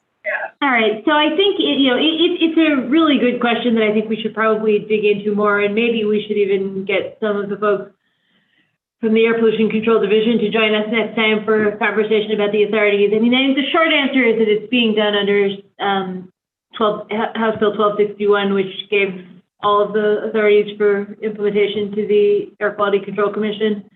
I think the way that we have talked about maneuvering it kind of has a high level rulemaking contemplated at the AQCC that's sort of sectoral in nature, with all the details being done in the CDOT policy that would be ratified by the Transportation Commission. So I think we have tried to, within a statute that kind of gave that authority to the AQCC, to create an effective approach that kind of puts more of really all of the detail work with respect to infrastructure back at CDOT. But I think you're raising a kind of peculiarity of how this works out that probably does merit further conversation. But that is the short answer, is the way that 1261 is written.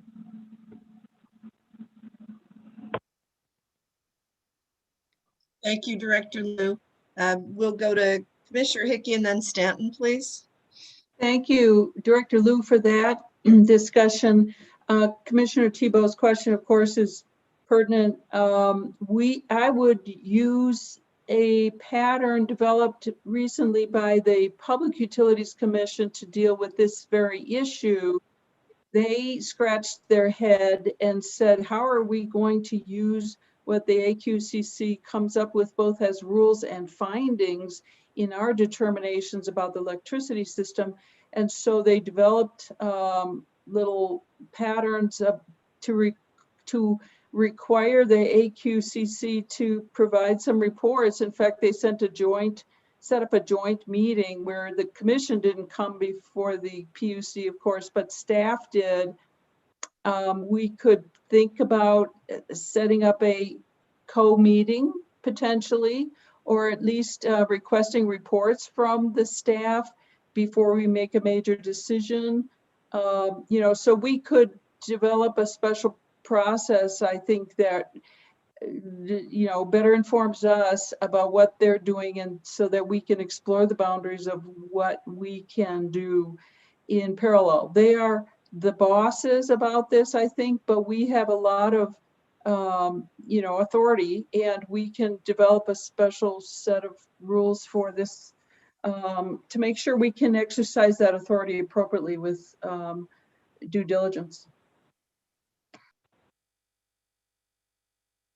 Thank you, Commissioner Hickey. Commissioner Stanton and then Brackey.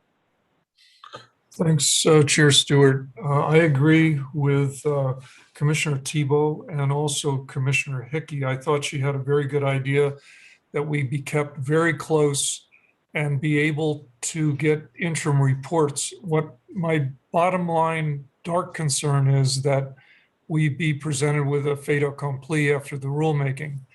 And since AQCC is up at the top, and then they point to us as the largest polluter, the transportation sector, I think we should have a more proactive way to get into this, especially since we have all of our MPOs and regional representatives, reporting to us. And by the way, Teresa Takushi and team did a beautiful job on this, but what I'm concerned is that this is going to get real complex, and you mentioned that it could go 2030, 2040, 2050. So it's very important that we exercise control and are not kind of swept aside in a bureaucratic thing from AQCC. Thank you. Commissioner Brackey, please, and then Commissioner Vasquez. Okay, thank you. And this is an interesting part of that conversation to learn more about. I guess when I was looking at this and just thinking about it more at an operational level, in terms of how it would roll out, to me, it seems very similar to how we do compliance with our air quality requirements. And so I guess that's a question I have, is how similar or different is this in process in terms of how it would be operationalized and monitored, and how we have to track plans and performance against? Is it similar to how we track our progress on air quality standards, or would it be, is there something different about this that I'm not thinking about? Commissioner Brackey, I think you're right on a lot of aspects. It's most similar to how ozone is treated. And the reason there's a real sort of parallel construct there is ozone is a regional pollutant. Greenhouse gases, of course, is a global pollutant. But because of the nature of ozone, it requires CDOT and the MPOs to look at the impacts across an entire transportation plan. And this is very similar, where we would use pretty much the same modeling tools, which is the travel demand model that CDOT and the MPOs have. As Teresa showed you, that spits out how many miles we expect to be driven across the system. That information goes right now for ozone over to CDPG, who runs what's called a MOVES model. And that plugs in how many and what type of cars are out there. And you get either an ozone impact or a greenhouse gas impact. So it is actually very helpful that we've been at this for, gosh, about a decade in Colorado. You heard us say earlier, the MPOs in particular really do want that bright line, because although we know ozone, we've done this it's a federal requirement, and we just want to make sure that we're not getting tangled up with any of those requirements. We're being very thoughtful about it. But I do think we have the advantage of seeing how this works in practice, and it has gone very well for ozone. I mean, we're reaching severe non-attainment, but the process itself has worked well in Colorado as a process. Okay, thank you. Commissioner Vasquez? Yeah, I have a couple of comments I want to make. One, as I put in the chat and has come out in the discussion, the legislation gives CDPHE through the AQCC control, and all the other entities in Colorado have to work with CDPHE to meet whatever budget is created. I've been involved with COGCC as well, and they're party to rulemaking, and the first focus has been methane. But I want to point out, for those of you who may not be aware, is in the baseline inventory done by CDPHE, they used a 100-year climate forcing calculation for a methane equivalent for CO2 equivalent emission, which is not consistent with what the IPCC has been using, which is, I can't remember, 20 or 25 years. And if you look at the dynamics of methane behavior in atmosphere, it's degraded much more quickly than CO2. And that's why that time factor is so important. My guess is if they had used the shorter duration for the climate forcing equivalent, the oil and gas sector would end up being on top, not transportation. But, and those comments have been made to CDPHE several times, and they haven't adjusted for that, but it's something for everybody to know. And the more pushback we can give on CDPHE on that particular issue, the better, because they have discounted the impact of methane and therefore put transportation up on top. But the other comment and question I wanted to leave with is the last time this was presented, I asked the question and it was confirmed that, you know, what's in CDOT's control is greenhouse gas emissions from their own projects. And a lot of the listening sessions have been focused on that. But when we take the vehicle miles traveled and calculate the impact of internal combustion use on our roadways, CDOT can nibble at the edges with the electrification efforts and the transit efforts, but with the long-standing life of vehicles on the road, 10, 15 years, we're not in control of how quickly we can get the entire population to change their behavior. So my question is, how much on the hook is CDOT going to be for driving the numbers according to the target reduction in greenhouse gas reductions? Because CDOT and the Transportation Commission are not in control of an awful lot of the levers that will drive that. So. Yeah, Commissioner Vasquez, you are channeling very elegantly a lot of our discussions lately. And a lot of Teresa and I's focus right now is to set our obligation appropriate to our ability to control. And we're in the midst right now of doing a lot of modeling to try to get at that. But that's definitely front and center on different spectrum, different sides of this issue. Some expectations are very high for CDOT of what we can do. And I think the MPOs here are in full agreement with us that we can make a difference. And we should do that where we can, but we need to be only held accountable for what we can control. So thank you for that. Yeah, and let's hope there are more carrots than sticks in the interface with the AQCC. Thank you. Good comments. Commissioner Brackey and then Commissioner Stanton. Yeah, thanks. I just wanted to follow up and piggyback on the last part of the conversation about what CDOT can do or what what we can do, what is within the control. And then, and again, there's different ways to look at that. And as you said, Rebecca, people are looking at it from all ends of the spectrum, but it shouldn't just be about, well, what do we have to do or what can we do? There's actually a lot of opportunity that CDOT has to help change the trajectory of where we're headed. Through, I mean, I talk about this a lot. How we invest is truly our policy. We can have 45 policies on the books, but how CDOT chooses and we provide guidance on how we invest, that's truly what our policy is. And so we can say too many things are already in motion and we can't turn the ship, or we can start trying to turn the ship. And how do we start looking for ways to invest in opportunities that accomplish, again, things with co-benefits. There's a lot of projects that we could invest in as CDOT that are going to accomplish our mobility goals, social equity goals, affordability, climate, air quality, Vision Zero. They're not mutually exclusive, but we just need to start looking through this wider lens and how can we start channeling our investment. And then through that, how do we create, I'll use the incentive to the MPOs to also have to factor in to their investment choice a way that aligns with this. You know, all of the MPOs have a call for projects process where there's evaluation criteria, and every project that gets submitted has to get scored on not just will it improve safety and will it improve air quality, but to what extent, how much does each project turn the dial?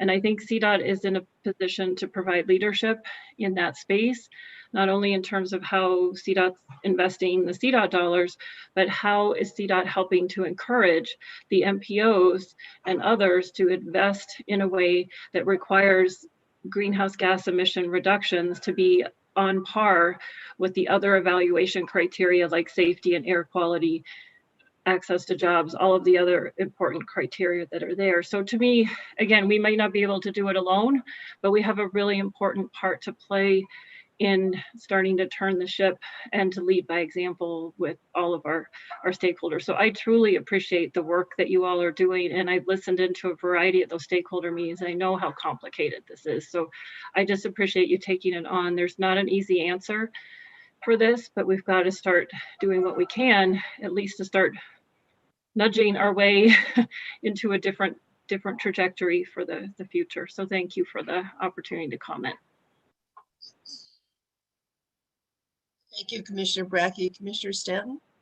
Thank you. I appreciate what Commissioner Brackey and Vasquez said. I agree with you completely. And what Rebecca White said about we want to make sure that we get as much credit as possible. I want to give you a scenario and maybe you could give us some more information. We have increasing freight coming across I-76, I-70, I-25 as we come out of COVID. We also, this summer, have an explosion of RVs transiting our state, often towed by trucks that may get 12 miles per gallon. And I'm not going to go any further than that. But the point is we're in a crosshairs here in the Front Range in Denver, and that's affecting our air quality. So will we get credit for those transiting vehicles? And because what I'm afraid of, I'll just say a devil's advocate question, is the AQCC pointing the finger at us because we hold the transportation 40% sector of pollution or whatever. How will we be able to be credited so that as the nation returns with all this cross interstate transit, that it doesn't hurt us? Thank you. Yeah, Commissioner Stanton, it's a good and complicated question. And Kay and I actually were discussing this earlier today about our ability to influence the heavy duty sector. And you heard earlier today about her work on that and electrification. Now that gets at really Colorado-based fleets. And I understand your question is interstate travel and certainly being one of the top tourist destinations in the nation. But, you know, I think our models can appropriately reflect everything that's going on. And again, we'll be looking specifically at the projects we build and the travel that comes in from that. and I think at the very least that it helps us understand what's happening in the state and how we're tracking towards those goals. And we're going to be looking not only to other things we can do on heavy duty, but what happens nationally for aviation, which is a huge slice of the Colorado pie, actually. Rail, I mean, there is a lot that is outside our grasp. And I think a lot of people understand that, but it's certainly been kind of part of the education and talking points Teresa and I have talked about while we're out there. Of here's CDOT and where we can live and operate and control, and here are all the other things happening because we're Colorado, because there's international trade. I understand your point, we're sensitive to it, and I think just like with ozone, we can find the right balance that puts the obligation where it best fits, I guess. Thank you. And I would respectfully like to add one more thing, and that is consumer choice, because we can do everything we can to give them the ability for and set goals for electric vehicles. But will they come? You can lead a horse to water, but you can't make them drink. And I really think that's maybe underestimated in some of the modeling, but the consumers have to want this in the state of Colorado. Thank you. And get on the bus.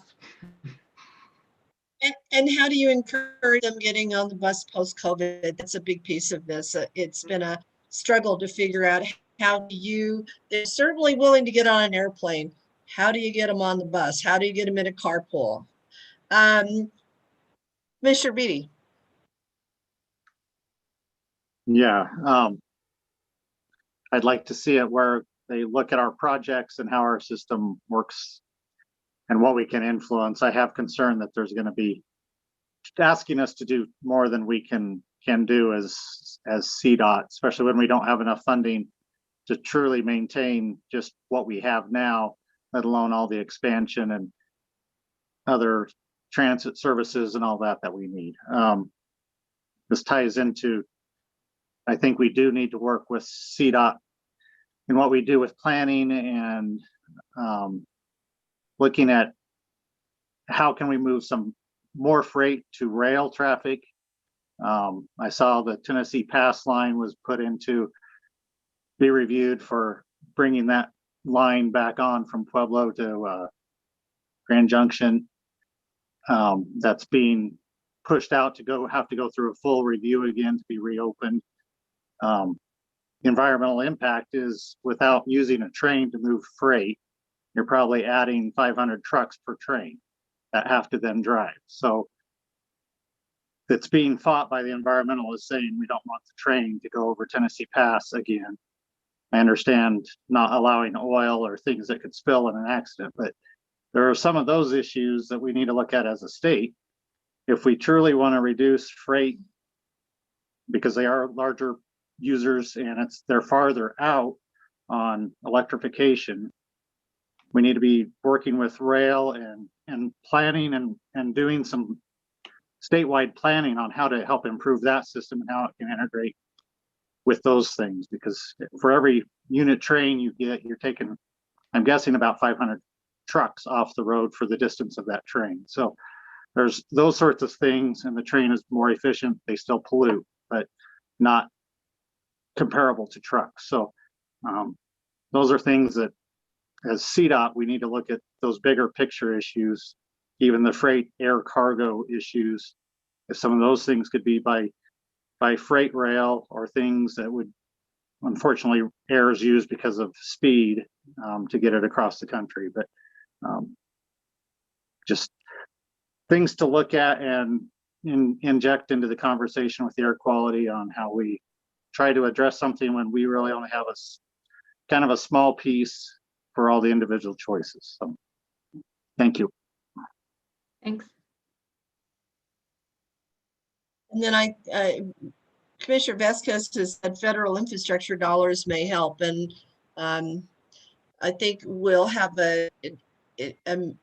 tomorrow at the breakfast, we'll have a little bit of a discussion, hopefully an update on what's happening with Front Range Rail, CDOT and RTD's MOU that may have some funding from the federal infrastructure monies. So anything else before we go on to the final piece of our agenda? Really, thank you for this. I think it's been fascinating to have the discussion, to think through some of the implications of this and some of the complications of this, and really appreciate Teresa and Rebecca, the extraordinary amount of work you've done. Every time I turn on my computer, Teresa's right there. So, I have the same problem. yeah, I feel like I belong in a family inside the computer because it's overwhelming sometimes. So let's see. Yes, and I do think superb work and CDOT professionals guiding us in this complicated arena, but very important and necessary work that we're doing. So thanks very much. All right, that being said, thank you. We'll look forward to the next time we see you, Teresa, probably on Friday as I turn on my computer. But we'll go now to something we've postponed a number of times, and I hope all of you will continue to stay on this while we have this presentation on environmental overview that we postponed a number of times because we've run out of time. I think hang in here and let's get this presentation in front of us because there's some very interesting information on this as well. So next we'll go to Rebecca and Jane. Okay, I will not seek to delay us and turn this right over to Jane Hand. She is the branch manager of our environmental programs branch. And I will just say as I turn it over to her that we were actually quite delighted at the timing of this, even though with the delays, it put us in Earth Month, which is a great thematic connection. So thank you. We've got a lot of slides here, but I know Jane is sensitive to the time and the late time in the day, but thank you again for making the opportunity for this. Jane, take it away. Thank you for giving me the opportunity to let you take a little peek into the environmental programs at CDOT. I'm Jane Hand, the Environmental Programs Branch Manager at headquarters. So now I understand you want to hear a little bit about the environmental programs. So I thought I would tell you about how the environmental program is structured, the many different types of talented specialties we have here. It'll be like 6 or 7 groups that I'll talk about. And then it'll follow about some amazing accomplishments that has happened and some of the things that we're working on. And that's going to be the exciting part, I think. So this is a presentation that was meant for a longer period of time. So I might touch on things, but maybe not dwell on them all like I would have before.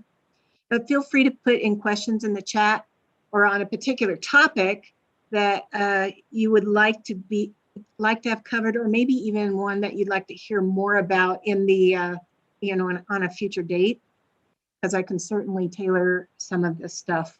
And you will be having something come up next month, and I'll tell you about that as I get there.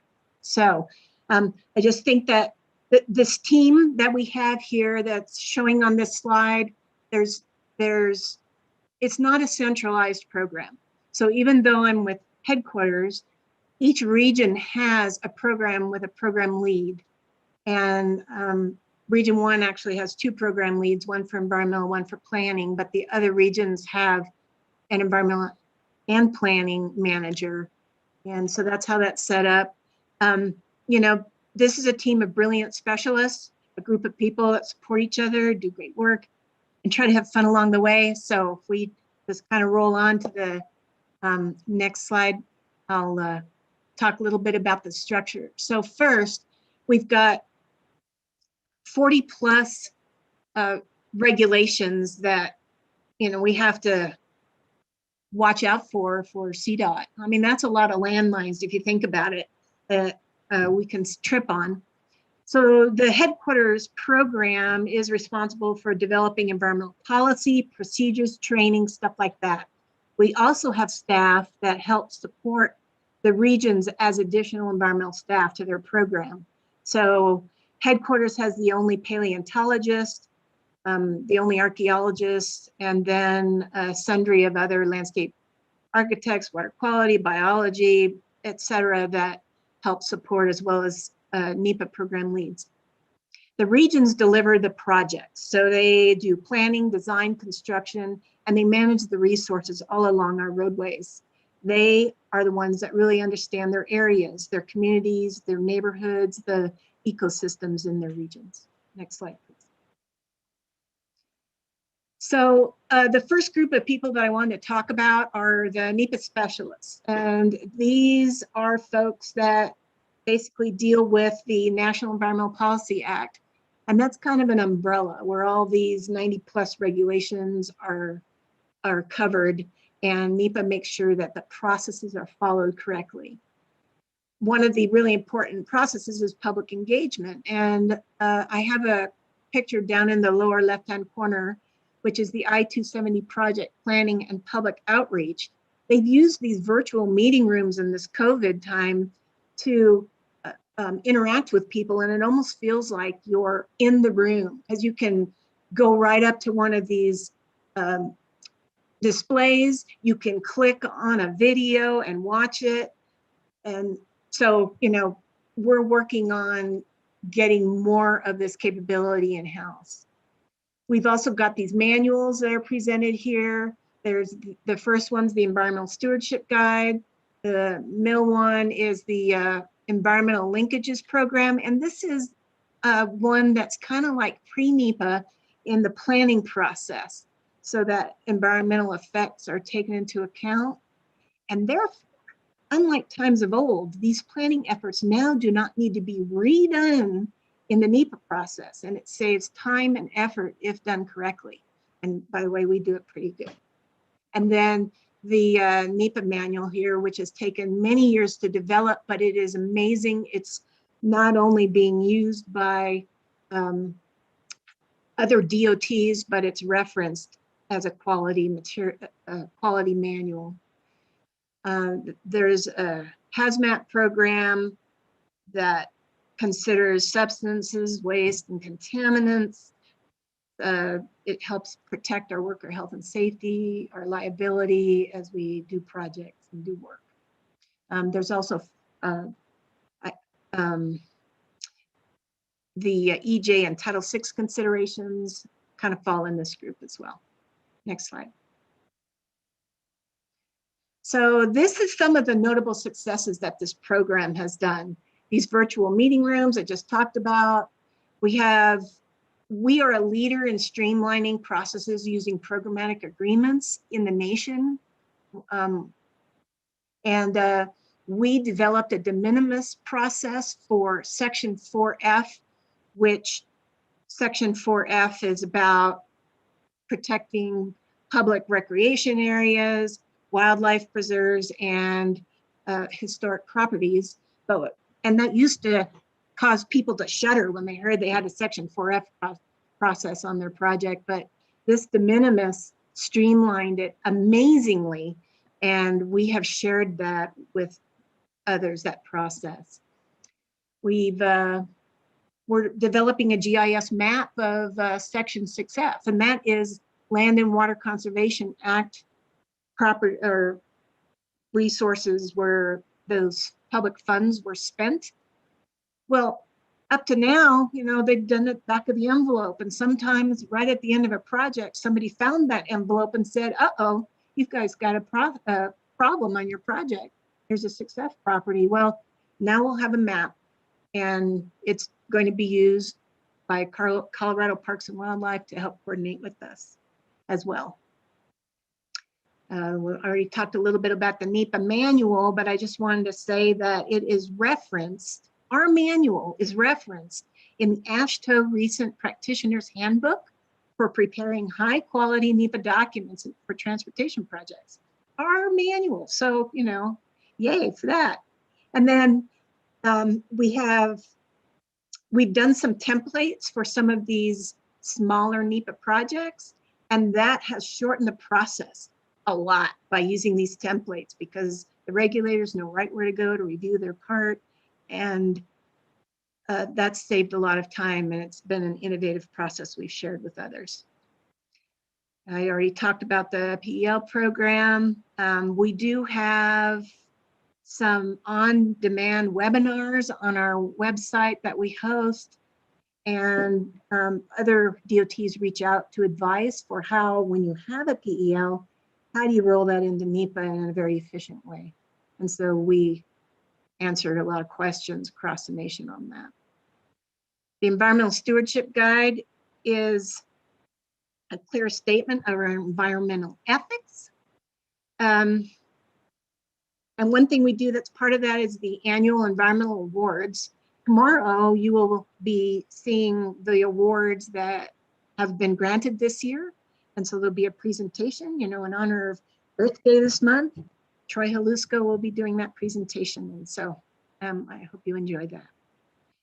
And then the final is the environmental template for design, build, procurement. Okay, that design build can be an environmental landmine, kind of. It's hard to keep compliance.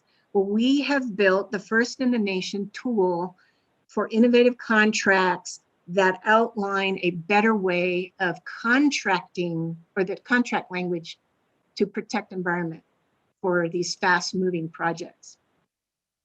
Next slide. Okay, cultural program.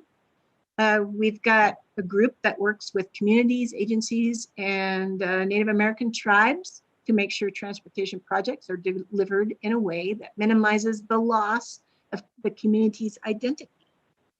And they also train our maintenance forces in how to recognize a possible historic resource.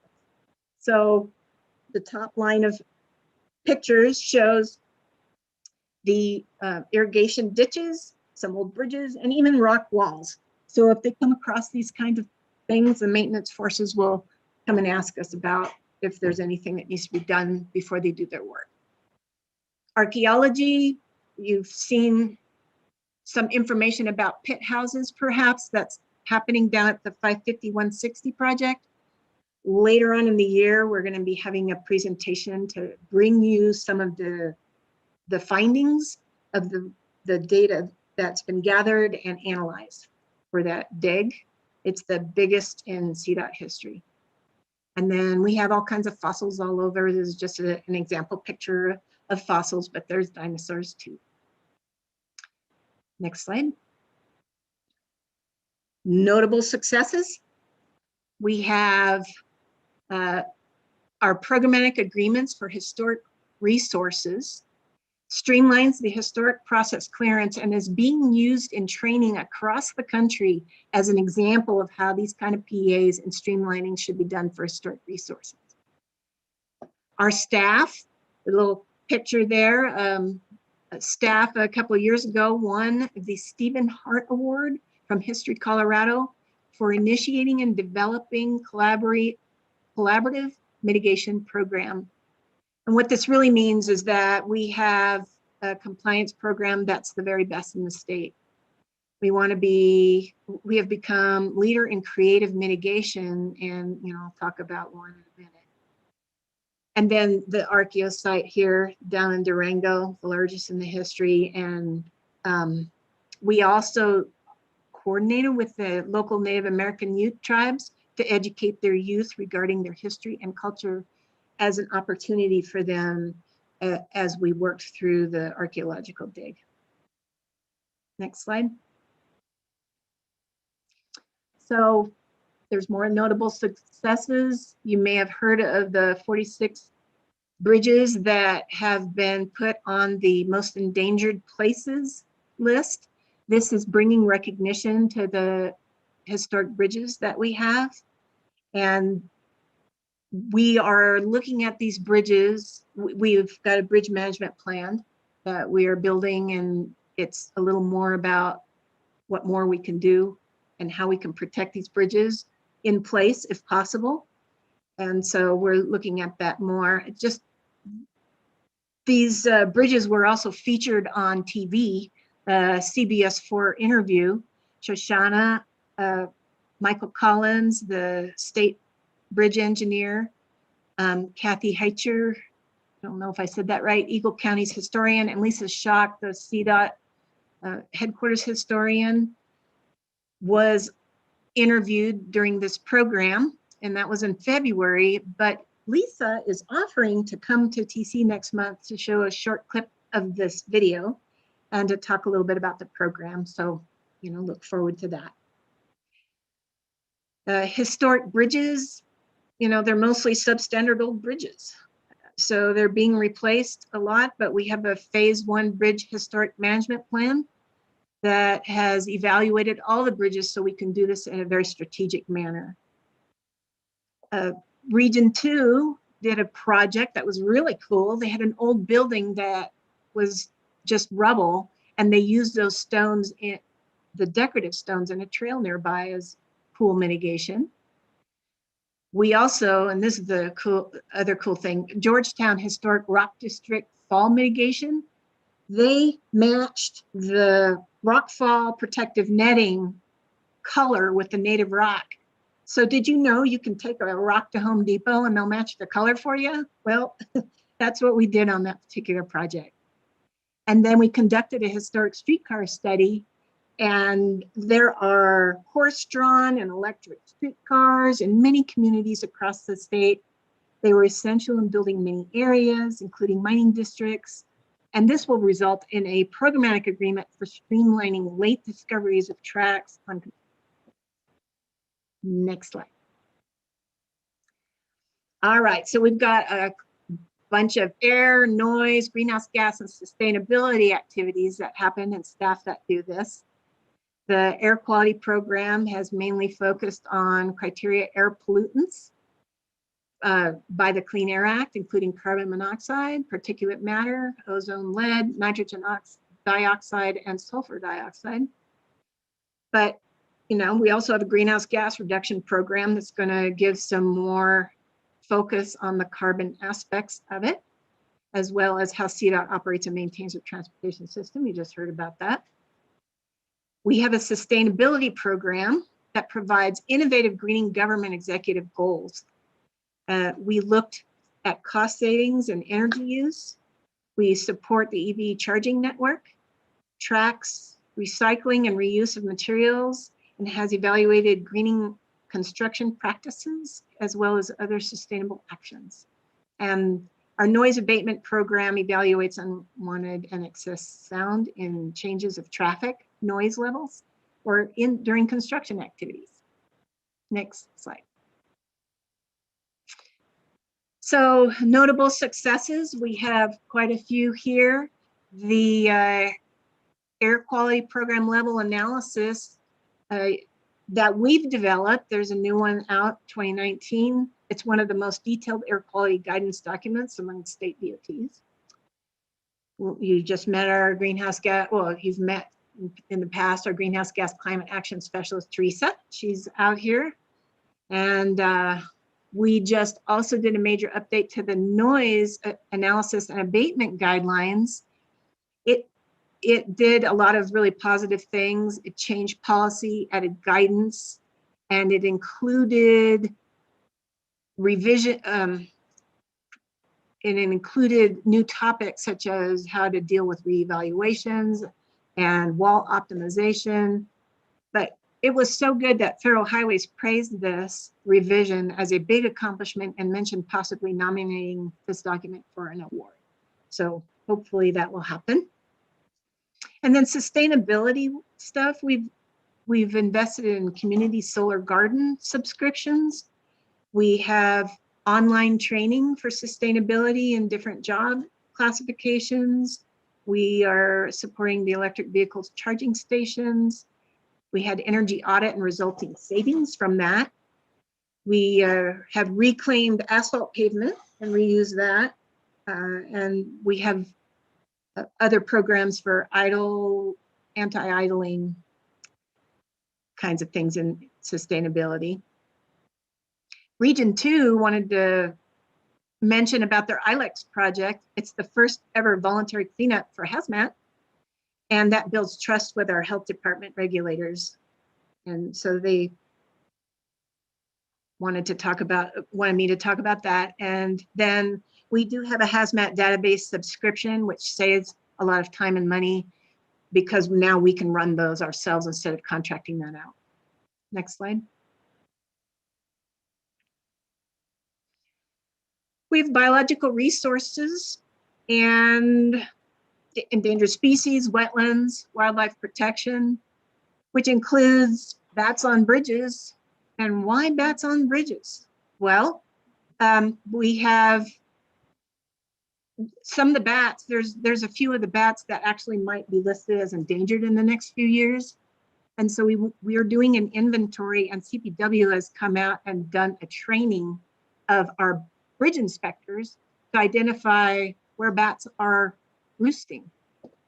And if you look at these pictures, the dark marks on the ground are from bat presence. And there's a little bat hanging on a light there in the lower right-hand corner. Next slide. So we have hired a U.S. Fish and Wildlife Service liaison who has reduced our endangered species clearance time by half or even 2/3. So the table on this slide shows the typical standard time and what we are able to do. Other states are kind of jealous of us for that. We've got some banking for prebles, meadow mouse, statewide impact finding tables. The SWIFT is actually a programmatic streamlining mitigation tool that has saved CDOT over $90,000 a year in consulting fees. And it covers 90 or more common CDOT activities and all the federally listed species in Colorado. So we're quite ahead on that kind of work. And then we do have a training video for bats on bridges if you want to know how to identify bats on bridges. Next slide.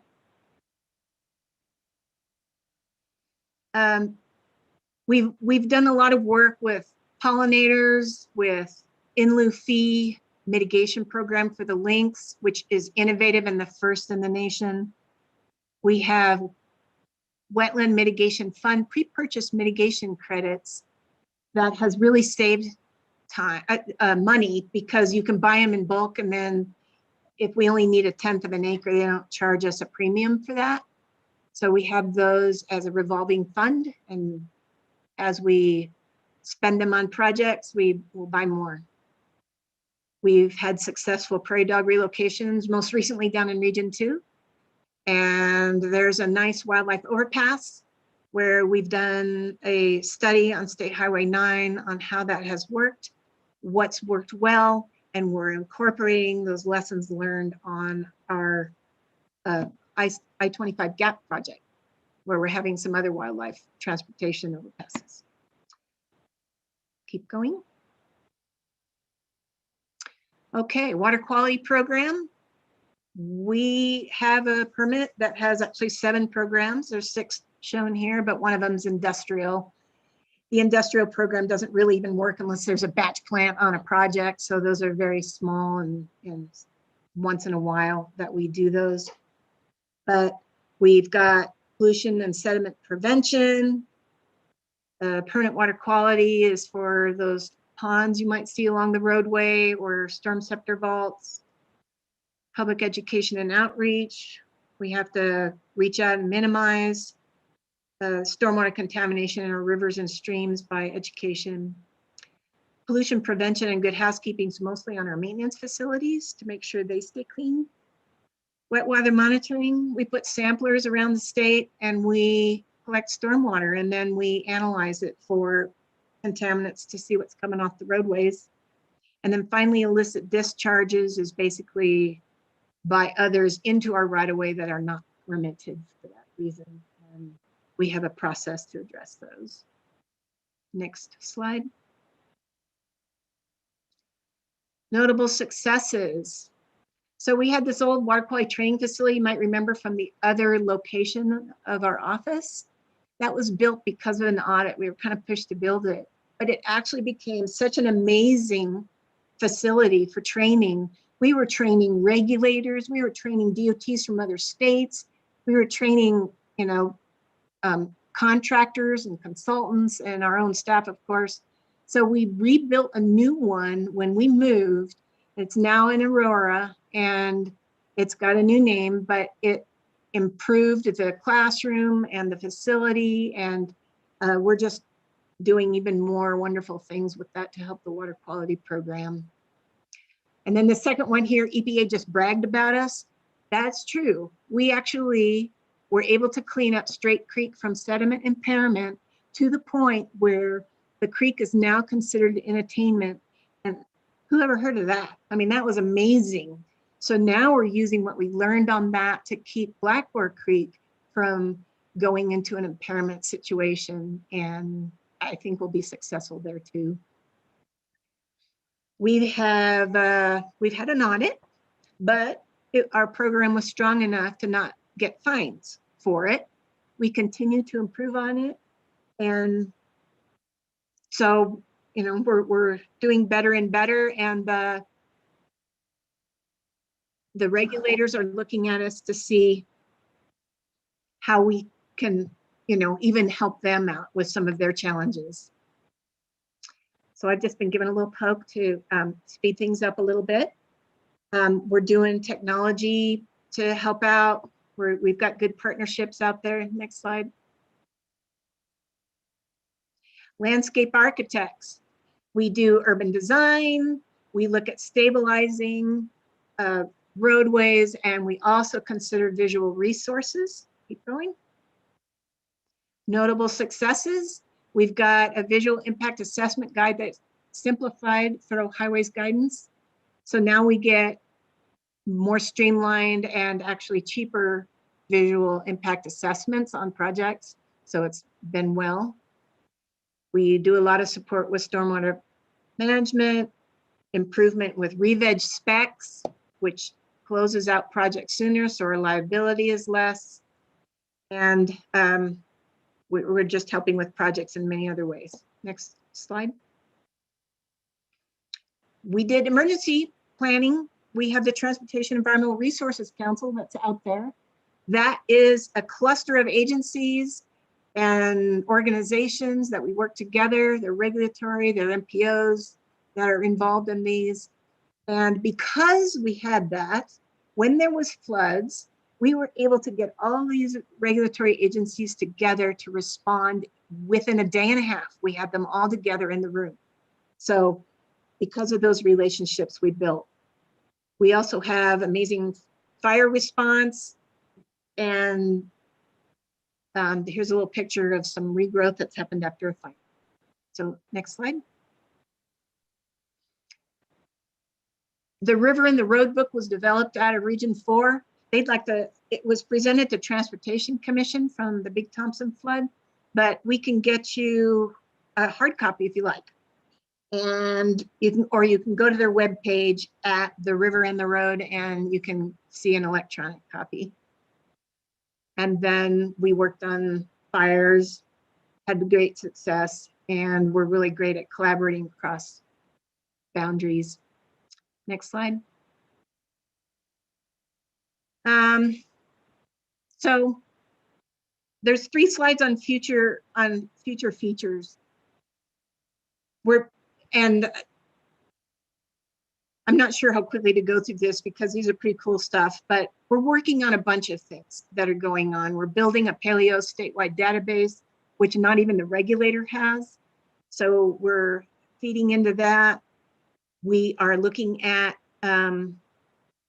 some training on VIAs. We're going to roll that out. We're also doing an East Slope and Plains wildlife prioritization study to go with the West Slope one that was developed.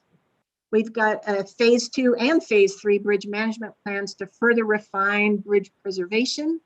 We're doing some drone research for environmental purposes. Next slide. We're looking at better ways to detect wildlife. We're improving some of the ways we track our inspection data.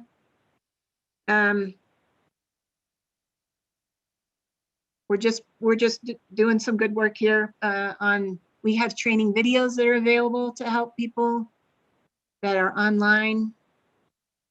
You know, if you ever want to know how to calibrate a seeder, you just go on there and pull that one up, and in the field, you can calibrate your seeder. All right, next slide. And then finally, we have, we're working on various programs, like the ozone standards are getting tougher. We already talked about greenhouse gas, virtual meetings.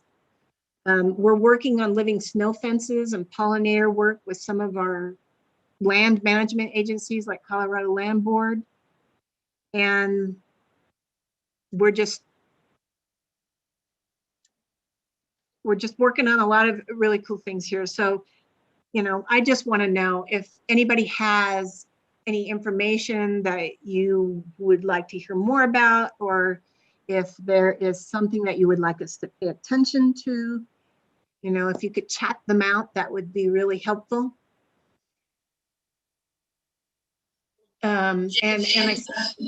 Commissioner Vasquez, before I lose her on this chat, I think Commissioner Vasquez had a question for you back a couple of slides ago. So, yeah. And I don't want you to rush off because it's really fascinating stuff. So I'll turn it over to Commissioner Vasquez and then just keep going. Okay, perfect.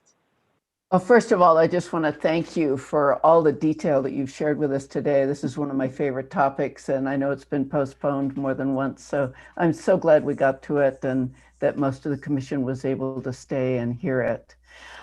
You do an amazing job in terms of water quality, and this is one of, in my opinion, one of the toughest challenges, because the runoff from what comes off of and out of vehicles on the roadway is another component of that. It's not just when you're doing construction, it's in the long life of these roadways that you have to worry about water quality. And one of the questions I had is, as we know, there are often, too often, spills of hazardous materials or crude oil on the right-of-way of CDOT roadways. And my understanding is usually the cleanup is contracted out. My question is, what oversight exists from your group and the folks in the regions that work on these things? What oversight is there to ensure that the cleanup is done well? Who has the responsibility to hold the contractor's feet to the fire? We have a spill management plan that talks specifically about those relationships and the contracts and the steps that we follow. But property management oversees that part of it. We work with them because they have hazmat specialists that are phenomenal. And so they help us with a lot of the hazmat kinds of questions. But there is a contractor that comes along and has this amazing vacuum kind of cleaner thing. It vacuums and cleans at the same time, but some of it gets off the sides.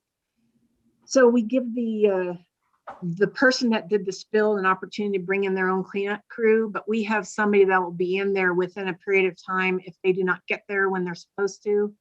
And then we do go and make sure it's mostly my staff that go out and make sure that the spill is cleaned up properly. Our illicit discharge program covers that, and we do that statewide. I'd like to follow up with you, not take everybody else's time, on a spill that occurred close to where I live, and it took a couple of months. The contractor was not timely, and I have no idea whether the contractor was thorough, but it was a whole tank truck of diesel. Yeah, and I think I know about that one. I know that the spread of that was minimized. So, you know, it wasn't allowed to just flow freely into creeks and things. And yeah, we had to work for a while. Yeah, we can take that up offline. Sure. Thanks so much. Great programs. Thank you. You know, Jane, if I were just coming out of college and interested in the environment, I wouldn't even know that CDOT has a robust program like this. But don't you think this would be a fascinating job to start as a young person in today's world where there's not as many barriers to doing the right thing for the planet as there was when I first got out of college. And I remember being part of Earth Day, and it might have been 1972. And here we are all these years later, and we're still struggling, in fact, because we didn't do a good enough job early on. So this is Yes. just fascinating. You know, there are those that went ahead of us that helped pave the way to help us be able to do even better at this job. You know, they struggled a lot more than we have to do the work. And, you know, I came out about that time out of college and basically said, you know, okay, engineers, you need to do it this way. And they go, we've never had to do that before. Yeah. So now we've got this new cycle of people that have had to live with this and with those regulations, and it's a little easier. Yeah. And we do bring in interns, by the way. So we do try to spread the word. Yeah. Yeah, we had the opportunity to watch the intern presentations, and I think that's when I first realized that we do have this department, and there are opportunities to get hands-on. We're really looking forward to the environmental I was going to say rewards, environmental awards tomorrow, and so that will be a good rounding out of Earth Month, Earth Week coming up next week. So yeah, this is fascinating. It looks like a number of people have had to go. You know, I'm sorry we put you off so long, and I know you felt a little rushed. Honestly, I think we will individually be reaching out to you with whatever is most of interest to us. I certainly found, you guys have the slide deck, right? We do, yeah. So there's all those items that you can dive in deeper if you want to. That'd be great. Yeah. So, you know, it's no secret that what connects us all is what's best for us all.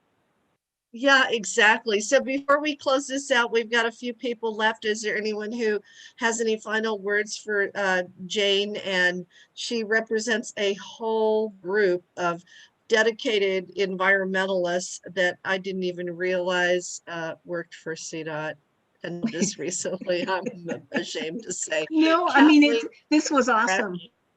Yeah. Yeah, I just wanted to ask quick on living snow fences. Back when I was in high school, actually with the FFA group, we helped maintain one that was planted along I-70, but to get it going. And those really do help with the blizzard conditions out here on making visibility improved and things. I haven't seen any of those go in anywhere out here for a really long time. And those take, 10 years or more before you really start seeing the effects of them. Are any of those being planned anymore? Yes, they are. And in fact, we're going to be doing a study on using native shrubs to try to, so out in the plains where the winds really scream out there, if we're trying to grow trees that don't want to grow out there, they may be needed to Colorado, but not in the plains. It takes a lot of maintenance to keep them alive. So we want to put something out there like rabbit brush or something that's pretty big. It can get 4 feet tall.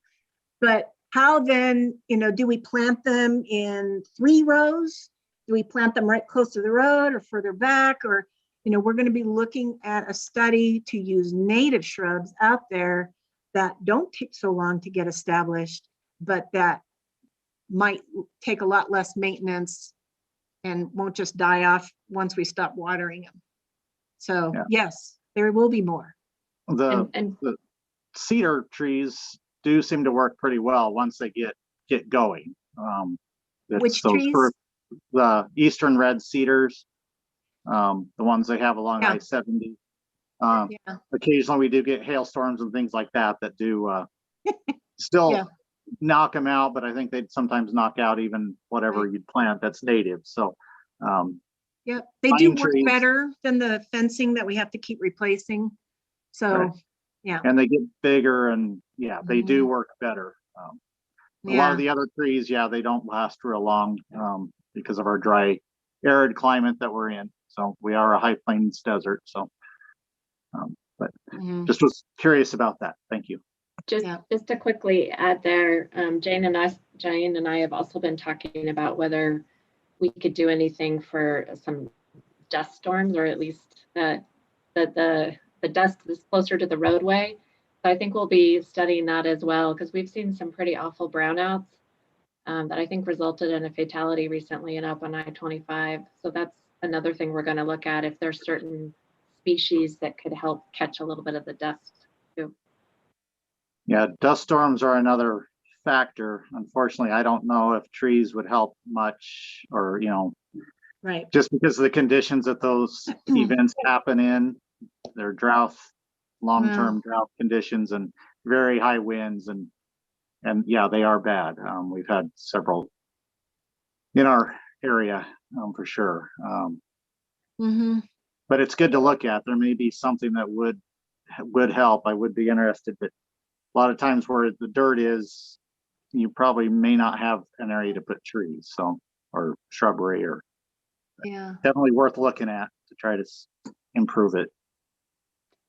And Kathleen, you had a question about the East Slope and Plains Wildlife Prioritization Plan. I believe that's coming out spring of 22. Okay, thank you. If there's a way when that is coming forward in terms of time frame to learn more about it or present at the North Front Range and Upper Front Range MPOs, that would be fantastic. It's something that we hear about quite a bit in a lot of areas. So I just want to again echo the thanks and appreciation for all you do. It's such important work, and I really enjoyed your presentation, and thank you. It's hard work, and it makes such a difference, and as was said, long-lasting difference. So thank you. You're welcome. My job is a lot of fun too. And you have such great enthusiasm. That's super. Anybody else before we finish this up? All right. Well, thank you so much. We look forward to seeing you tomorrow during the environmental awards. And this was fascinating. I think you said something about coming back again next month with something. Yes, Lisa Schock was going to show you a little bit about the most endangered bridge video clip that was shown on TV. That'd be super. We'd love that. Yeah, so it'd be more of a show and tell kind of thing. Yeah. Well, thank you. Thanks for being patient and waiting so long to give us this presentation.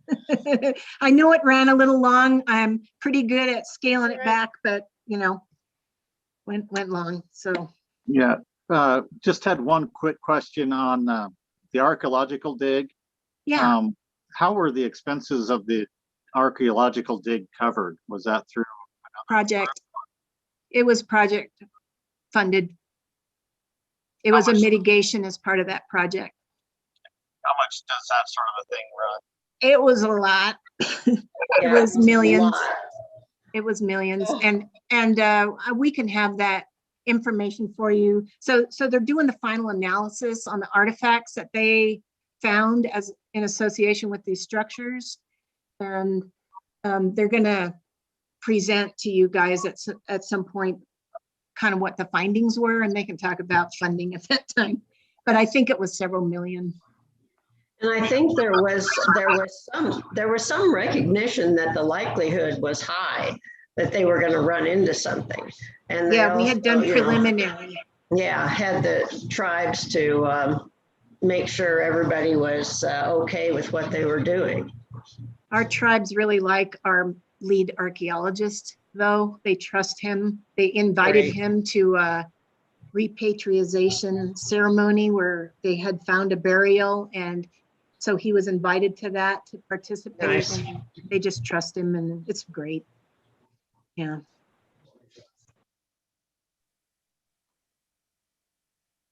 That's super. Thanks so much, Jane. Thanks, Rebecca. Thanks everybody who hung in there. What a fascinating day, I think, of the kinds of workshop material we got today. It's a lot of heavy, thoughtful material, but really fascinating, and just another component of what we do and fascinating to me. All right. Well, thank you, everyone. See you tomorrow at 8.